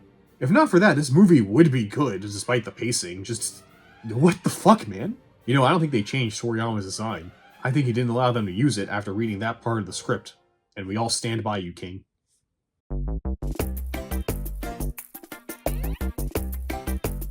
Okay, so look, I may have missed some video game movies here or there. There's just a lot of them, man. And a lot of them are not listed on Wikipedia or other such sites. It's just the more well-known ones, which is why I almost missed the 6th and final Yokai Watch movie. Yokai Watch Jam the movie, Yokai Academy Y, Can a Cat Be a Hero? That's a mouthful. And to be honest, it wouldn't have been a big deal if I did miss it, because I did not like it. So this is a spin-off, sort of, about the yokai being human now and going to school, using the watches to henshin into these things. That's fine. My problem is this isn't a movie with a singular plot. It's a bunch of 15-minute mini-adventures loosely connected by a paper-thin idea. Basically, it's a couple anime episodes, because I guess they couldn't do a whole movie with this premise. I didn't like it just because of that. Also, the animation is not movie quality. I guess it's TV anime quality, like weekly Saturday morning TV quality. And worst of all, this is very comedic in tone, but it's not funny. Most of the jokes are just people screaming and someone saying, "Stop that," or cringy, absurdist, I guess, jokes to make kids laugh. Well, I wasn't at all. Also, I can't tell what age range this is for. I'd assume for, like, little kids, like children. But there's a character who's this super sexed up nurse that all the kids lust after, and has some kind of adult humor that parents forced to watch this will understand, I guess. It really just feels like a last-ditch effort to save this franchise, man. Which maybe worked. I mean, this movie did get an anime and a game. Don't know how they were, but considering the next anime was a reboot of the original, and there's no news about the next Yokai Watch game at this time, they probably didn't do what they expected. It's been a long journey, people. 7 films, the most I think out of all the franchises in this whole video. It's the last Seer movie, this one starring Jack Black and the Furious 5. You don't know, man, this movie was hyped up to me for a while, because every single Seer movie would have an ad for this movie. Yeah, seriously. And it's just this green guy and Poe and the Jungle Book rejects trying to break out of this place. Not worth it, but probably the best one, as best as I can understand. That's the Seer movies. I'm sure the Seer fanbase will crucify me for my many hot takes of this franchise, like when I said I don't speak Chinese, but that's the role I play as a YouTuber, you know, a martyr, a genius ahead of his time, and above all, a gooner. I'm so glad I don't have to watch any more of these.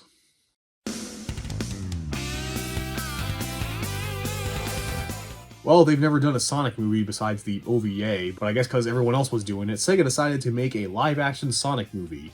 And when the first trailer came out, he looked fucking awful. Everyone hated his design, it looked terrible, everyone was memeing that this would suck, kill any chance of any Sonic movie franchises happening. But then, surprisingly, the studio did something no one expected. They listened to the fans and redesigned him to look less that and actually have an appealing character design. And thankfully they did, because if this came out with him like that, that's all anyone would talk about.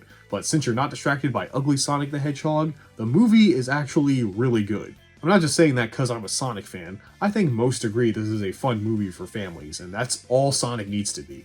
They do obviously change a lot. This isn't Mobius and Eggman's not kidnapping President's cat daughters. It takes place in our world, where Sonic has to team up with Cyclops from X-Men to escape from Jim Carrey playing Eggman, who, yeah, let's not kid, is the best part of this movie. He's not being Eggman, he's just being Jim Carrey, and I mean it. It weirdly works. You're from the power company? Oh, you must know my buddy Spencer. We play softball together. Spence. He's a good man. And they even do a good job actually having some heart to the film by having Sonic more of a kid in need of a family and guidance, which is where the humans come in. They're actually useful, unlike, say, Sonic X, where Sonic didn't need them at all, and they had a weird thing for him. The best part, though, is the movie is fun. Maybe not fun-y. I mean, I thought the jokes were fine. Not a lot of them hit for me, but when they did, they worked well. What I mean is this is a family film, one that kids can enjoy and watch, seeing Sonic, go fast, but older audiences can enjoy, because it isn't trying to appeal to the lowest common denominator. It's got stuff for them, too. And flossing. Is it the best video game movie? As much as I love him, Attention and Forever Friends are just better than Sonic. They're more tightly written and have better acting and production over this. But still, one of the best video game movies so far, honestly, ever made. I, again, may be biased, but hey, it's done well enough to be a film franchise still going on as we speak with spin-offs, which makes me happy as a Sonic fan. If only the games could see such success.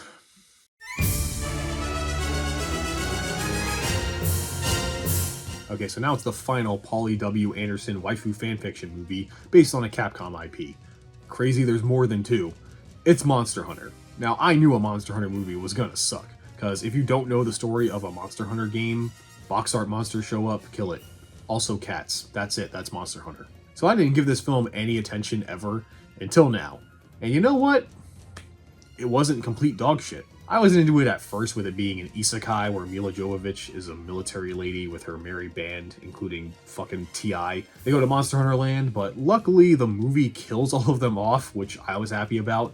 In a cool way too, actually making the monsters more like alien type of horror movie monsters and some cool scenes. By that point I was like, okay, this might be good. Then the middle of the movie is Mila and Tony Jaa not really talking, mostly he trains her in the ways of spamming dual blades, which I'm sure some people like. I thought it was boring because the movie didn't give me a reason to care about Mila's character. Notice I'm calling her real name because I don't remember her character's name. That's when I realized this isn't a story about Monster Hunter. It's just some big fight giant monster cutscene you see at the start of a hunt.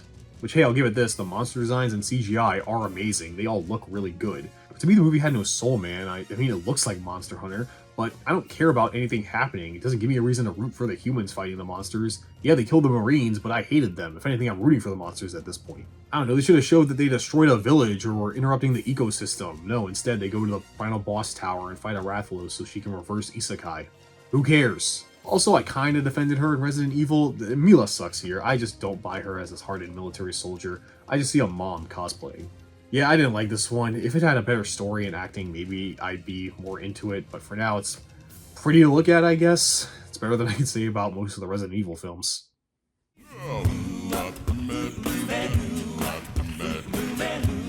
Fuck yeah, Carmen Sandiego rules, a series of educational games in the 90s that was everywhere. It's spawned a cartoon and even a game show, and has the best theme song of all time. No caps, no arguments, this shit slaps. Also up there with Yakko's World as a song that needs to be updated every so often because sometimes countries just stop. Well, in 2019, the franchise got a new cartoon on Netflix, which I've never seen but I've heard nothing but good things about. And in 2020, Netflix released a movie, technically, about it, but a bit different than what we're used to. See, Netflix, for once in their lives, actually did a good thing. Yeah, I'm shocked too. Releasing these interactive movies where your choices help shape the plot and the goal was to get the best ending. Then they reminded us they suck by one day just getting rid of all of them unceremoniously, and now we have no real way to actually experience these movies as intended. Thanks, assholes. Luckily, fans have preserved them and put them online, so we have Carmen Sandiego to steal or not to steal. Now, despite not having seen the show, you don't need to. The plot is simple. Carmen's friends are kidnapped by Vile. Yeah, she works against them in this. She's not the leader, which is weird for me. It's just to steal for them, or her friends will get woman in Yu-Gi-Oh! Brainwashed. I guess I have to call it that now. It feels weird. And the movie is you making the choices for Carmen on how to carry out the heist while saving her friends. Now, while the plot is simple, it is cool seeing all the different ways the story can end, as the wrong decision can just end your playthrough there. There's actually quite a few endings. And some choices actually do affect things later, like how characters see Carmen and if they'll help her, which will get the best endings. Now, the version I watched just did all the best answers first and then showed the alternate routes, which, again, thanks Netflix, so glad I didn't get to experience that so you can raise your prices again. I do think the voice acting is really good, and while the animation isn't my favorite art style, especially in motion, it does have a style, which I can appreciate considering, again, a lot of the shit I've seen. The best part of this movie, though, is that if you do get a good ending, you unlock a special scene of the characters singing the Carmen Sandiego theme. And given the characters they pick and why this show is so well received, you can tell that the people making this are big fans of Carmen Sandiego, which I appreciate. So yeah, it was good. I'm kind of tempted to call it one of the best video game movies because it's the only movie on this list that's also a game at the same time, you know? But Netflix fucked that up, so it's good and did make me want to check out the series. Someday, it's on my list. I'll get to it. It's a long list.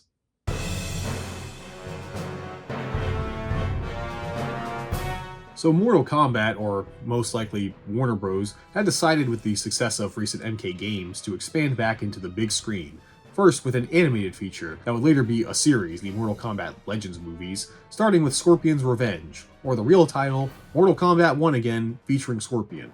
Because, yeah, despite being in the subtitle, he's barely in it. It's mostly the Mortal Kombat 1 movie retold in a less interesting way. And look, like Persona, because of how MK is, I've seen the story of Mortal Kombat 1 through 3 so many times, I'm sick of it. And this is a really basic version of it. It doesn't do anything new, it's pretty safe. And where Scorpion is concerned, yeah, he's all mad and stuff and has some arc, but again, he's barely in it. He has scenes and then he does the ending fight, but that doesn't justify the subtitle to me. I think they just put his name in the title to increase interest because Scorpion and Sub-Zero are the most well-known part of Mortal Kombat. I do think the animation was good and properly gory, but standard MK affair, nothing crazy here.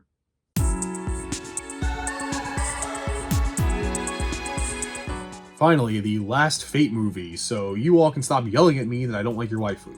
As the big finale, it does deliver on finishing all the character arcs set up, and the fights. My god, dude. You know, I'm starting to think Ufotable just took this gig, not to properly tell the story of a visual novel route for the fans, but to flex their animation skills, because again, the fight scenes are the best part. I seriously have not seen animation go this hard in my life. I just want to watch those. Because again, I don't care about Sakura, and she's in full my life sucks kill me mode, and I hate it.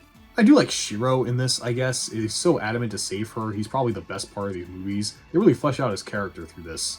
I don't like the ending. I don't think Sakura should be happy. She doesn't deserve it. But overall, this movie trilogy was pretty good. Despite my own bias, I can acknowledge that they were good. Look, I'm just so okay with her dying. I don't care.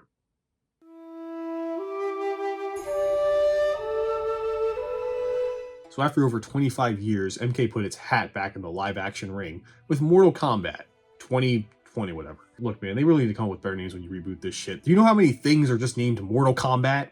Too many. Is it as good as the original? No. Is it a good film? Sure, but it's got a lot of problems. First, the good stuff. The cast is good. Everyone looks like MK, and the acting, for the most part, is pretty good. Also, the gore and fights are fun to watch. They go all out on that. Which is good. I imagine if this was one of those supposed to be rated R movies that became PG-13. And the best part of this movie is Kano, played by Josh Lawson. This guy adds some much-needed humor to the film.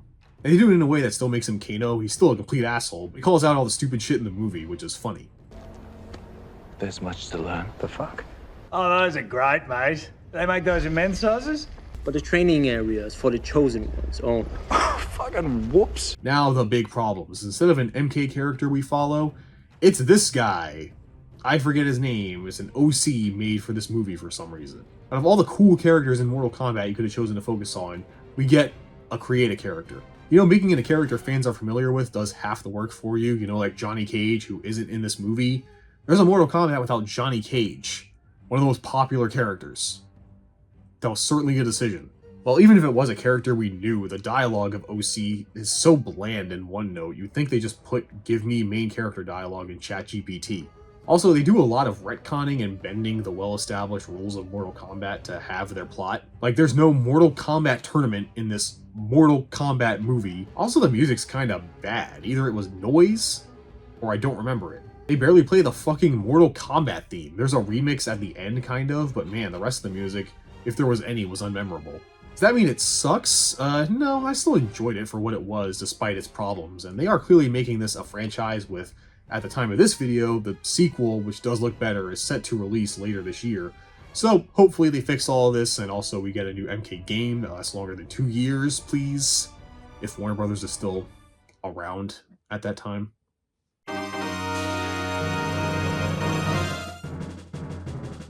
So Werewolves Within is a VR game where you play the game Werewolf, made by Red Storm Entertainment, who mostly helped make a bunch of Tom Clancy's. And in 2011, that got a live-action film adaptation produced by Ubisoft, who also published the game.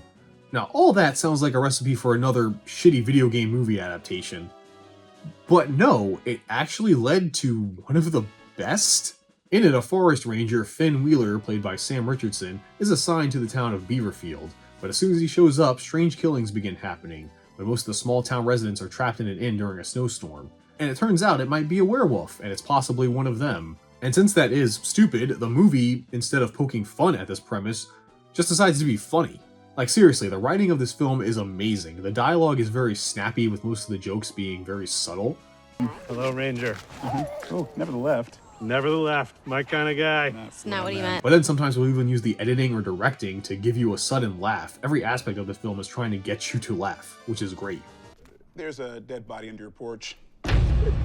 And the acting is on point. Every character has a distinct personality and motivation. While they're mostly caricatures, it works since there's a lot of them. And it's a movie, we can't go into everyone's deep backstory, but by the end, you get how everyone works. Honestly, I kind of put it on par with Clue the movie, which is a comparison I don't make lightly. I say that as a film that didn't care what it's adapting, you know, the people making it were clearly having fun and wanted you to have fun too. If I had to nitpick, while the mystery and reveal of the werewolf is done well, I do think the ending was kinda meh. Felt more like they didn't know how to end it, so they just did what they did. But that really is a nitpick, and you can tell by me not going into detail, I want you to see this film. I want this shit to be a cult classic, because of course, since, you know, it isn't some big IP like Sonic or Mortal Kombat or Mario, this movie bombed hard. But luckily, those who have seen it know it's great, and I want all the people who worked on this to go on doing great things, especially the writer, Vishnu Wolf. I hope you do more movies, because I will be there. Now again, is it the best video game movie? Well, as much as I love him, I do think this is better than Sonic. I think it's funnier and better written. But better than Detention and Forever Friends? I mean, I kind of put them all in the same category, honestly, as they all hit me in a different way, you know? I don't know, it's definitely up there, but damn. I wasn't expecting such good video game movies, honestly. I'm just starting to get hard. I mean, the bottom of the list, that's easy, but now, hang on, I need time to think.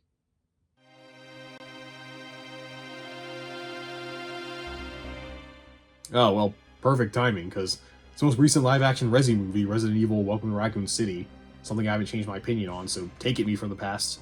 Despite being panned by critics and fans, the live-action Resi movies did actually make a lot of money. Yeah, despite most people agreeing they are bad, everyone still went to see them, I guess. And while the film series was ending, the games were receiving a sort of renaissance with its new first-person entries as well as its successful remakes. So it made sense to make another movie, why not? They got the money for it. But this time, it would be a reboot that would be more faithful to the video games. So in 2021, we got Welcome to Raccoon City, directed and written by Johannes Roberts, who is known for Welcome to Raccoon City.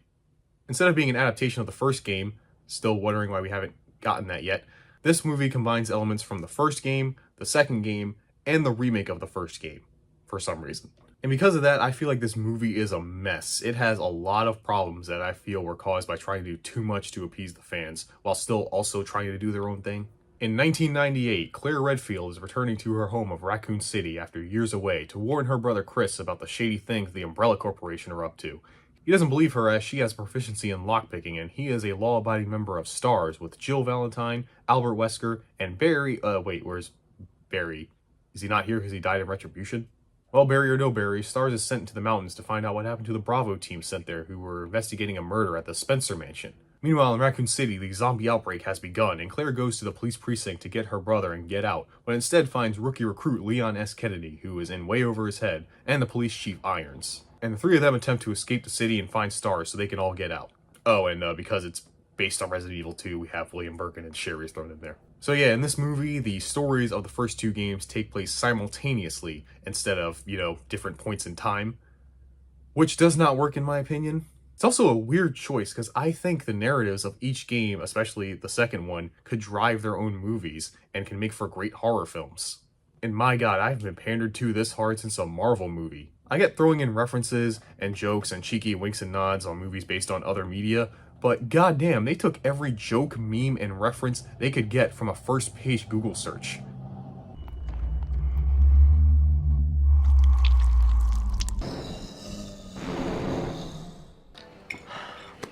Hey! You snooze, you lose. What? It's Jill Sandwich now. That was too close. You were almost a Jill sandwich. Yeah, you ever heard of the T virus? The G virus?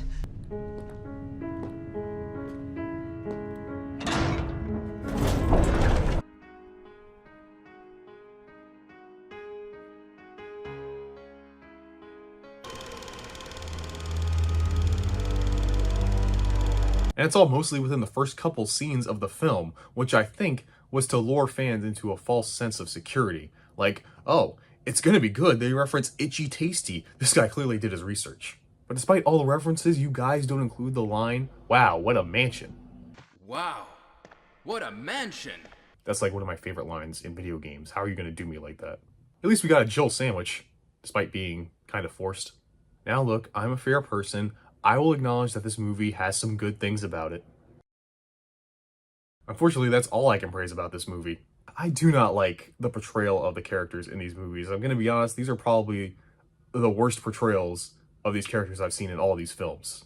Leon is the worst. They took his being a rookie cop thing way too far. Here, instead of being a capable person who's just a bit overwhelmed by the obvious situation, he's an idiot. They try to make him the comedic relief, which does not work because it's not funny. Jill is unfortunately a victim of too many cooks, so they had to neglect someone. The only thing we know about her, besides her love of sandwiches, is that she, I think, has a thing for Wesker, and she is very trigger happy. Which I guess was supposed to build up to the scene where she shoots Wesker after he betrays Stars. You know, classic Wesker. But it doesn't feel earned, because it seemed more like a running gag than an actual character trait that was building up to a satisfying payoff. Wesker sucks. I miss the other Wesker. Now I get what they're going for here. This Wesker is a more sympathetic one, not too sure about working with Umbrella, and seems to have some sort of morals and more of a connection to the Stars members. And while admirable, they try to do a different take on him, it misses the point of why we love Wesker. He's a narcissistic asshole who has no remorse for his actions and revels in every second of his monologuing. It's why he's so iconic. Ouroboros will be released into the atmosphere, ensuring complete global saturation. The shades don't make Wesker, Wesker makes the shades. Like, everything with Wesker just feels like setup for an obvious future movie that is confirmed when you see in the post-credits scene that he gets in contact with Ada Wong, which, let's hold on to that thought of this post-credits stuff. I'm going to talk about it in a bit. Let's deal with our final characters, Chris and Claire. Chris is nothing. Like Jill, we only get hints here and there, like him being straight-laced with him disapproving of Claire's criminal behavior. And he has a thing for Jill, I guess, which I hope they don't do. I really don't want them to try to force a romance here. I kind of like how platonic a lot of the relationships in Resident Evil are, but I guess characters of the opposite sex can't be friends in movies. Other than that, he does not get much. Claire, who is arguably the protagonist, gets the most, but again, doesn't really pay off in a satisfying way. Her and Chris grew up in an orphanage run by Umbrella and overseen by William Birkin. She escapes eventually, but is traumatized by the events, which is why she left Raccoon City. And I will give them this, I can at least see how this past affected her character. But she comes off as kind of a bitch sometimes. I fucking love Raccoon City.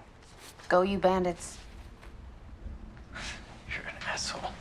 Yeah, she's supposed to be a badass and it's a tense situation, but it's also a movie. I'm supposed to like this character, but she acts like a dick a lot of the time. Then I'm supposed to cheer when she saves Chris from a mutated Birkin. I don't care. You haven't given me a reason to care. Also, they unceremoniously throw in Lisa Trevor, who, if you don't know, Lisa is unironically the saddest and most tragic character in Resident Evil lore. Being constantly experimented on for years, she is now in a constant state of suffering physically and mentally, but due to her hyper-regenerative abilities that she's gotten through doing all the experiments, she is almost invincible and can't really die. And that's a very base understanding of her backstory. It's one of the best ones in the entire series and was integrated very well into the Resident Evil 1 remake. Here she shows up for one scene and then fucks off. We never learn anything about her. Like, you have no idea about this character unless you played the game. What was the point of her inclusion? The same can be said for Sherry Birkin and Chief Irons. Irons is one of the better antagonists in Resident Evil, in my opinion. You know, real creepy, manipulative asshole kind of guy. Here, he's kind of an asshole to Leon, then dies anticlimactically to a liquor. Why was he even in this movie? Sherry not only acts as extra motivation for Claire and the player to make it out of the situation, but she also serves a narrative purpose with her connection to the Birkins and the experiments going on with the G-Virus. In this movie, she's just there. And this is why you don't combine two narratives into one, because you had to cram so much shit into it that you had to neglect certain aspects of the original story that most people liked. Call me crazy, but I feel like if you just separated them and did one movie based on the first game and one movie based on the second game, you might have had time to develop all these things, but that's just speculation at this point. Like, I would have liked to see Barry. I like Barry. I would like to see the Tyrant Bravo team. Speaking of Rebecca, I guess she should consider herself lucky she was spared from live-action Resi. And then there's all the obvious shit I don't like that is used to set up a future movie. You know, stuff with Lisa, Sherry kind of, Wesker, Ada. It's all to build on to a sequel, and I hate that. Leave that shit to comic book movies. Other movies, I want a complete experience in one film. Then maybe, when you get a sequel, expand on the stuff you couldn't do in the first one. But no, I guess since Marvel made a lot of money, films now have to be made just to set up other films. Awesome. Honestly, after watching it, I would much rather watch any of the Anderson films. I mean, yeah, they were dumb and stupid, but at least I could say they were more entertaining than this one. Even if they do another one, which I kind of doubt considering how badly this movie did critically and financially, I wouldn't want to go see it. But if you told me Anderson and Miller were returning to the live-action Resident Evil films, I'd be curious to check it out at least. I can say that much. It just seems Capcom for some reason is incapable of giving the live-action movie rights to someone who can actually make a good film. The only good Capcom films are only good because of how bad they are. I guess this is a long way of me saying, just play the games instead.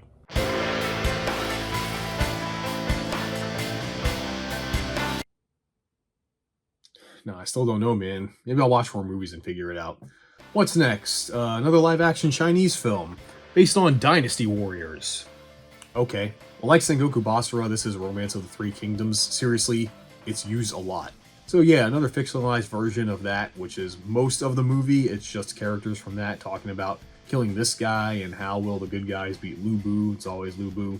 The best part of this is the sets. They are amazing, and the fights are cool. It's what's expected of a Musou game, you know, super over the top, and apparently everyone has superpowers, but it really only uses them for like the first and last fight scene.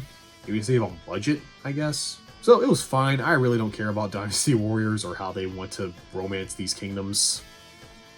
Good movie, I guess.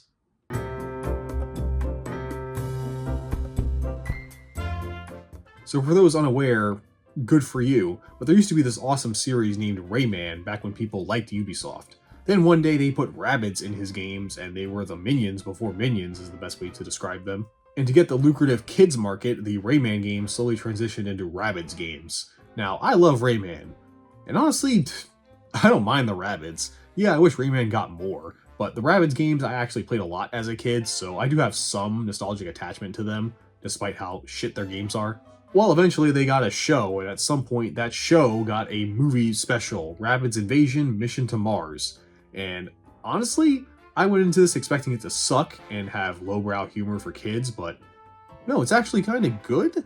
About a smart rabbit who tries to get away from his retarded brethren by getting on a mission to Mars and meeting aliens, but the guy in charge wants to blow up Mars because I forget why, it doesn't matter. The reason this surprised me is that it uses the rabbits being annoying pieces of shit as part of the plot. But that leads into the smart rabbit getting some actual character development. Yeah, character development in a Rabbids movie, where he comes to accept his peers and they accept him, because, yeah, they're all weird to each other and different, but that's okay. It doesn't make them lesser, they're just different and shouldn't be treated as nothing.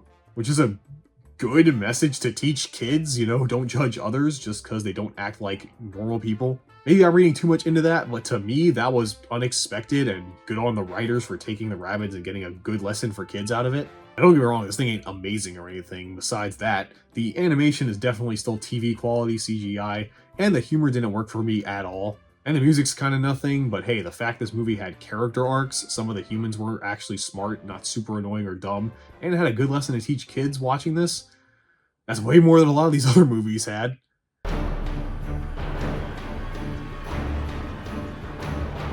Okay, another DC movie I have no changing thoughts on from the last time I watched it, so grapple away, me from the past. Here's me from the past talking about it. So back in 2009, Warner Bros. Acquired Midway, a game company who went bankrupt, and were most well known for making Mortal Kombat. After they successfully rebooted that series, WB was like, hey, make a fighting game for the Cape Freaks. So in 2013, they made a game called Injustice: Gods Among Us, an okay fighting game that sees Superman become a super dictator of Earth, after the Joker goes way too far and uses Scarecrow's fear gas to trick Superman into killing Lois Lane, who's pregnant with his child, and at a cherry on top, he straight up nukes Metropolis. And yeah, Supes is a little mad about all that, killing the Joker and deciding to turn the Justice League into the Injustice League. I don't think they actually call themselves that.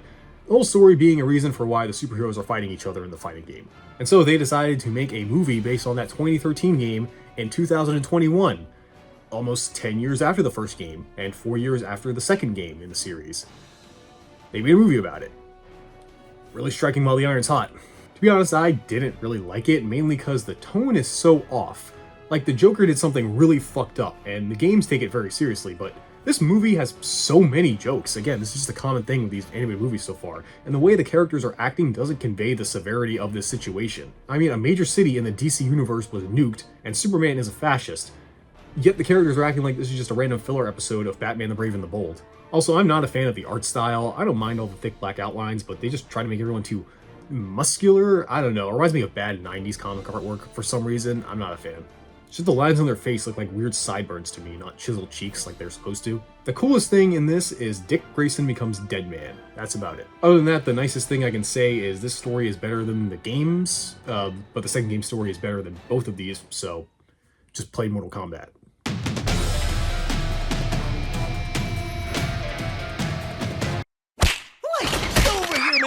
Wow, really embracing the memes now. We're getting that desperate, huh? Unfortunately, I don't like the next MK Legends, Battle of the Realms all that much, because they try to cram MK2 and 3 in here at the same time, which amounts to mostly focusing on 2 and its tournament, while a much more interesting plot around 3 is happening with Scorpion and Sub-Zero, as he has to team up with new Sub-Zero, Kuai Liang, after Scorpion, you know, kind of sort of accidentally killed his brother in the last movie. It's a whole thing, it happens.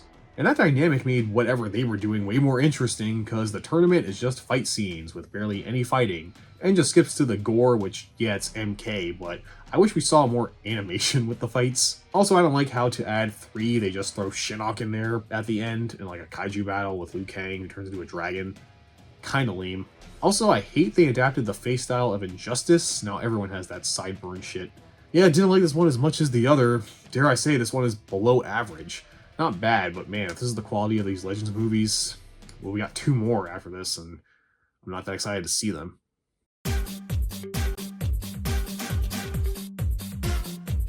Hell yeah, Sonic 2 and Knuckles. Like I said, this is a franchise now, and the second Sonic movie is okay. I don't really think it's as good as the first one, but as a Sonic and Sega fan, I kinda liked it, mainly because of all the stupid references they make to various Sonic and Sega thingies. Look, most of these movies have done very little to stroke my nostalgia boner, okay, so let me have this. I can't really put it over the first one though, because the writing is kind of worse, and I hate to say it. Similar to Angry Birds, in that the humor relies more on pop culture references and epic meme humor. Yeah, that was in the first one, but it wasn't as prevalent as it is here. It just comes off as lazy writing. And also, the side character humans get a whole bit in the middle at this wedding, and it's supposed to be funny because it's a big black lady acting all niggerish. I think it could have been cut. This movie is also too long, about 2 hours, and it doesn't need to be. If it just focused on Sonic, Tails, and Knuckles, who are the best part of this film, by cutting the fluff, it would have been amazing, because all the actors do a good job. I didn't mention Ben Schwartz, John Ralphio as Sonic, because in the first one, he was good, but at that point, he wasn't really Sonic to me. Now, I totally buy it. Yeah, he's Sonic.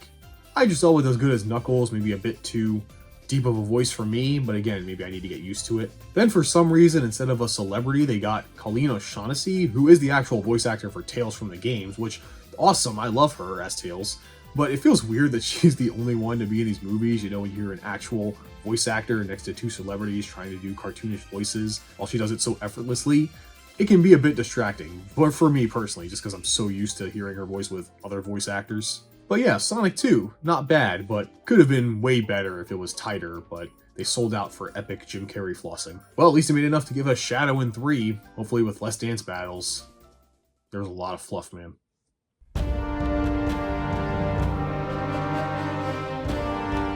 Aw man, an Uncharted movie. I think since it came out, everyone was saying Uncharted would be the best movie because it basically is a movie, and you just have to suffer through above average third-person shooter gameplay to continue it. But now the movie gets rid of that and just leaves the story. Great! Oh, never mind, because they cast Spider-Man, the new one, as Nathan Drake. No, not young Nathan Drake, full-ass grown man Nathan Drake. And Sully is fucking Max Payne? Are you serious? Yeah, this movie's biggest problem is the cast. They are not the characters from the game, not just by look, that's obvious, but even personality. Mark plays Sully like more of an asshole than I think he should be. Also, he's not old. But Tom, I think, does a better job as Nathan. I think he does get the humor of the character down. Boys, we ain't about to get up as well. Whoa. I literally have no idea what you're saying. But I just don't see Nathan Drake, you know? I see Tom Holland cracking jokes. Couldn't have given him like a fake beard, 5 o'clock shadow or something to make him seem like he's not 10. It's not just them, even the other characters, like the woman playing Chloe. Sorry, I forgot her real name. I don't care. I didn't even know she was Chloe until halfway through the film, despite them saying her name multiple times. The only good part is Antonio Banderas as the villain. He's great until he's killed right off before the third act very unceremoniously and with little blood by this chick. It's a whole mess, and hell, the actual treasure hunting aspect of the film sucks too. Hope you like a long sewer level in an adventure movie. Like Tomb Raider 2018 had better treasure hunting. And it didn't have any. Yeah, I didn't like this. Bad casting choices, average performances, and writing that does not get you to care at all made for a pretty bad adventure movie. The only thing I think keeps it anywhere higher than other movies is that it was more lighthearted than Tomb Raider and did have some humor, but that's it. Really, just watch the cutscenes from the game on YouTube. You'll get a way better movie.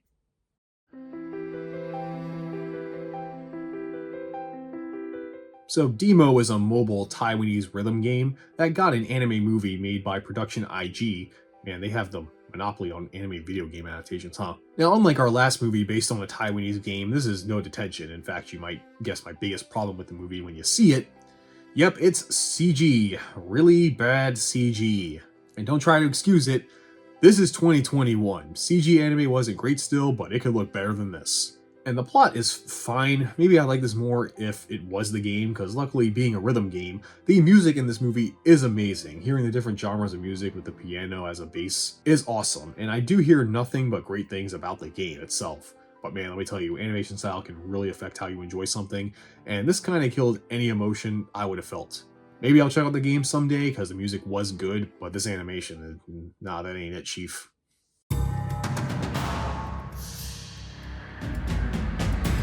So I was not into the first two Mortal Kombat Legends movies, so I was not looking forward to Snowblind, but surprisingly, it's the best one so far. Taking place years later in a post-apocalyptic Mad Max world kind of, where Kano rules, an aging Sub-Zero trains a recently blinded Kenshi to utilize his recent no eyes thing to survive and of course fight the tyranny of Kano. That's kind of the best part, watching Sub and Kenshi bond and train together as their clashing ideals of how to survive in this world start to come out when Kano arrives. It's good stuff, and definitely the best characterization and writing in any of these Mortal Kombat so far, really. A weird criticism I have is it doesn't feel like Mortal Kombat, besides the names and the gore, and it does weirdly tie into Mortal Kombat 11, wasn't expecting that. Besides that though, there are things I've started to notice with these animated movies, like how when fights happen, characters will gladly decapitate and rip the spines out of jobbers, but when it's named characters, you just get punched and it kind of hurts. It's starting to be very noticeable, all this plot armor. Also, while the animation is good, I don't know, I feel like there are times where it should go harder, like for the big ending fights, you know, kind of like those old DC animated movies. That shit went hard. But yeah, I mean, it's the best one so far. I do wish it felt more Mortal Kombat-ish, if that makes sense, but if you think about it as a side story, well, it's pretty good. I like it better than the 2021 movie, at least.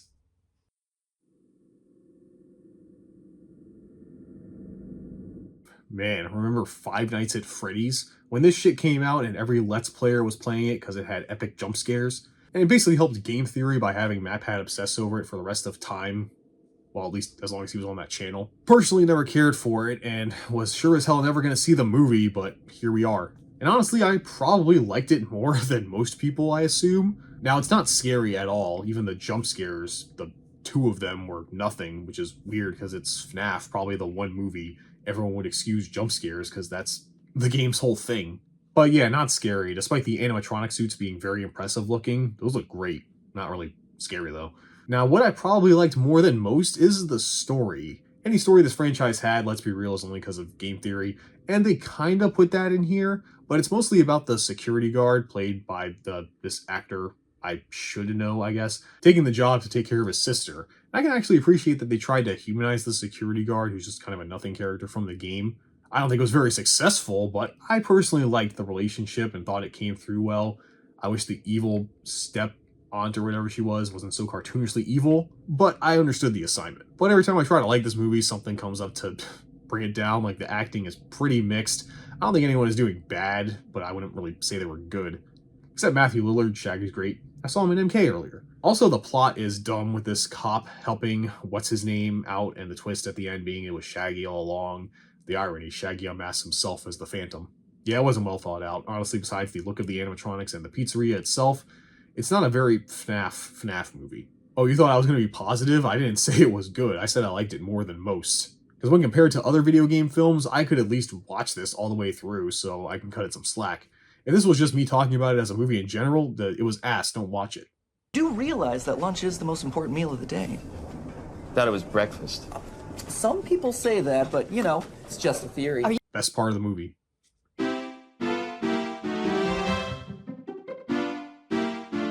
So after 30 years of the Super Mario Bros. Movie being cited as the movie to start the video game curse, Nintendo had been reluctant to license their IPs for that long.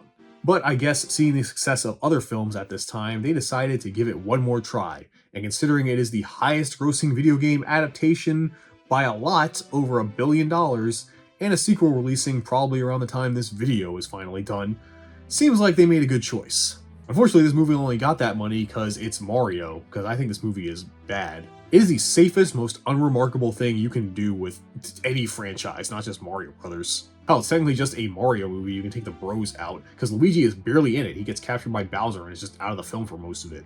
But yeah, there really is nothing to talk about. There's no arcs for the characters, no real plot or story. It's mostly Mario fucking around in the Mushroom Kingdom, so Nintendo can either make dated pop culture references, or just reference random Nintendo products or other Mario-related things. And that's the movie's idea of a joke, by the way.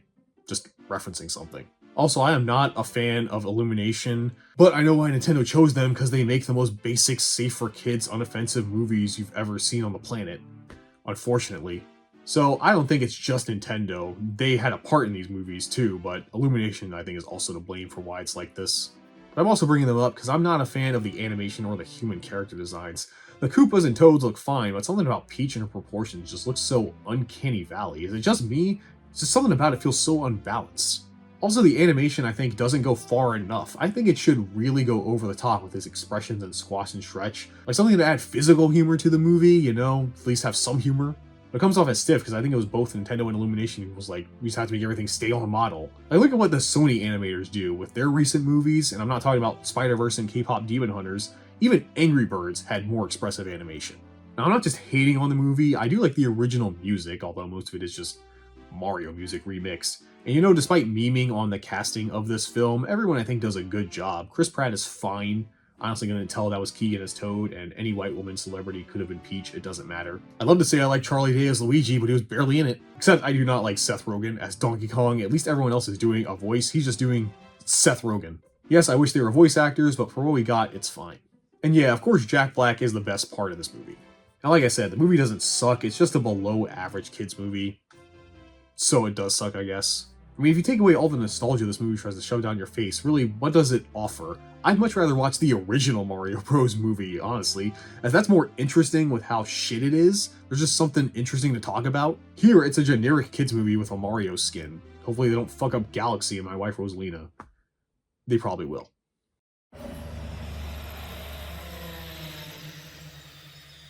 Well, it's the last movie that I've made a video on previously, and my opinion has not changed, so last time, take it away, me from the past. Finally, the last CGI movie, which was released this year, Death Island, is also okay. So this one, we get all of the warriors. Claire, Chris, Leon, Rebecca, and Jill. Finally, my sandwich. They all investigate Alcatraz, where a former Umbrella soldier is testing out a new virus where he can choose who gets infected, and bring about punishment or justice, or whatever. And yeah, that's my story. Again, pretty simple story, but again, it's Resident Evil. We don't really need anything more beyond zombies, shoot them.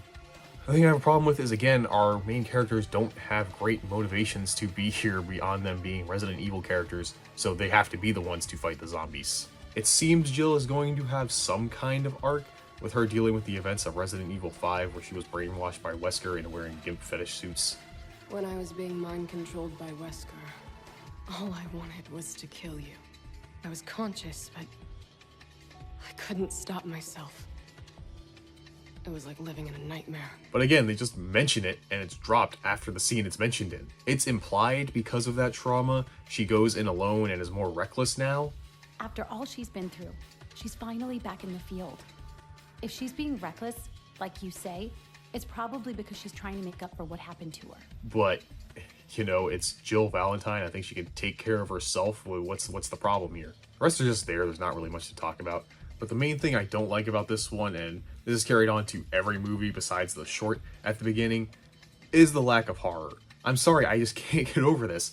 I just want horror in Resident Evil. I feel like that's not a big ask. Like in this, during the final fight, all the main characters pose and are ready to fight like it's fucking Power Rangers. I do like team-ups and continuity in media, but this is Resident Evil. I don't want team-ups. I want fear and isolation, despair and dread, creepy and gory. Instead of that, we get subpar action fights against hentai monsters, which was fun the first time, but after a while you start thinking, man, I'd rather be playing the games right now.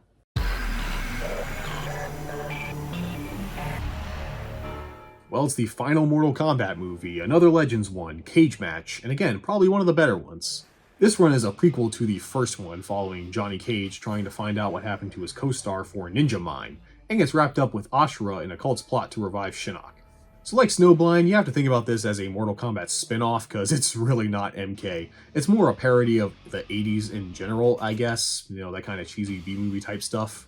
Because again, the only thing MK is the names and the gore. This is definitely the funniest movie. I didn't mention it, but Joel McHale plays Johnny Cage in these, and if you've never seen him, he's great at playing the douchebag with a heart of gold, and he's great as Cage. Yeah, that. Why the hell is that being bleeped? Legal? All right, fine. Everyone knows who I'm talking about anyway, right? I mean, he did and shit. Seriously? And yeah, I got nothing else. The movie's just fun. It's stupid and it embraces it. I mean, they reference Mocap, the best MK character. That's fire. And the fact Johnny's co-star is Jennifer Grey, like the actual actress Jennifer Grey, who's just Serena in this universe and a crazy blood cultist, that's also very funny. Hell, even a short posthumous appearance by Gilbert Gottfried gets a laugh as Johnny's manager, who's a demon, because turns out everyone in the entertainment industry is a demon. Society. Yeah, it's just a fun movie. Whatever faults it has, you can forgive after a dick joke. And after this, who knows what MK will do? I mean, there is a sequel movie coming out that's probably been released by the time I've done this. But with Warner Bros. And MK as a franchise, you know, it's all kind of up in the air right now. I hope it stays around, because I do love me some MK, but, you know, monopolies suck. Even when Brian tricked you into going to my house. Brian is in on it too? Fuck, Brian.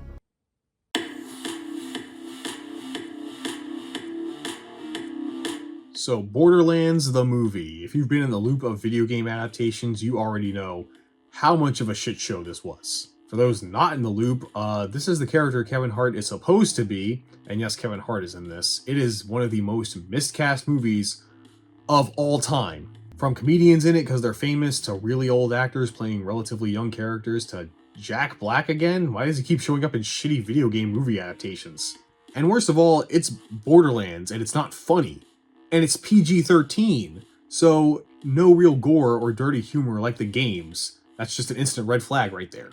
Then the action sucks, it's just a bunch of shooting with pop songs going on, and you barely see any of it because of the editing. It even gets worse as time goes on, as the movie tries to get you to care about anything, but you can't because the cast sucks, the writing is bad, and there's just no heart or charm to this at all. Really seems like since 2, Borderlands has not had such a great run, which hell, even I put 2 as one of my favorite games of all time, not so much the others. Maybe, you know, we should get rid of some greasy, sleazy slime lord that for some reason keeps getting involved with big gaming shows and showcases despite everyone knowing what he's really like. Maybe we should start there, but yeah, Borderlands the movie, it sucks. The only reason it's not going at the bottom is because I've seen worse.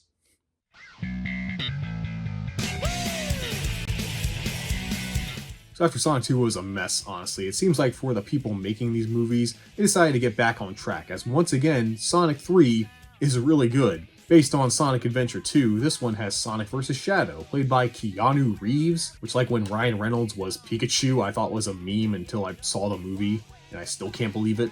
Luckily, they decided to tone down the epic meme humor and the humans in this one, making the movie more focused on Sonic, Tails, and Knuckles trying to stop Shadow, and Eggman with Jim Carrey back, ×2, as he teams up with his granddad, Gerald Robotnik. But if you don't know Sonic Adventure 2, we also see Sonic and Eggman team up, which is very fun, as Jim Carrey is still on top of it. Sadly, seems like we won't get any more of him. He is down on sequels, so it's impressive he came back twice for Sonic. Hell, even Keanu is great. He doesn't say much, but when he does, you can tell he gets the moodiness of Shadow, and even his backstory with Maria was changed slightly, and even ties into Sonic's past and being alone. It's all good stuff, and honestly, I think this movie is the funniest one, funnier than the first. I laughed a lot more here. Revenge Squawk. And that's because you can tell everyone is having fun, and to me, that's what Sonic should be. Fun, colorful, but can be taken seriously when it wants to be. And yeah, my nostalgia kicked in when Sonic and Shadow went super and a snippet of Live and Learn played. I got my bias showing again. If I did nitpick while being toned down, the humans were still the worst part of this movie. honestly. I mean, by this point, they don't really have a reason to be here anymore. I like them and the actors, but they don't really need to be here, bro. And I think the ending is kind of rushed, feels like it didn't have enough time to really give a proper resolution. But other than that, love this, maybe more than the first. And it seems everyone does too, being the most lucrative Sonic movie so far. We will be getting a fourth featuring Metal Sonic and Amy. Cool. And again, as a Sonic fan, I'm very happy this is a franchise, and I hope they keep going as long as they can. If they keep up this level of quality, you know, gotta go fast. Are you Detective Pikachu? Yes, he is! He does look like a Pokemon! Pika Pika!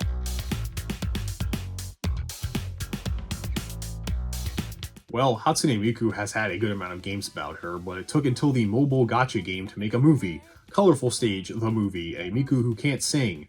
Please don't come for me, Vocaloid fans. I did not enjoy this, just please hear me out. Okay, so I don't like the pacing. That seems to be my main problem with a lot of these. Because it's trying to also advertise the mobile game, so it has to cut between all the music groups from the app, I guess. And there's 5. They constantly cut between them, and I feel like I barely got to know any of them outside of what music they make. They seem like they have personalities and group dynamics, but once I start learning them, it cuts to the next group where I barely get to know that one. I think they should have focused on one and had the others as side characters, but I guess since it's a mobile game, they have to show off all the SSR variants. Also, the animation is really nothing to write home about. It's not bad, but it's definitely not the best movie animation I've seen. I also hate hearing Vocaloids talk. Look, I'm not into Vocaloid music in general. I don't like how artificial it is, but hearing them talk is just so painful to me. It feels like the prototype to Alexa is trying to fuck my ears. Thankfully, the actual Vocaloids don't talk much. Also, the end of the movie, the last like 20 to 30 minutes, is just a bunch of music videos by the groups and a Miku song, of course. But you know what? I actually like the variety of genres each group has. I was not expecting a rap group. In my opinion, the girl rock group had the best song. Miku one was fine. But yeah, I think the movie's just kind of unfocused. More concerned with selling the app than telling a compelling story, because I mean, they didn't even talk about it. It's about a Miku whose song can't reach the hearts of people. Okay.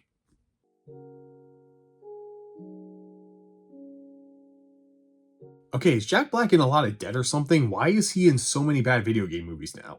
I'm Steve. And this one is almost as bad as the last one he was in. It's Minecraft. Now, I don't think anyone expected the Minecraft movie to be good. If you did expect this to be good, you probably haven't reached puberty yet. Because Minecraft has no story, and let's be real, this was a film that was going to be made with kids in mind to get their money. And it's got all the things you expect. Lazy jokes, random singing, memes, and no effort put into the story or characters. I mean, even as kids movies go, I think the Mario movie was better, at least that. Okay, I actually can't think of a reason why it was better. I guess I just like Mario better. Look, it just seems like this is a new era of game movies. You know, there are 2 camps. The rare ones with actual effort put into it, and the children's movie slop that is only there to vacuum up the money out the wallets of the parents forced to drag their kids there. This movie only goes above so many other game movies because of one line that made me laugh. That jetpack would never work. It's kind of foolproof, actually. It's just math. My dad said math has been debunked. And yes, I was the only one in the theater that laughed at that.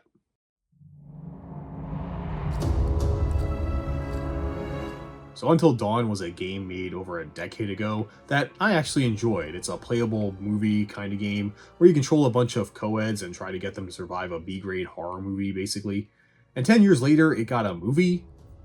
But why? The game is a playable movie. This is the most useless video game movie adaptation in my opinion. Just look up a Let's Play on YouTube. But I guess the production knew that, so this isn't an adaptation of the game. It's a completely original story in the universe of Until Dawn. I didn't know it had one.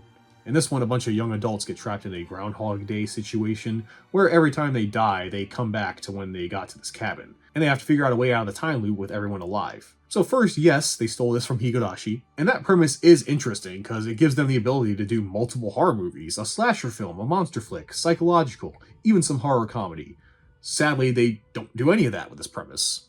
It's mostly the kids screaming, some jump scares, and a very confusing plot about this doctor, and it's all in the main girl's head, I guess, because her sister disappeared here before, and Wendigos. Honestly, the explanation here is so stupid, they shouldn't have even tried to explain it. It's magic, you don't have to explain it. I mean, I did still like it up until that stupid ending. I think some of the effects were good, and the movie doesn't take itself completely seriously. There are some moments I thought were pretty fun. So yeah, to me, in the grand scheme of these movies, it's good. Definitely not the worst, but it had so much potential to be better.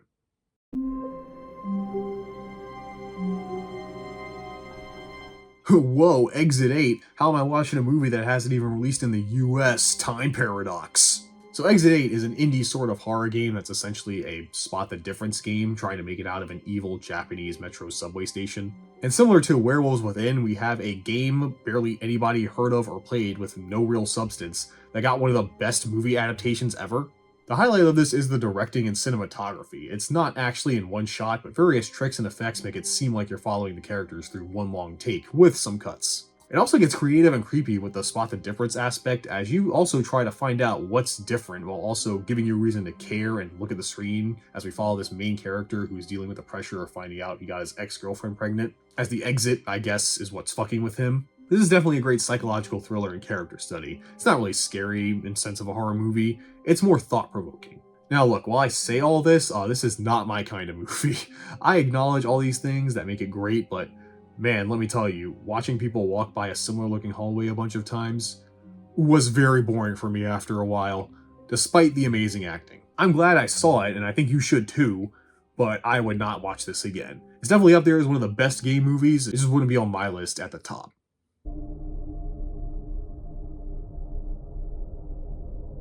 So yeah, like I said in Minecraft, low effort movies that make a lot of money, so we got FNAF 2. It's a way worse sequel. Maybe because the guy who made FNAF was the sole writer, and let me tell you, that was a mistake. I gave the first one some leeway, but this one being the sequel is just worse in every way.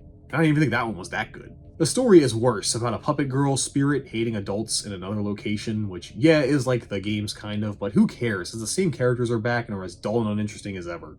One of the reasons I gave the first one credit was because I liked the brother-sister relationship, but here it's not a thing, really. Characters don't really have motivations or things, to make them interesting. They just kind of happen to do stuff in a very forced way. Like, the only reason some plot points happen is because some characters just randomly don't want to listen or are stubborn for no reason. And it's no thanks to the actors who are phoning it in, man. Weirdly, I think the girl, Piper Rubio, does the best, especially when she gets possessed by the puppet, which is the only remotely scary thing to happen in this horror movie. She was good. Everyone else feels like they are begging the director to yell cut so they can get their paycheck. I will say, the animatronics still look really good. In fact, they might look even better. Those are some good looking effects, man. But that's the only good thing I can say. Even the MatPat cameo sucked. He's the voice of Toy Bonnie, though you wouldn't know it.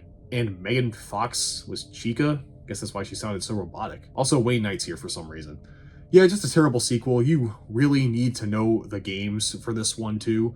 I know the lore because I watched Game Theory, but to anyone else, good luck, or better yet, don't watch this movie, or the first one. Watch Exit 8, or any of the other better horror movies on this list. Can't wait to ignore the third one now that I don't have to watch it for a YouTube video. And yeah, that's it. That was every video game movie that released ever. Hahaha, just kidding. It's time for a video game movie bonus round.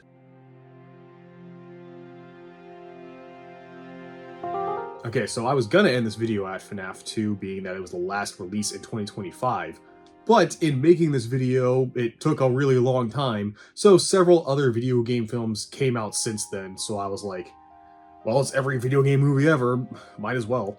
Beginning the year was another Silent Hill movie, cause Konami is back, I guess, making games with Return to Silent Hill based on the second game, which got a remake recently as well. And shocker, it sucks. So while 3 is my favorite Silent Hill, I can't ignore that 2 is one of the best horror games ever made. The story is interesting, it has characters with layers and dark, mature themes and backstories, and a lot of artistic interpretation with the monsters. How James Sunderland is as a character, his mind and motivations, and the town of Silent Hill in general all are so amazing, and of course, it's actually scary. You don't get any of that in the movie, because for some reason they changed the story of the game, making Mary some weird blood cultist? Why? I guess to make James's murder of her seem more justified, which ruins why that reveal is so good, because it's supposed to make you feel conflicted on Jimbo as a person, because, he murdered his loving, kind wife who was suffering, but he kind of did it to end his suffering, or he kind of did it for his own selfish reasons, it's up to interpretation, that's why it's good. Now she's just fucking crazy. The other characters don't matter at all. Angela and Eddie show up, that's it, then the movie forgets about them. Laura too. Even Maria is ass, nowhere near the character she's supposed to represent. There's even some bad CGI monsters here, like, wow, I mean, I'd show them to you, but obviously all these movies just recently came out, so I'm not really gonna poke the bear when it comes to copyright on that, And then, like the other Silent Hill movies, for some reason, they kept that one thing about it, the long scenes of walking around and characters reacting. I don't get why this is a common element in all of these movies. I guess they nailed the look of the game. Like they found a bathroom area that looks just like the game. That's awesome. I want to visit that area. And I guess the acting wasn't terrible, but surprisingly, a worse movie than Revelation. How is that possible? I don't know. I'm just really shocked they still haven't done better than the first movie, which is like, what, 20 years ago or more at this point?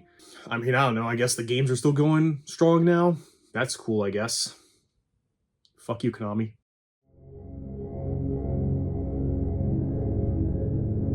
Hello, everyone. My name is Markiplier. Markiplier. I feel like my voice is deep enough to do it. My name is Markiplier. That's right, for those that stayed, we get a double feature here. Not only is this a video game adaptation, it's a YouTuber movie, as this was mostly made by Markiplier. And I mean that. He directed it, he wrote it, stars in it, edited it. It was even funded by his own production company, as indie as it gets. So with this being mostly a passion project by a fellow YouTuber, will I be nicer than usual? No. But I mean, I actually didn't hate the movie. For his first time out on such a small scale and budget, it wasn't bad. It's got a lot of problems though, but it was fine. My biggest problem with it is the length. This did not need to be 2 hours. This film drags a lot. And that's because most of the movie is just Markiplier in like this submarine, which I think is the Iron Lung. I don't know, I haven't played the game, I'm just watching it right now. And it's just him mostly doing chores. It's like watching him play the game, you know, just without any of the talking or funny commentary. And the payoff for watching all of that is a kind of confusing conclusion that doesn't really answer any questions. It's kind of mysterious and up in the air. I get it, it's a horror thing, so it doesn't have to be definitive. It was just a little disappointing, you know? I went through all that and I didn't even get to see like a big scary monster or nothing. I will give Markiplier this, he was better at acting than I expected. He wasn't great, but when emotional moments happened, he was giving it his all. I do wish he had more actors to bounce off of. I think that would have really helped, because a lot of this movie is just him talking to voices for almost 2 hours in a submarine by himself. It was not that engaging.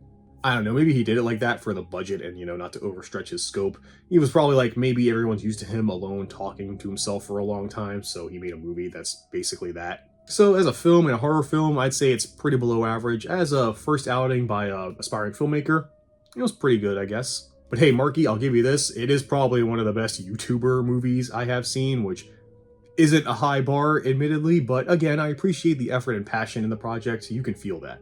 And I do hope you keep it up. Now, I know this was your first outing, and YouTuber movie does have a negative connotation, even me saying it is what I'm using it as. So it's an uphill battle, I get that, and the movie has done well financially so far, so I hope he takes the criticisms to heart, you know, and does a better movie next time. He's one of the few good YouTubers, I think. I've never really heard anything about him. If you want my advice though, dude, just next time have an actual person in front of you, please, someone to act off of. I know you're watching this, of course, obviously. I know you watched all 20 hours or however long this video is. Didn't you, Markiplier?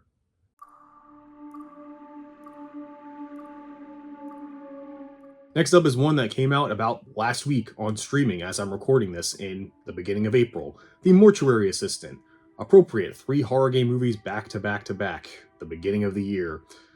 That's a good sign. But surprisingly, this one is the best of the 3 in my opinion. Where Aqua from Kingdom Hearts, I know she's done other stuff, but that's what I mostly know her from, plays Rebecca, an assistant at a mortuary that unfortunately for her is haunted by a demon, so she has to do a bunch of video game tasks to exorcise it and free her. Now for the first half, I was actually really into this movie. The directing and cinematography was good, the acting was good, the effects were cool too, looking a lot more practical, barely looked like they used CGI, if at all. I mean, they probably did a little bit, but it definitely didn't look like it. It's also surprisingly gory. They got pretty up close to the cadavers that they worked on in the morgue, showing the guts and insides.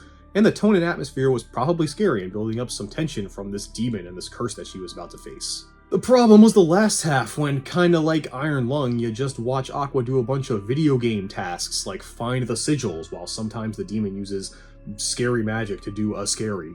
And then kinda like Fatal Frame, I was confused on when the demon magic mattered. Like sometimes it was just fucking with her, other times he actually hurt her. I was confused when I should care when she was actually in danger. They also explain very little about what's happening. I mean, I got it, but you can tell there are moments when plot stuff in the game was filled out by like audio logs or notes or something, which Aqua does literally watch tapes giving her game tutorials in this, but I feel I know very little about the head of the morgue, you know, this demon, this curse, why it's doing this, leading to an unsatisfying ending where it just kind of ends. There's no real resolution, again, like the last movie. A shame, because the first part wasn't anything special, but it was good, especially for a video game movie and a video game horror movie. That last half drags on for a while, killing the movie's momentum. Really seems like these video game horror movies do well until they have to start referencing the video game. Even the great ones like Silent Hill, the first one. But yeah, that's all the horror game movies. Which was your favorite? I don't care, because finally, after this, we can go to the final movie, number 200.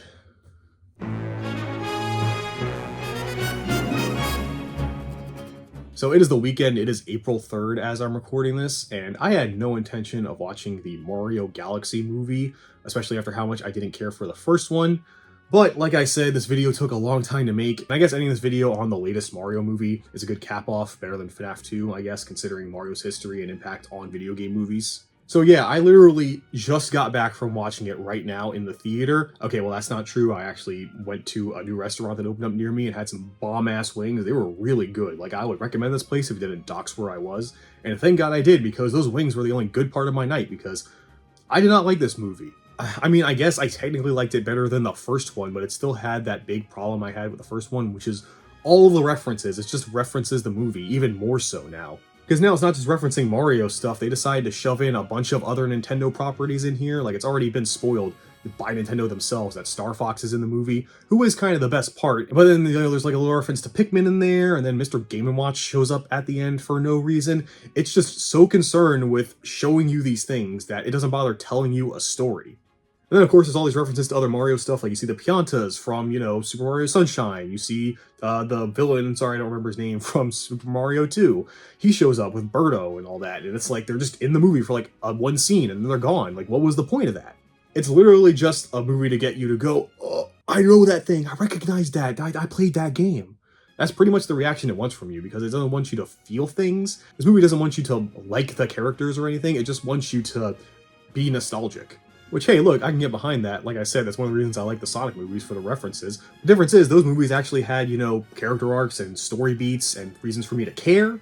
This movie would have stuff like that, but then really, like, brush it off, like Bowser and his relationship with Bowser Jr. There'd be some things there, like, he's like, oh, I'm a terrible father, but, like, his son really loves him for some reason, but they don't really do anything with that. And then there's this whole thing with, like, Peach's origin story. Yeah, she's got an origin story in this, or she's, like, the sister of Rosalina, not exactly the mom, sorry, MatPat, but they don't really do anything with that again. In fact, Rosalina, despite being a Mario Galaxy movie, is barely in this movie. She gets the same treatment as Luigi did in the first one, where she's captured for a majority of it, and gets like a couple lines in this. Mr. Game & Watch did more than Rosalina in the Mario Galaxy movie. That's fucked up. I say the two best things of this movie is the animation. While I'm still not down with the character models, the animation in this movie was so much better. Like, they did that thing I talked about where it felt like they really squashed and stretched a bit more, especially the fight scenes. Like, I feel like the fight scenes were super good. There's this one in the beginning or middle-ish where, like, Mario, Luigi, and Yoshi are fighting Bowser Jr., and it looked sick. It was animated really well. I also think they got the look of the galaxies and all the characters. All that stuff looked way better. Again, when it's not humans, it's fine. For some reason, it's just the human characters. All the animals and stuff, even Fox and everything, looked great. Also, the music, again, was really good. It was still mostly Mario music like before, but it was a bit more remixed, I think, than the last movie, and I thought it all worked really well. They even throw in, of course, you know, some other Nintendo music, again, from the other franchises I've referenced. But yeah, again, just wasn't a huge fan of this one. I did probably like it more than the first one, but that wasn't really a high bar considering how much I didn't care for it. Would I recommend you go see this? I guess if you really like Nintendo and Mario, yeah, you'll like it because of all the references and stuff, but if you're looking for an actual movie to entertain you and show you a good story with some good characters, some good heart, then you're not going to get that from the writing and stuff, maybe from the animation and everything. They did a good job, but not much else. Kind of a bad note to go out on, but that's it. That's all of the video game movies. I watched them all, pretty much. Now, of course, there are more ones coming out this year, like there's the Street Fighter and Mortal Kombat movies, which I'm not going to get to, because hopefully I get this done before then. I'd hate to show up again in this. Hey everyone, welcome to my vlog edition of shit I missed because people don't list video game movies properly. So I'm finishing up editing this and I just wanted to double check, make sure I got all the video game movies after I'm almost done the video. And yeah, I missed a couple of them, mostly anime films it seems, maybe some live actions, I don't know, I'll look into it. But this video's gone on long enough, I know I could record their own little segments and start them in the video and do all that. I've worked on this video for like the past 6 months, man, I'm sorry, I can't, I just want to get this shit done. And most of them don't really matter that much. The reason I looked this up was because as I was finishing it, I was like, wait, I never talked about the Uma Musume movie. I remember that came out and everyone being like, that was pretty good. How come that was not on any list? And I think it's because it's one of those media franchises, you know, so people didn't count it. But yeah, if you haven't seen it, Uma Musume Pretty Derby, Beginning of a New Era, it's really good. The animation's amazing. Even that anime, what's it called? Cinderella Girls or something. I'm sorry, I don't know. I'm not that into Uma Musume, but I did see a couple episodes of that. I do kind of want to watch it. It seems pretty good. For some reason, the Uma Musume anime is just amazing. I don't know why they go so hard on the animation and shit, but it's great. Check it out. There's that one. Despite talking about the other level 5 stuff, I did miss out on the Inazuma 11 movies. Again, I think that's because it's like a whole media franchise. They didn't count them. They're fine. Soccer's cool, or footy, whatever you call it. I'm not that interested personally, but they were okay. I know they did a crossover with Despicable Me at some point. That's pretty epic. I did also miss a Fate movie, Fate Grand Order, Final Singularity, Grand Temple of Time, Solomon. I don't care that there was a car going outside my window. That's how much I want to get this done right now. But yeah, I missed the Fate Grand Order movie. It was okay. I don't give a fuck about Fate. I don't give a fuck about the spin-off mobile app that's taking the world by storm or whatever. That's probably breathing life into it. I only care about, what's her name, Ishtar, because she looks like Rin. That's the only character from that I even care about. I did miss some Pretty Rhythm, Aikatsu, and I think some Pre-Para movies. Oh man, I'm so upset about that. It's so sad. I'll never see those. I am also surprised I never saw the Steins Gate movie listed. That was a visual novel, and it did get a movie. It's pretty good. I like Steins Gate. If you like Steins Gate, you'll like the movie. It's pretty simple. Oh, I also missed another Geki Joban movie. Again, so sad. There was this series of games, Otome games, called Hakuoki. I guess they're released on PS2 or something and got a couple anime films. It's kind of like Geki Joban, Meiji Tokyo Renka, but maybe better, I assume. I don't want to insult the Hakuoki fans. It's about some girl dating samurai or whatever. Cool. It had like 2 movies. That's neat. There's a Kane Collection movie. I still don't know to this day what Kane Collection is, and I don't want to find out. Same with Cudwafter. No, thank you. But yeah, that's a thing too. Oh yeah, there was also another Monster Strike movie that I have no fucking idea, man. I don't know what's going on with Monster Strike, but I'm sorry. It seems like at least your movies anyway are just getting fucked over. I can't find this shit anywhere. Finally, there was like an arcade game called Starwing Paradox that got a movie pretty recently, last year in August, and I guess it's so recent again, I just couldn't find it, at least online. I guess you really had to go to the theaters. I don't think it's been released outside of that yet. So, yeah, there was that too. And that should be all of them, hopefully. That's all the video game movies. Those are the ones I missed out on, didn't get their own segments. It's fine, it's great. Really, the only one worth talking about in those was Uma Musume, really. The other ones, whatever. That's it, bye. I'm fucking done with this.